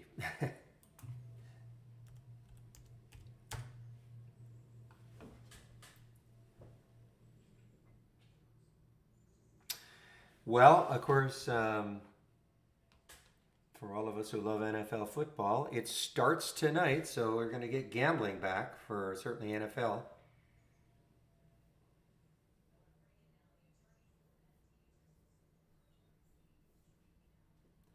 So that's probably a shot in the arm for all these gambling stocks, gambling sites.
All right, guys, I did take a little short on the KRA and put a stop right at the high there.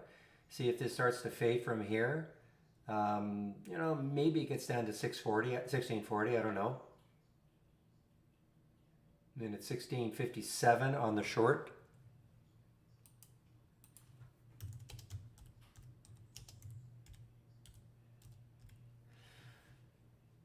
Now, what would help, of course, is if the market, so we have some topping tails right now, if the market turns around a little bit for that short, but otherwise I'll just get out.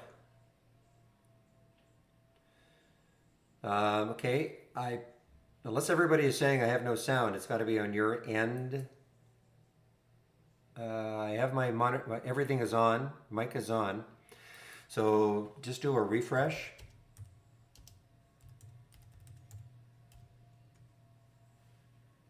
Please.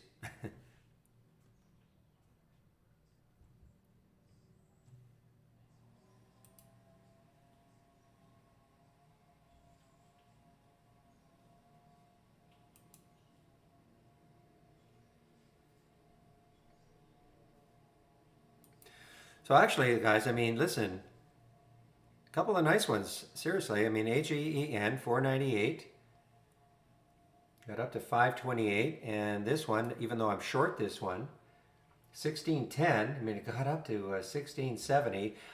You know, I was just a little reluctant because of that high right there, but it blew right through it. And it looks like it's going to, yeah, I might just have to get out of this trade.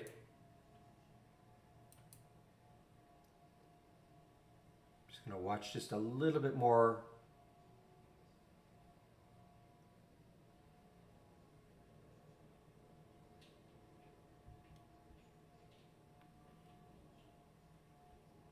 I'm still surprised it triggered so late. There must be a reason. I mean,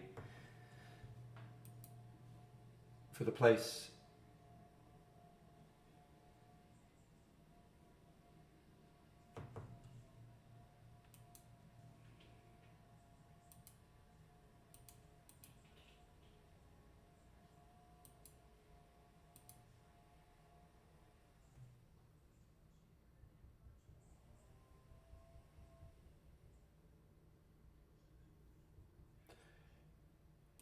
Okay, guys, I'm out of it.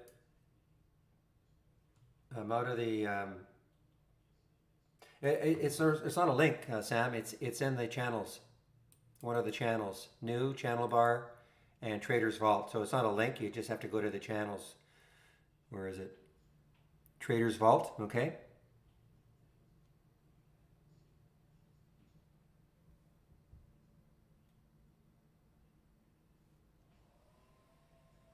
So again, from the toolbar, new channel bar, and then just have to scroll down until you see.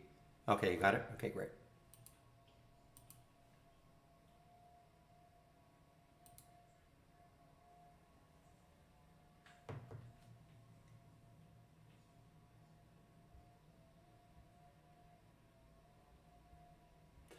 All right, I am still going to keep an eye on this KRA.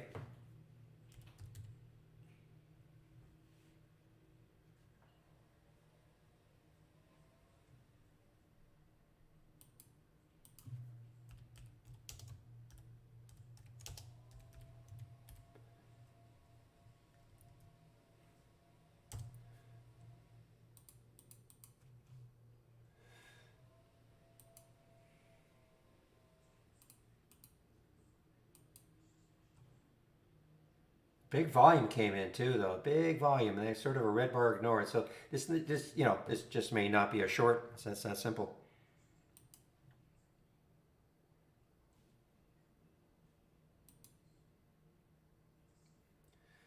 That's a beauty alert. 498, 534 now for AGEN. Okay, this is actually an earnings play, so keep an eye on this. Again, I always look at these. Okay, if it can somehow, look what it did. If it can somehow get through 309, 310, and that's where I'm sticking an alert, and that is for MEIP, then it has a shot. This is actually an earnings play, so it should still be active. Look at the volume that came in. Okay, so if it takes, you can just see what could happen. If it take all this out, then it has a shot to get up to this area here, and it should still be very active because it is an earnings play. So, and it's not a low float, 93 million in the float.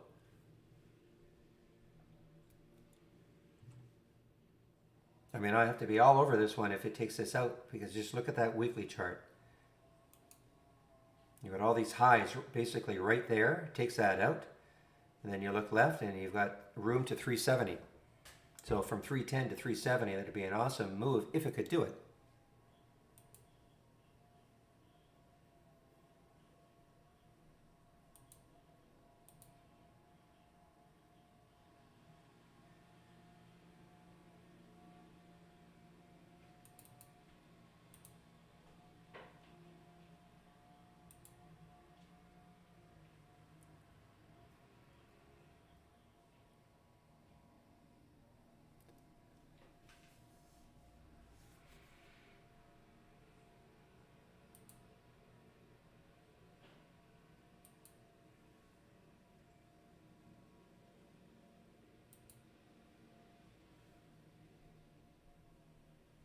Well, this one, okay, now maybe the whole number will stop it. I mean, right now it's sort of unstoppable.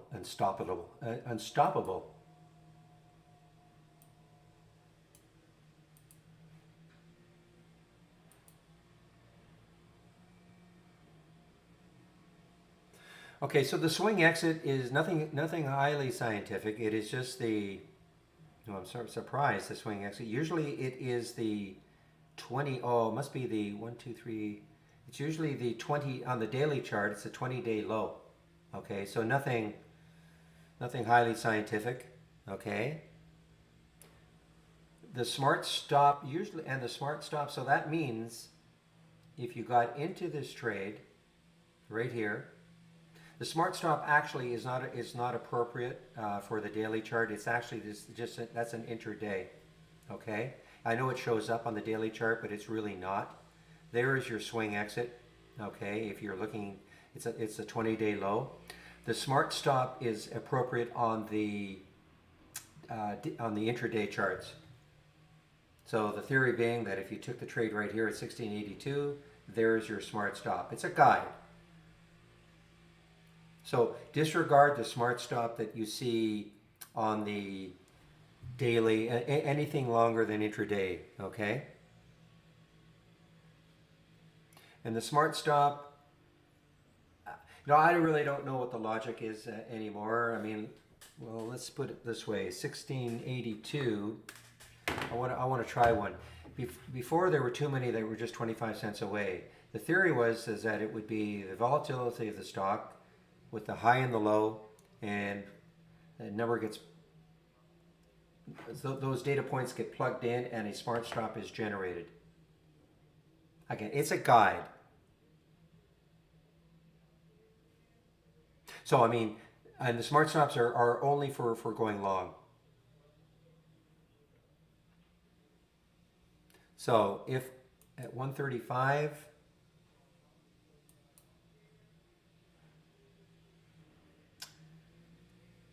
just looking where it would be.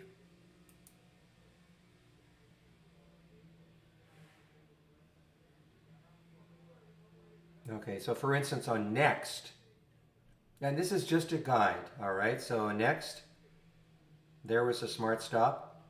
If you got in at 215, there's your stop. Now what I do, it's just a guide. Me, I look at a lot of support right there on that 15-minute chart. If it took that out, I'd be out of the trade.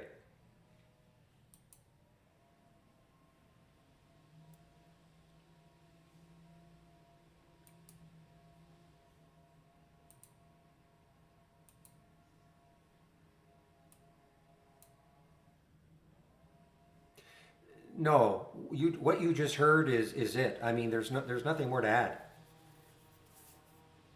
I mean, as I said, the swing exit is just a 20-day low, boom, and that's it. And the smart stop, as I say, is just something that is it is generated by our system. It's that simple. There's really nothing more to add. It's just a guide.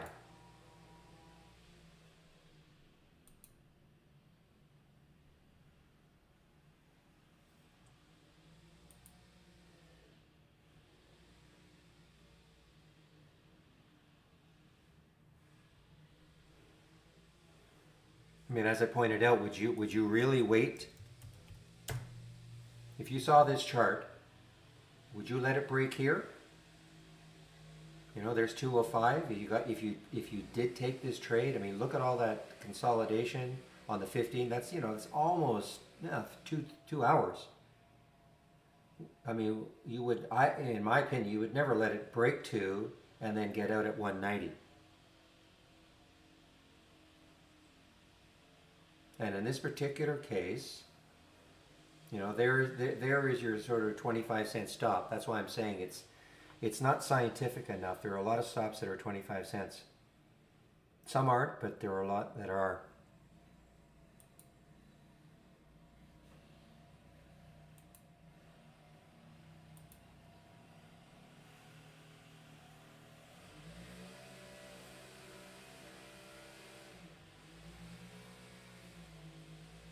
Okay, just give me a moment here.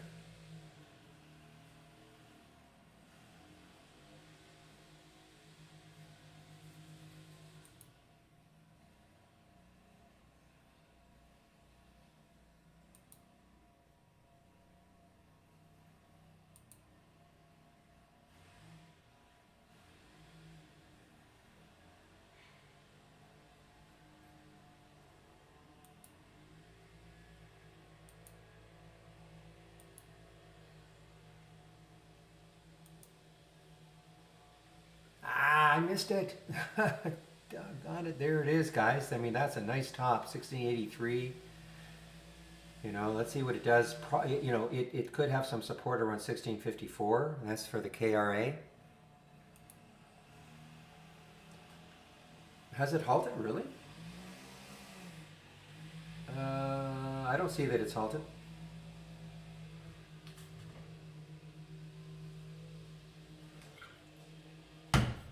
It's not halted according to my platform.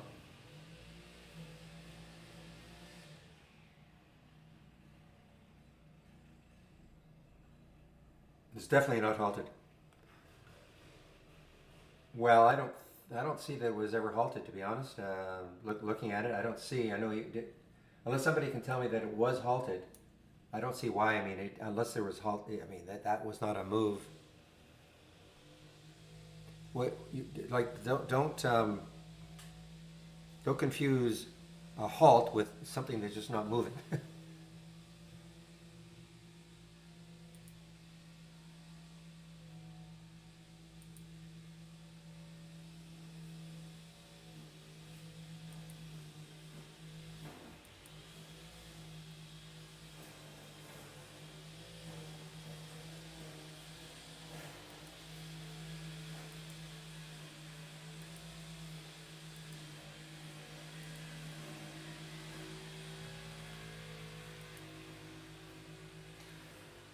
Okay, so remember I was talking about the distance from the exit. So again, I took this in the simulator earlier. I exited at 561. So this is telling me right there that as we speak anyway, it is 14 cents above where I exited.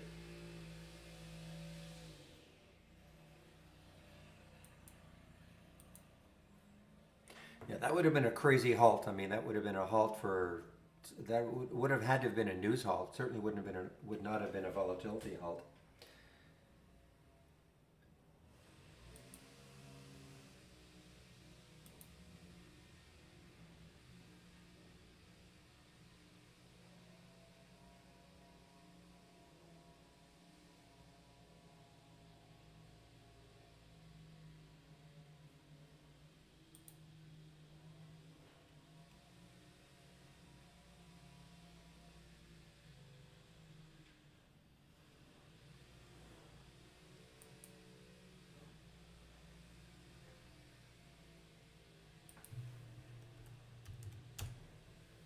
Well, it's not super low. It's 31 million. You know, it's traded 3 times normal, 3.9 times normal.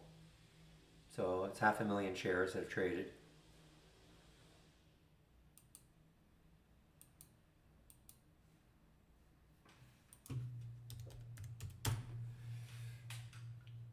Okay, well, nice little 2-bar pullback on the 15s. Nice volume coming in. And you know what? I mean, I know I talked about this one earlier. I was saying, you know, we might get a red bar ignored formed on the daily chart for CODX, and that's exactly what's happened now. As long as this remains like this, I mean the trigger, well, you can't know until this bar completely closes. But 1117, actually I'm wrong. I mean that's 1117 would have been the trigger for Codex, CODX. You have that red candle, totally engulfed by the previous daily candle. This candle moves above the high of that. And yeah, I know I talked about this, but I was kind of thinking, okay, let's see if this candle can, like these candles can completely engulf. Now it's not going to be complete because there's a bottoming tail there, but this looks interesting. I mean, 1452, looking left, kind of that area that could stall it.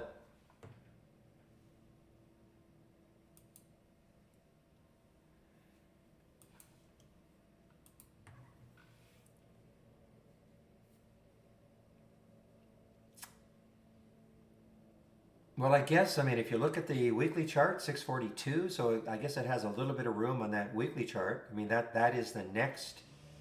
I don't think the daily chart has got anything. Yeah, no, that's.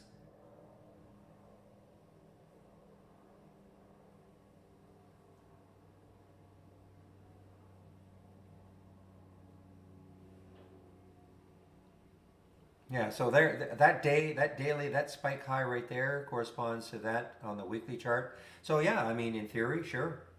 In theory, there's nothing on the chart that's going to block it.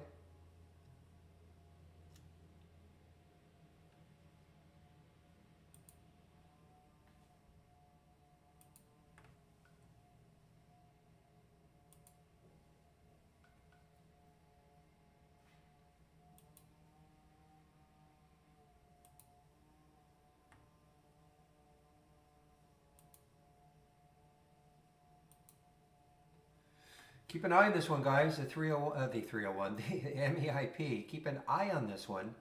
I mean, I have my alert set up here. There's good volume coming in.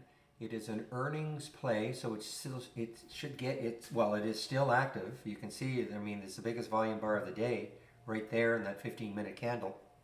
Okay, so keep an eye on it. Now the volume is tailing off. I mean, the big volume came on that 5-minute candle. So the volume is starting to tail off, but if it takes out that high, and again, the only reason I'm somewhat fixated on it is that if you look, there's the high 307, there's the high 308, there's the high 305. So I mean 305, 307, 308. If it can, and what did it get to today? Got up to 306. So I mean, if it can take this out with some more volume, especially in the 5-minute. I mean, again, looking left, it has some room to 370, and that is for MEIP.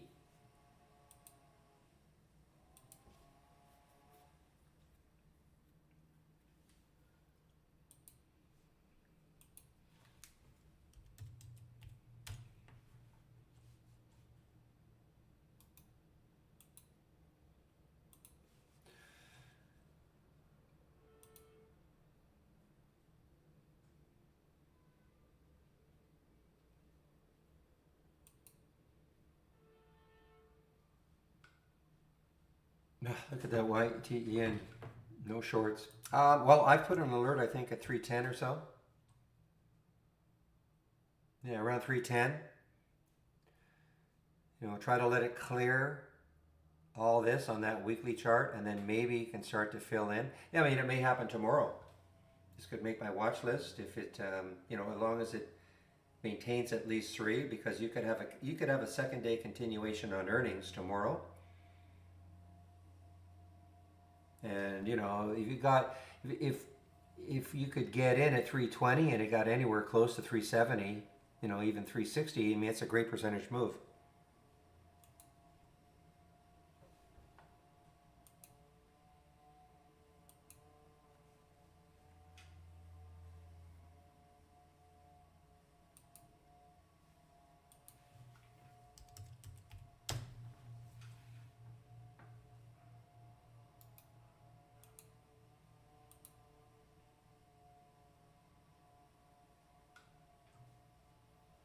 That one was a weekly chart.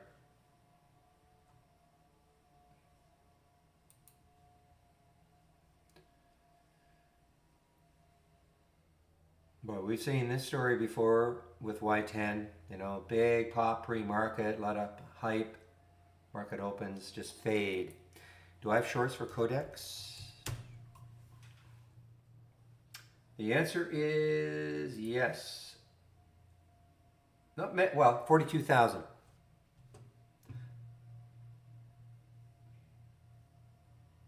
Well, if you don't see any resistance on the daily chart, then you have to look at a weekly chart.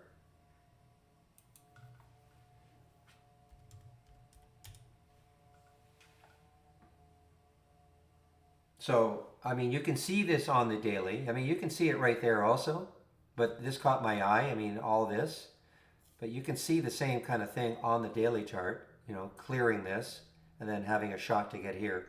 So you could have taken on this in this particular one, you probably could have taken your pick between the daily and the weekly.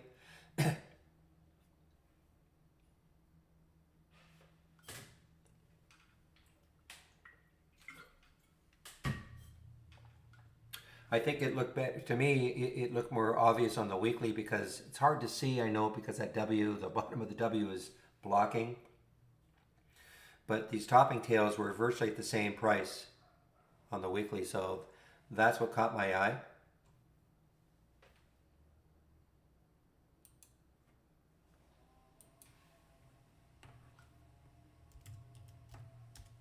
It's all visual, you know. This is all visual. There's no indicate. Well, no, there's no indicators. It's just visual for me most of the time.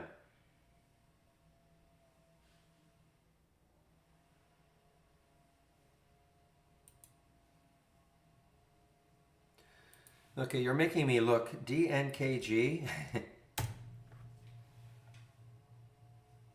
Keep doing that. DKNG.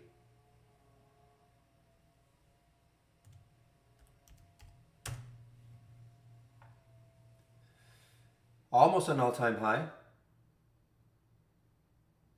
44.86 is the all-time high. So, you know, obviously a great day, great 2 days, 3 days now after this big pullback. Boy, what a choppy looking daily though. Oh my goodness. Up, down, up, down. It's not it. And again, when I talk about chop, I'm not just talking about the candles themselves. Well, I'm talking about the candles, but it's the not the body of the candles. It's all these topping tails and bottoming tails every single day.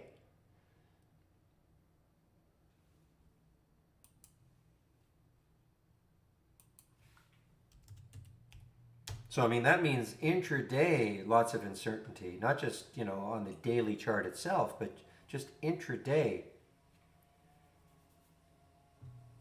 You know, you'd love for this one, for instance, you'd love for today to have this one, you know, close near the high of the day, so it doesn't trade off, and then all of a sudden you get this big topping tail. It's hard to generate a lot of confidence, but you know the trend. Even that, you know, you can't even say that the trend. The only reason, in my opinion, this is going up is because the NFL starts today. NFL season starts, so the gamblers will be back.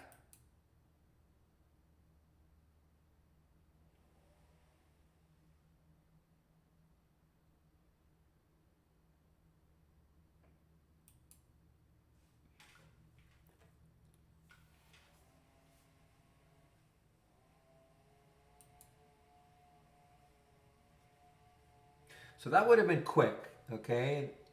Shorting this one around that 1685 mark. I mean, that's 30 cents.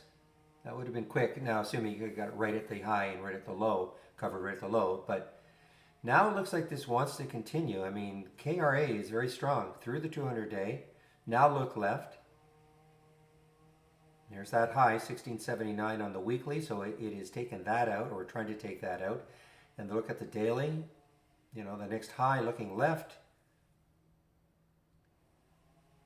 is 17. So 17 could be, you know, a bit of a stumble for it.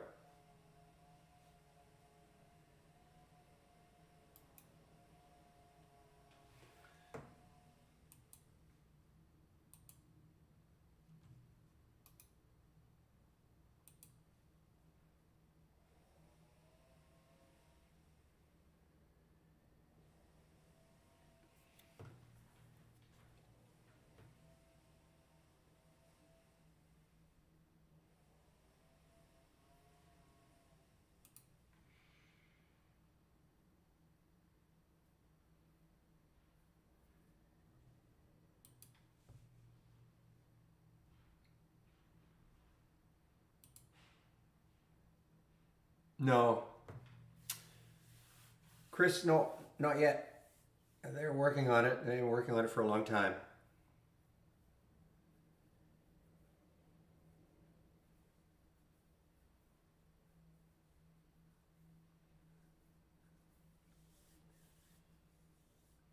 And I know what service you're going to use.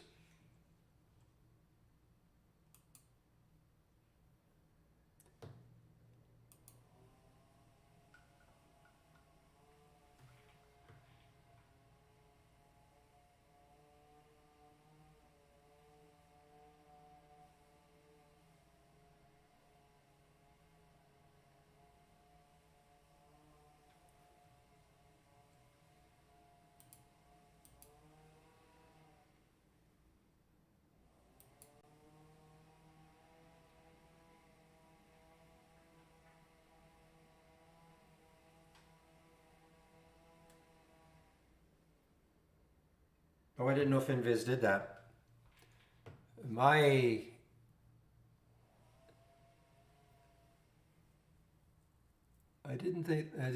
excuse me, I did not think they had full real time. I thought they used bats, but I may be wrong.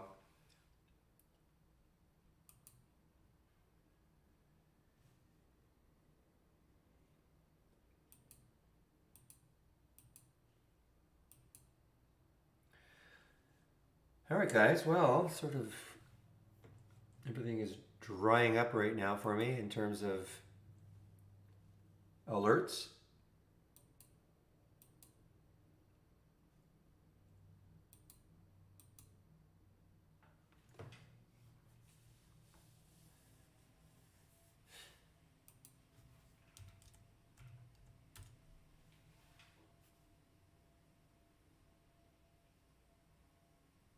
You mean on the 15-minute time frame?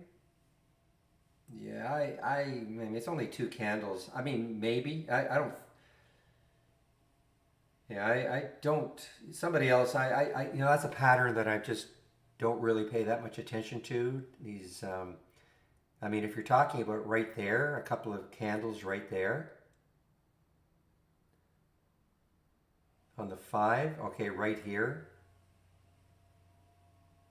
I don't know how accurate that's going to be in an intraday time frame, like a 5 minute chart to have, call that a double bottom. I know what you're looking at, but other people who maybe pay more attention to, excuse me, geometric patterns like that might have a better say.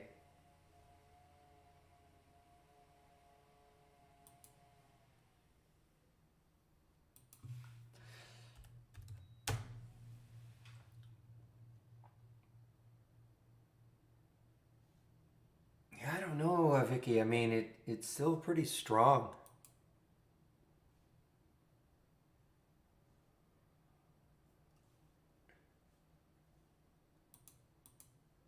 Also, I'm going to be in the marketing meeting in about 5 minutes, so or less than 5 minutes, so I'm not sure I can concentrate on it enough.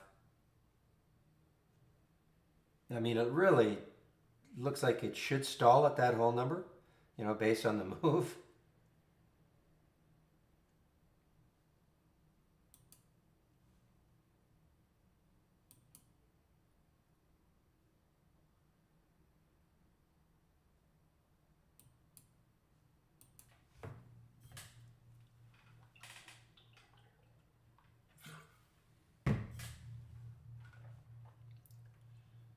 Just waiting for anything happening in here. The next is still intriguing to me. If it can pop back, it's got a lot of room, of course.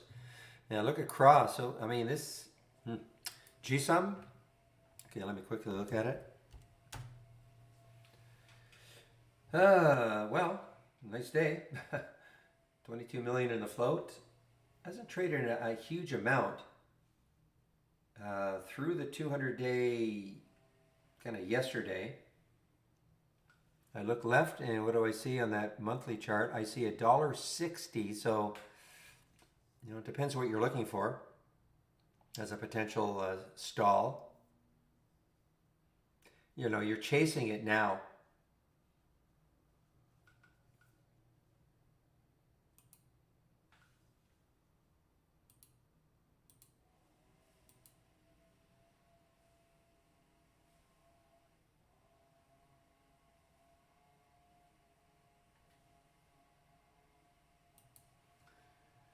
All right, guys, I'm going to put myself on mute. I'll be in this marketing meeting. Let me just load it.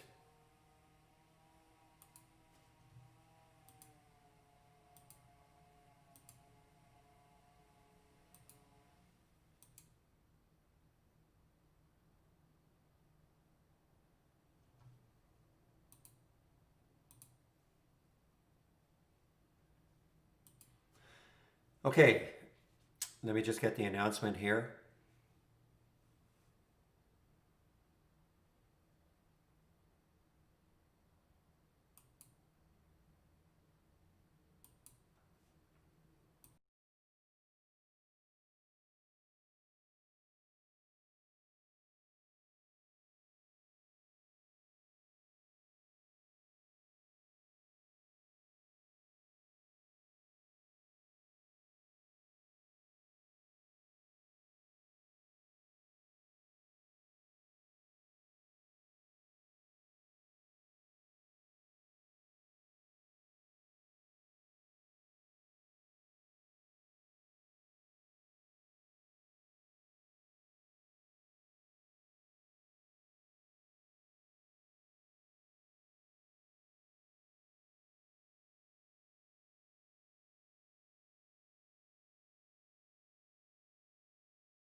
All right, guys, I'm back, and you know what? That little WTRH, I don't have very much left, but it is turning in to be a really nice trade.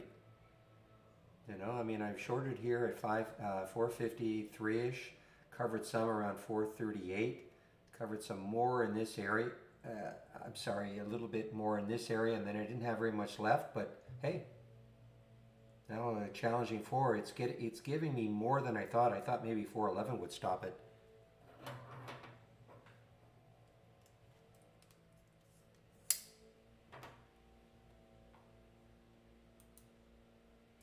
And as I was doing in the marketing meeting, boy, this Capri, another one, you know, I just think 20 is such a psychological number for it to get through. Let's see if it can do it. If not, this could be, is it shortable? Yeah, it's shortable for me.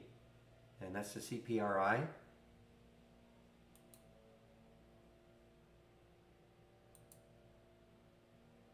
I did see KRA. I saw. Yeah, it is now looking like a really good short underneath that 17.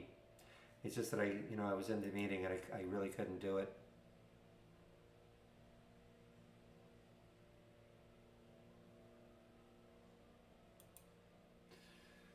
So, you know, it's frustrating. I mean, look at the QH. I mean, the alert was at 528. Sorry, 828. It hit 887. And the spread, you know, here's a situation where, okay, I mean, the spread has been like 6 cents, 8 cents, 10 cents. It really didn't matter, you know, the fact that it did this. Of course, my crystal ball isn't good enough to know that it was going to do this based on that spread. But that's a heck of an alert from 828 up to 887.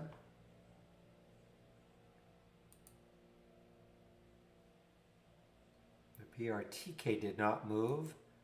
I'm kind of still waiting on this next to see if it has any sort of movement in it. Doesn't look good. I mean, I liked it because look at all the room it's got.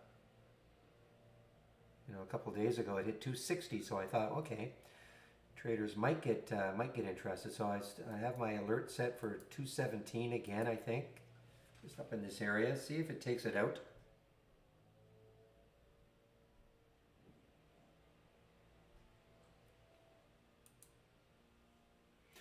Yeah, well, a couple of topping tails, really. I mean, a couple of topping tails on the 5-minute chart for Capri, CPRI, just underneath 20.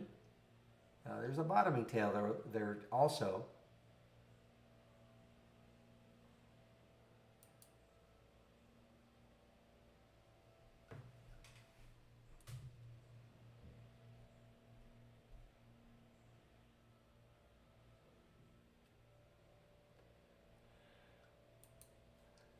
This one didn't, well, again, that's why we put an alert, you know, it never triggered, MEIP, never triggered.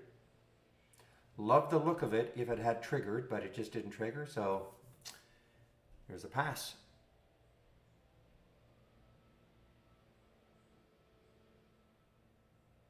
Meanwhile, wow, look at the market here, guys. Look at this big red bar right here. Whoa. That is a big red bar. That's the biggest one of the day so far if it maintains. Maybe that one is, but that's a big red bar. Look at the volume too. A big sell-off.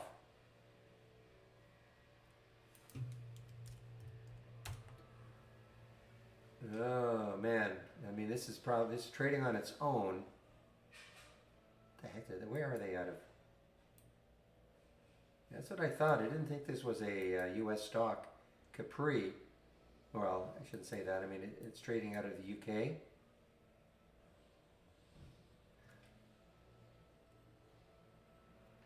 Well, it does allow. Okay, that's the old Michael Kors. Okay, that's right.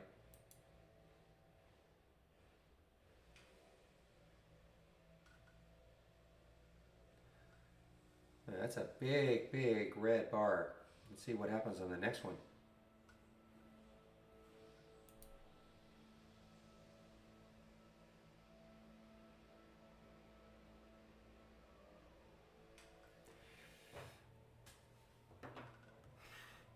So are you talking about DraftKings run up from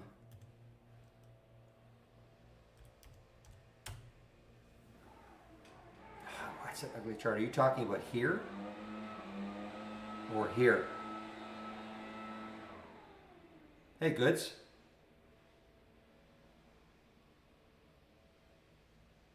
You talk about the last 3 day run up or just in general? Or here, that month?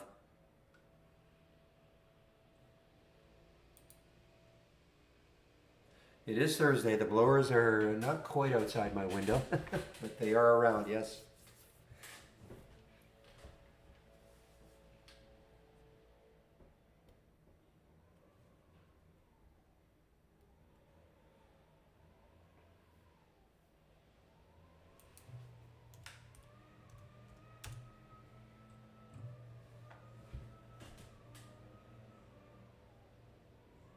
Keep an eye on this one. I mean, this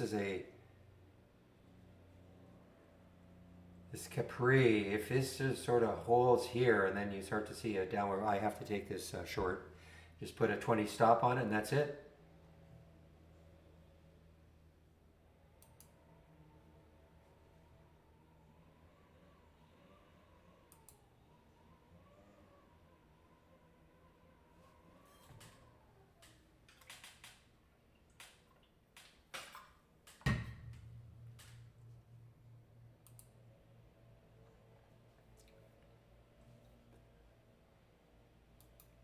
All right, put an alert here, 2004. Put an alert here around 1984. So bracket these price alerts and just see what happens. See if it breaks out one way or the other.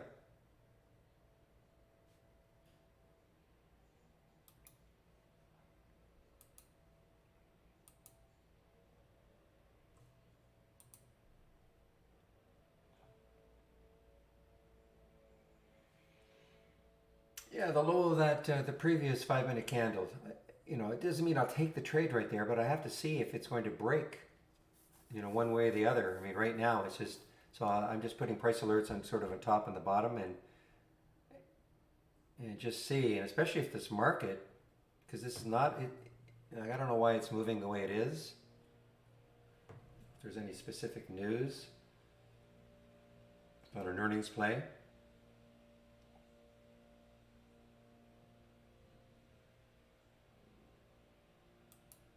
So I know this is the United Kingdom. I don't know if they're doing this. Is this? It's based in London, really?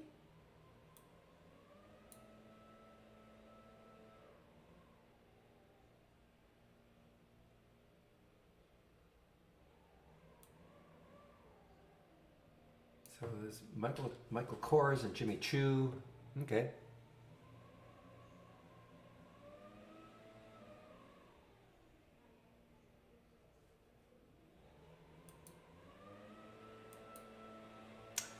All right, well, listen, it broke above. It broke above. So far.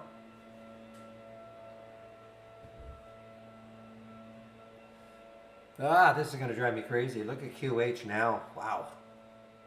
What's the spread? It's a dime. You recall my talking about the spread back here, and I said, well, you know, that spread won't matter if it jumps $1. It didn't matter.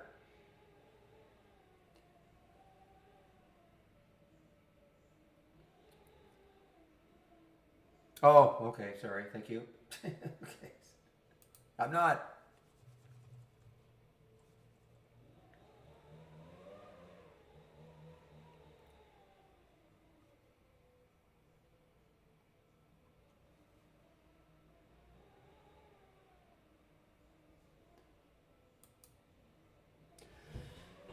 Wow, look at the volume that just came into GIII, guys. GIII, look at the volume that just came in. It's the biggest volume, probably the biggest volume bar of the day.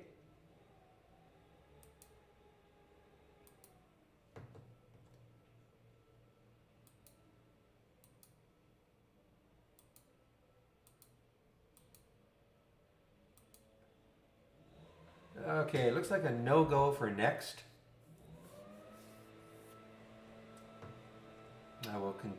I still have my alert set up in this area around 218, 220-ish. See if it takes it out later.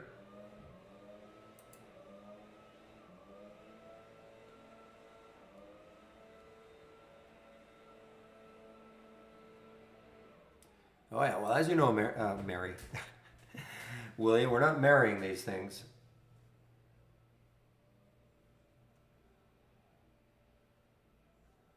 And it is probably, well, it probably came right into some resistance right around there on the daily chart.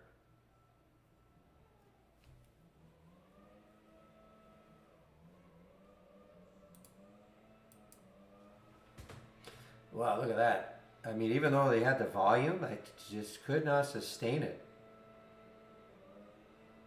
Okay, well, I'm talking about the G triple I.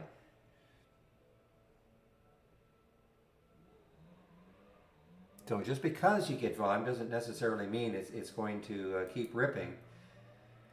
So what I'm going to do is stick an alert at the high and see if that is just a momentary blip and then it recovers, because look at if you look left, there's room, a lot of room. 1548 or 1541 or so, the next high looking left for G triple I.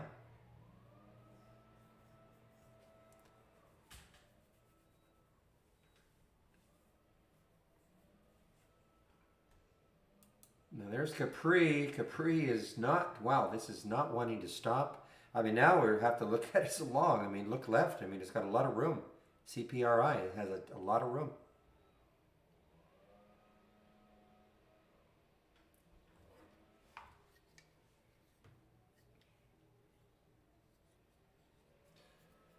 What's moving it? I mean, it's had a just tremendous hour. 1870 up to 2013 in the last hour. Is it really? I just can't.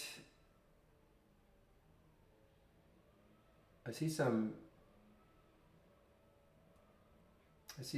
brokers initiating coverage and all. I just don't see. It must be pretty recent news, or I just don't see anything in our news or IB's news.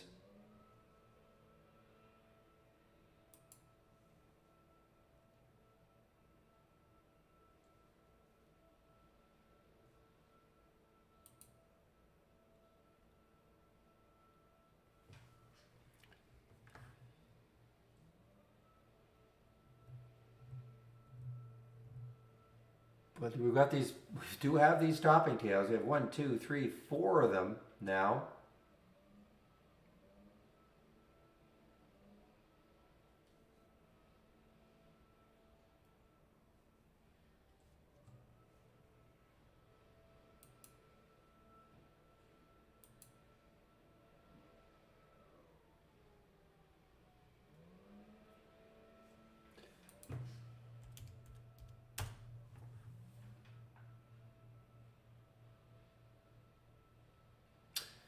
Yeah, this has had a pretty good day, obviously. I took it off the watch list. I just didn't, too bad, because, I mean, it is 406. It would have triggered at 406 at the high of yesterday.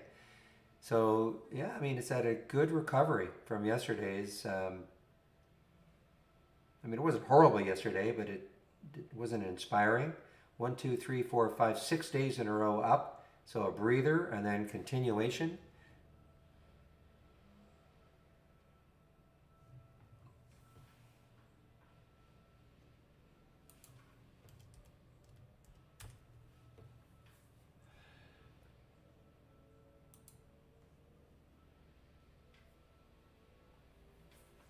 All right, guys, so I'm going to shut this room down around 3 o'clock.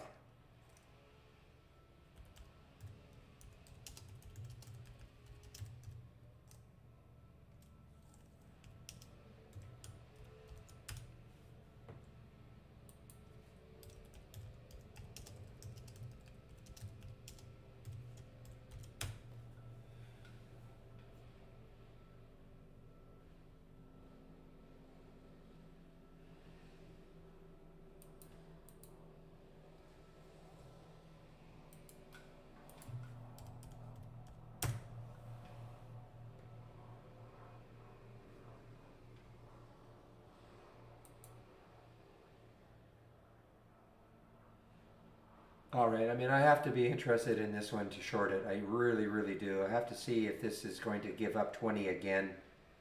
And that's the Capri, the CPRI. Oh, I see. It showed up here. The TCON showed up here at 425. Okay. I didn't even see that. Patterson, or PTC, sorry. We saw this early on in the day.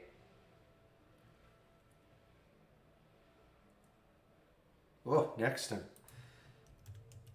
Boy, that's why I was just waiting to see if it could take out that 220 area. Look at the volume too coming into it.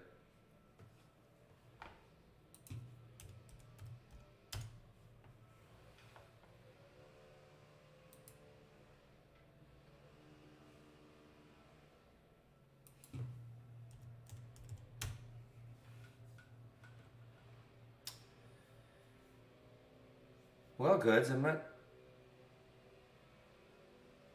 See what you're looking at here. So your stop would have to be what, about $1.70 or so, $1.65 or so.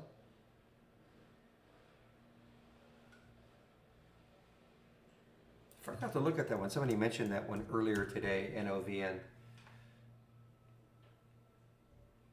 Oh well, you can see. Big day, 61 million shares, but it is a big. You know, it's crazy. I mean, a 50-cent stock with 127 million in the float. Surprised they haven't done a reverse split. Get the price up, get the shares down.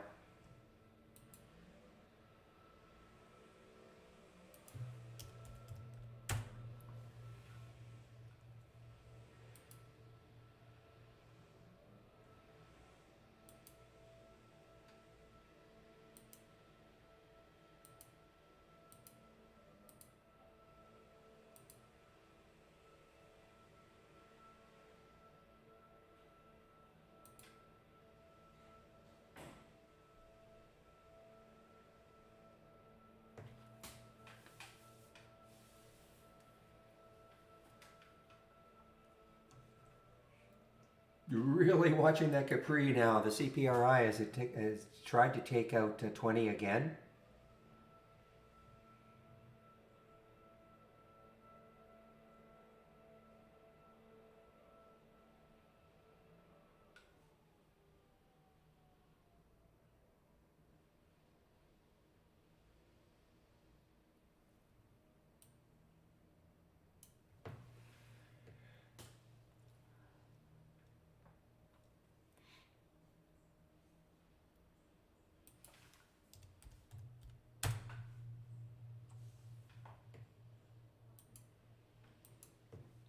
Well, guys, it's up to you. You want to short this one. So,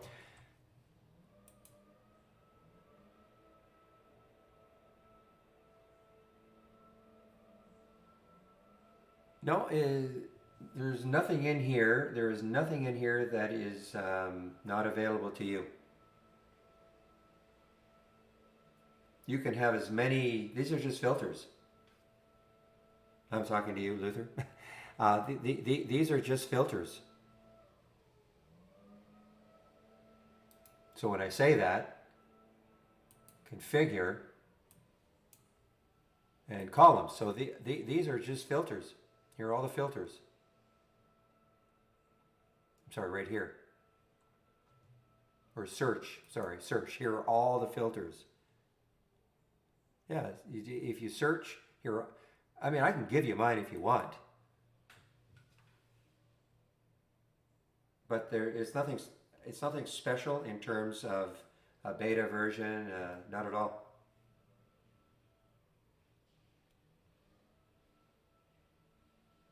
It is one of the, I think I am sharing it. I think I'm sharing it, can't remember. Single stock window, yeah. So if you want it, you just have to go into the scans, and there it is. It may be a little bit different now, I can't remember. You know, I may have made some changes a little bit, but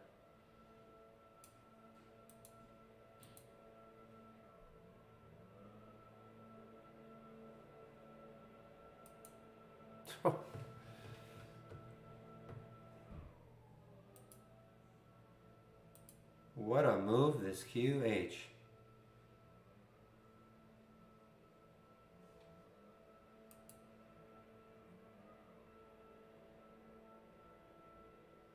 Oh, now are you sure, they're not hidden down here if you have to stretch your window a little bit?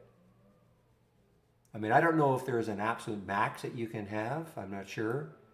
But sometimes it's a matter of, just elongating the windows or the window itself, sorry.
All right, guys, so just one last talk about links, etc.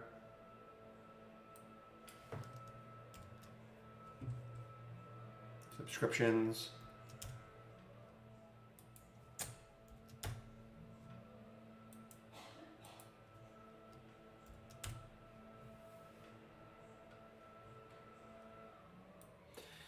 Yeah, it can drive yourself crazy trying to figure it out, can't you, Luther? All right, so if you click on my homepage link right there, you'll see there's a promo code, Barry for Alpha, 15% off the first month only. You click on Get Trade Ideas, and we have four plans, basically, premium and standard on the annual basis. So the premium is $22.68 a year minus the 15%, and the standard is $10.68 a year minus the 15%. Why would you get premium? It's because you want to see the AI in action. That's the reason. Okay, there are some other differences, but that is the main reason. You don't have to start off with an annual plan. You can always start off with a monthly plan. $118 for the standard, less the 15%. The discount's only good for the first month, or the premium, $228, less the 15%. Again, the discount's only good for the first month. And though, if you do want to upgrade from standard to premium or from monthly to annual, you can do so, and we will honor that 15% promo code. Some other links from my homepage. You can subscribe to my daily market recaps. All the webinars are here. The webinar this afternoon at 5 o'clock. The 20 lessons in 20 days. Really good link. Take the lessons. All right. What is a top list? Build a top list. What's an alert window? Some of the very basic stuff goes over all of that. Even if you're not a subscriber and you're wondering, well, what sort of features do we have? These are some of the basic features.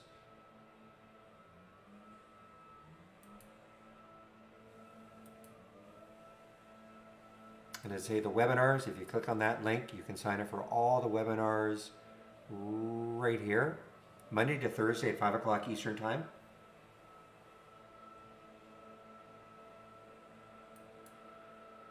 And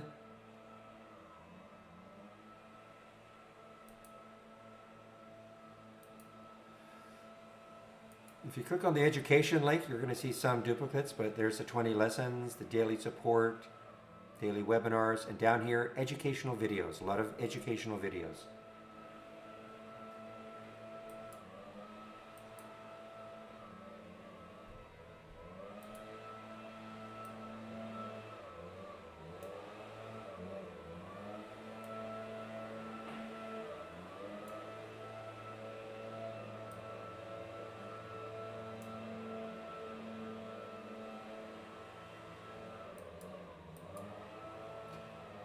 Oh boy.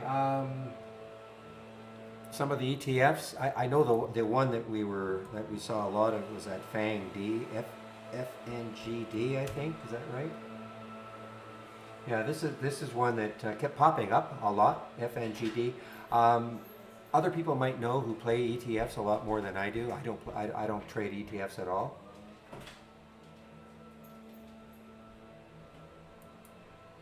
SQQQ. There's one. Obviously DXD.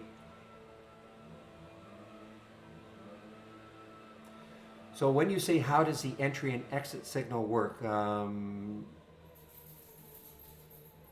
do you mean by that exactly, Dev? Like where are you talking? If you're talking about in the AI, it's kind of mapped out for you. You have an entry, and you have a stop, and basically just manage the trade as you see fit. Okay,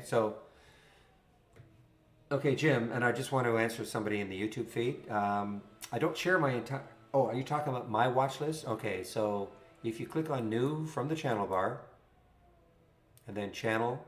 I'm sorry, new from our toolbar, and then click channel bar, and then my watch list is down here, Mary's watch list, and then you'll have these three windows. Remember, everything in a channel is a layout, so before you do that, make sure you save your layout to the cloud. You can only have one layout loaded at a time.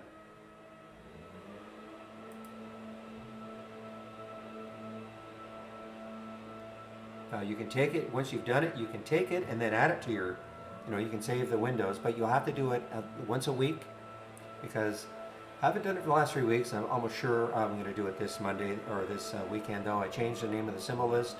So if you save this, for instance, this week, yeah, it'll work tomorrow, but on Monday, you'll say, hey, how come it's not working? Because I will have changed the symbol list that is attached to these two windows. Guys, we've got some activity outside the window, you probably heard. So with the AI, I mean, you have an entry price and you've got a stop. Okay, so you just have to load the window and you monitor the trades as you see fit.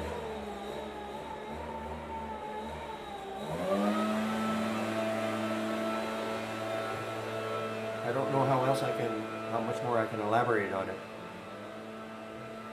You don't have to take the trade right under the entry. I would always obey the stop. The AI gets out of trades, for a variety of reasons, though. It could be a timed exit. Each strategy has a hold period. Could be 45 minutes, 60 minutes, could be almost all day. So if the trade, no matter what it's doing, and it could be working really well, very well, if the hold, as an example, is 45 minutes for that strategy, it's going to exit the trade, not that you have to.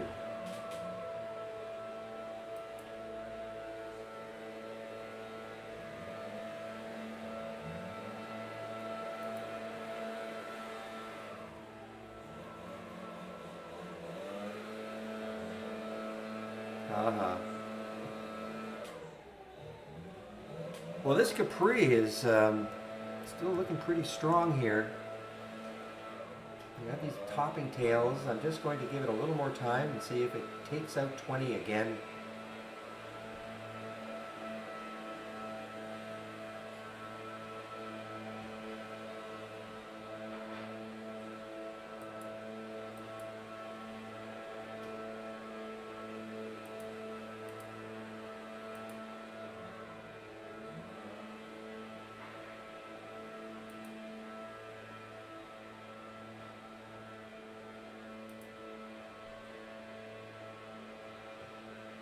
Maybe, I mean, yeah, around 1990, where all this is, yeah. I mean, if it took that out, you'd have to think that would, momentarily anyway, destroy the confidence of people who want to go long.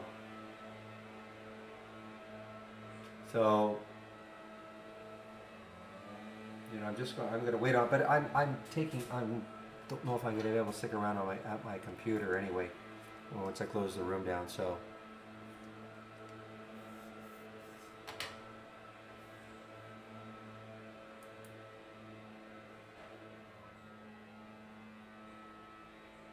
See, I was kind of hoping it would do what KRA did, you know, break down through 17 and then give us, you know, 30 or 40 cents.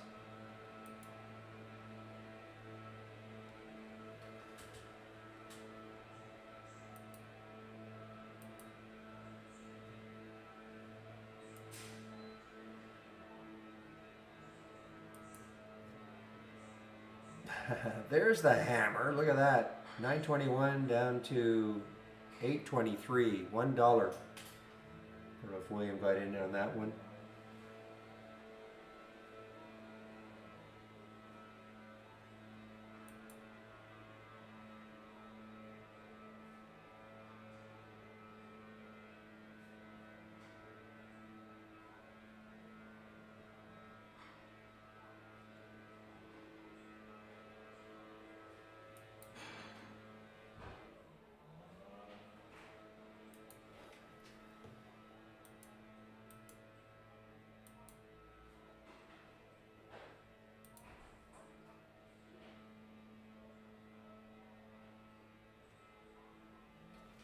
All right, let's see if this bar, this green candle, so it's 3 minutes to close. Let's see if it can keep closing higher.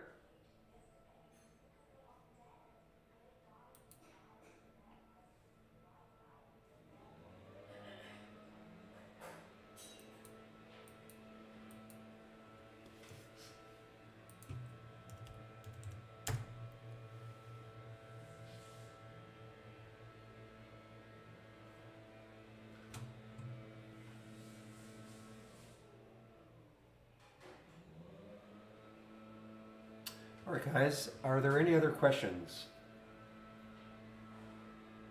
We're wrapping this up.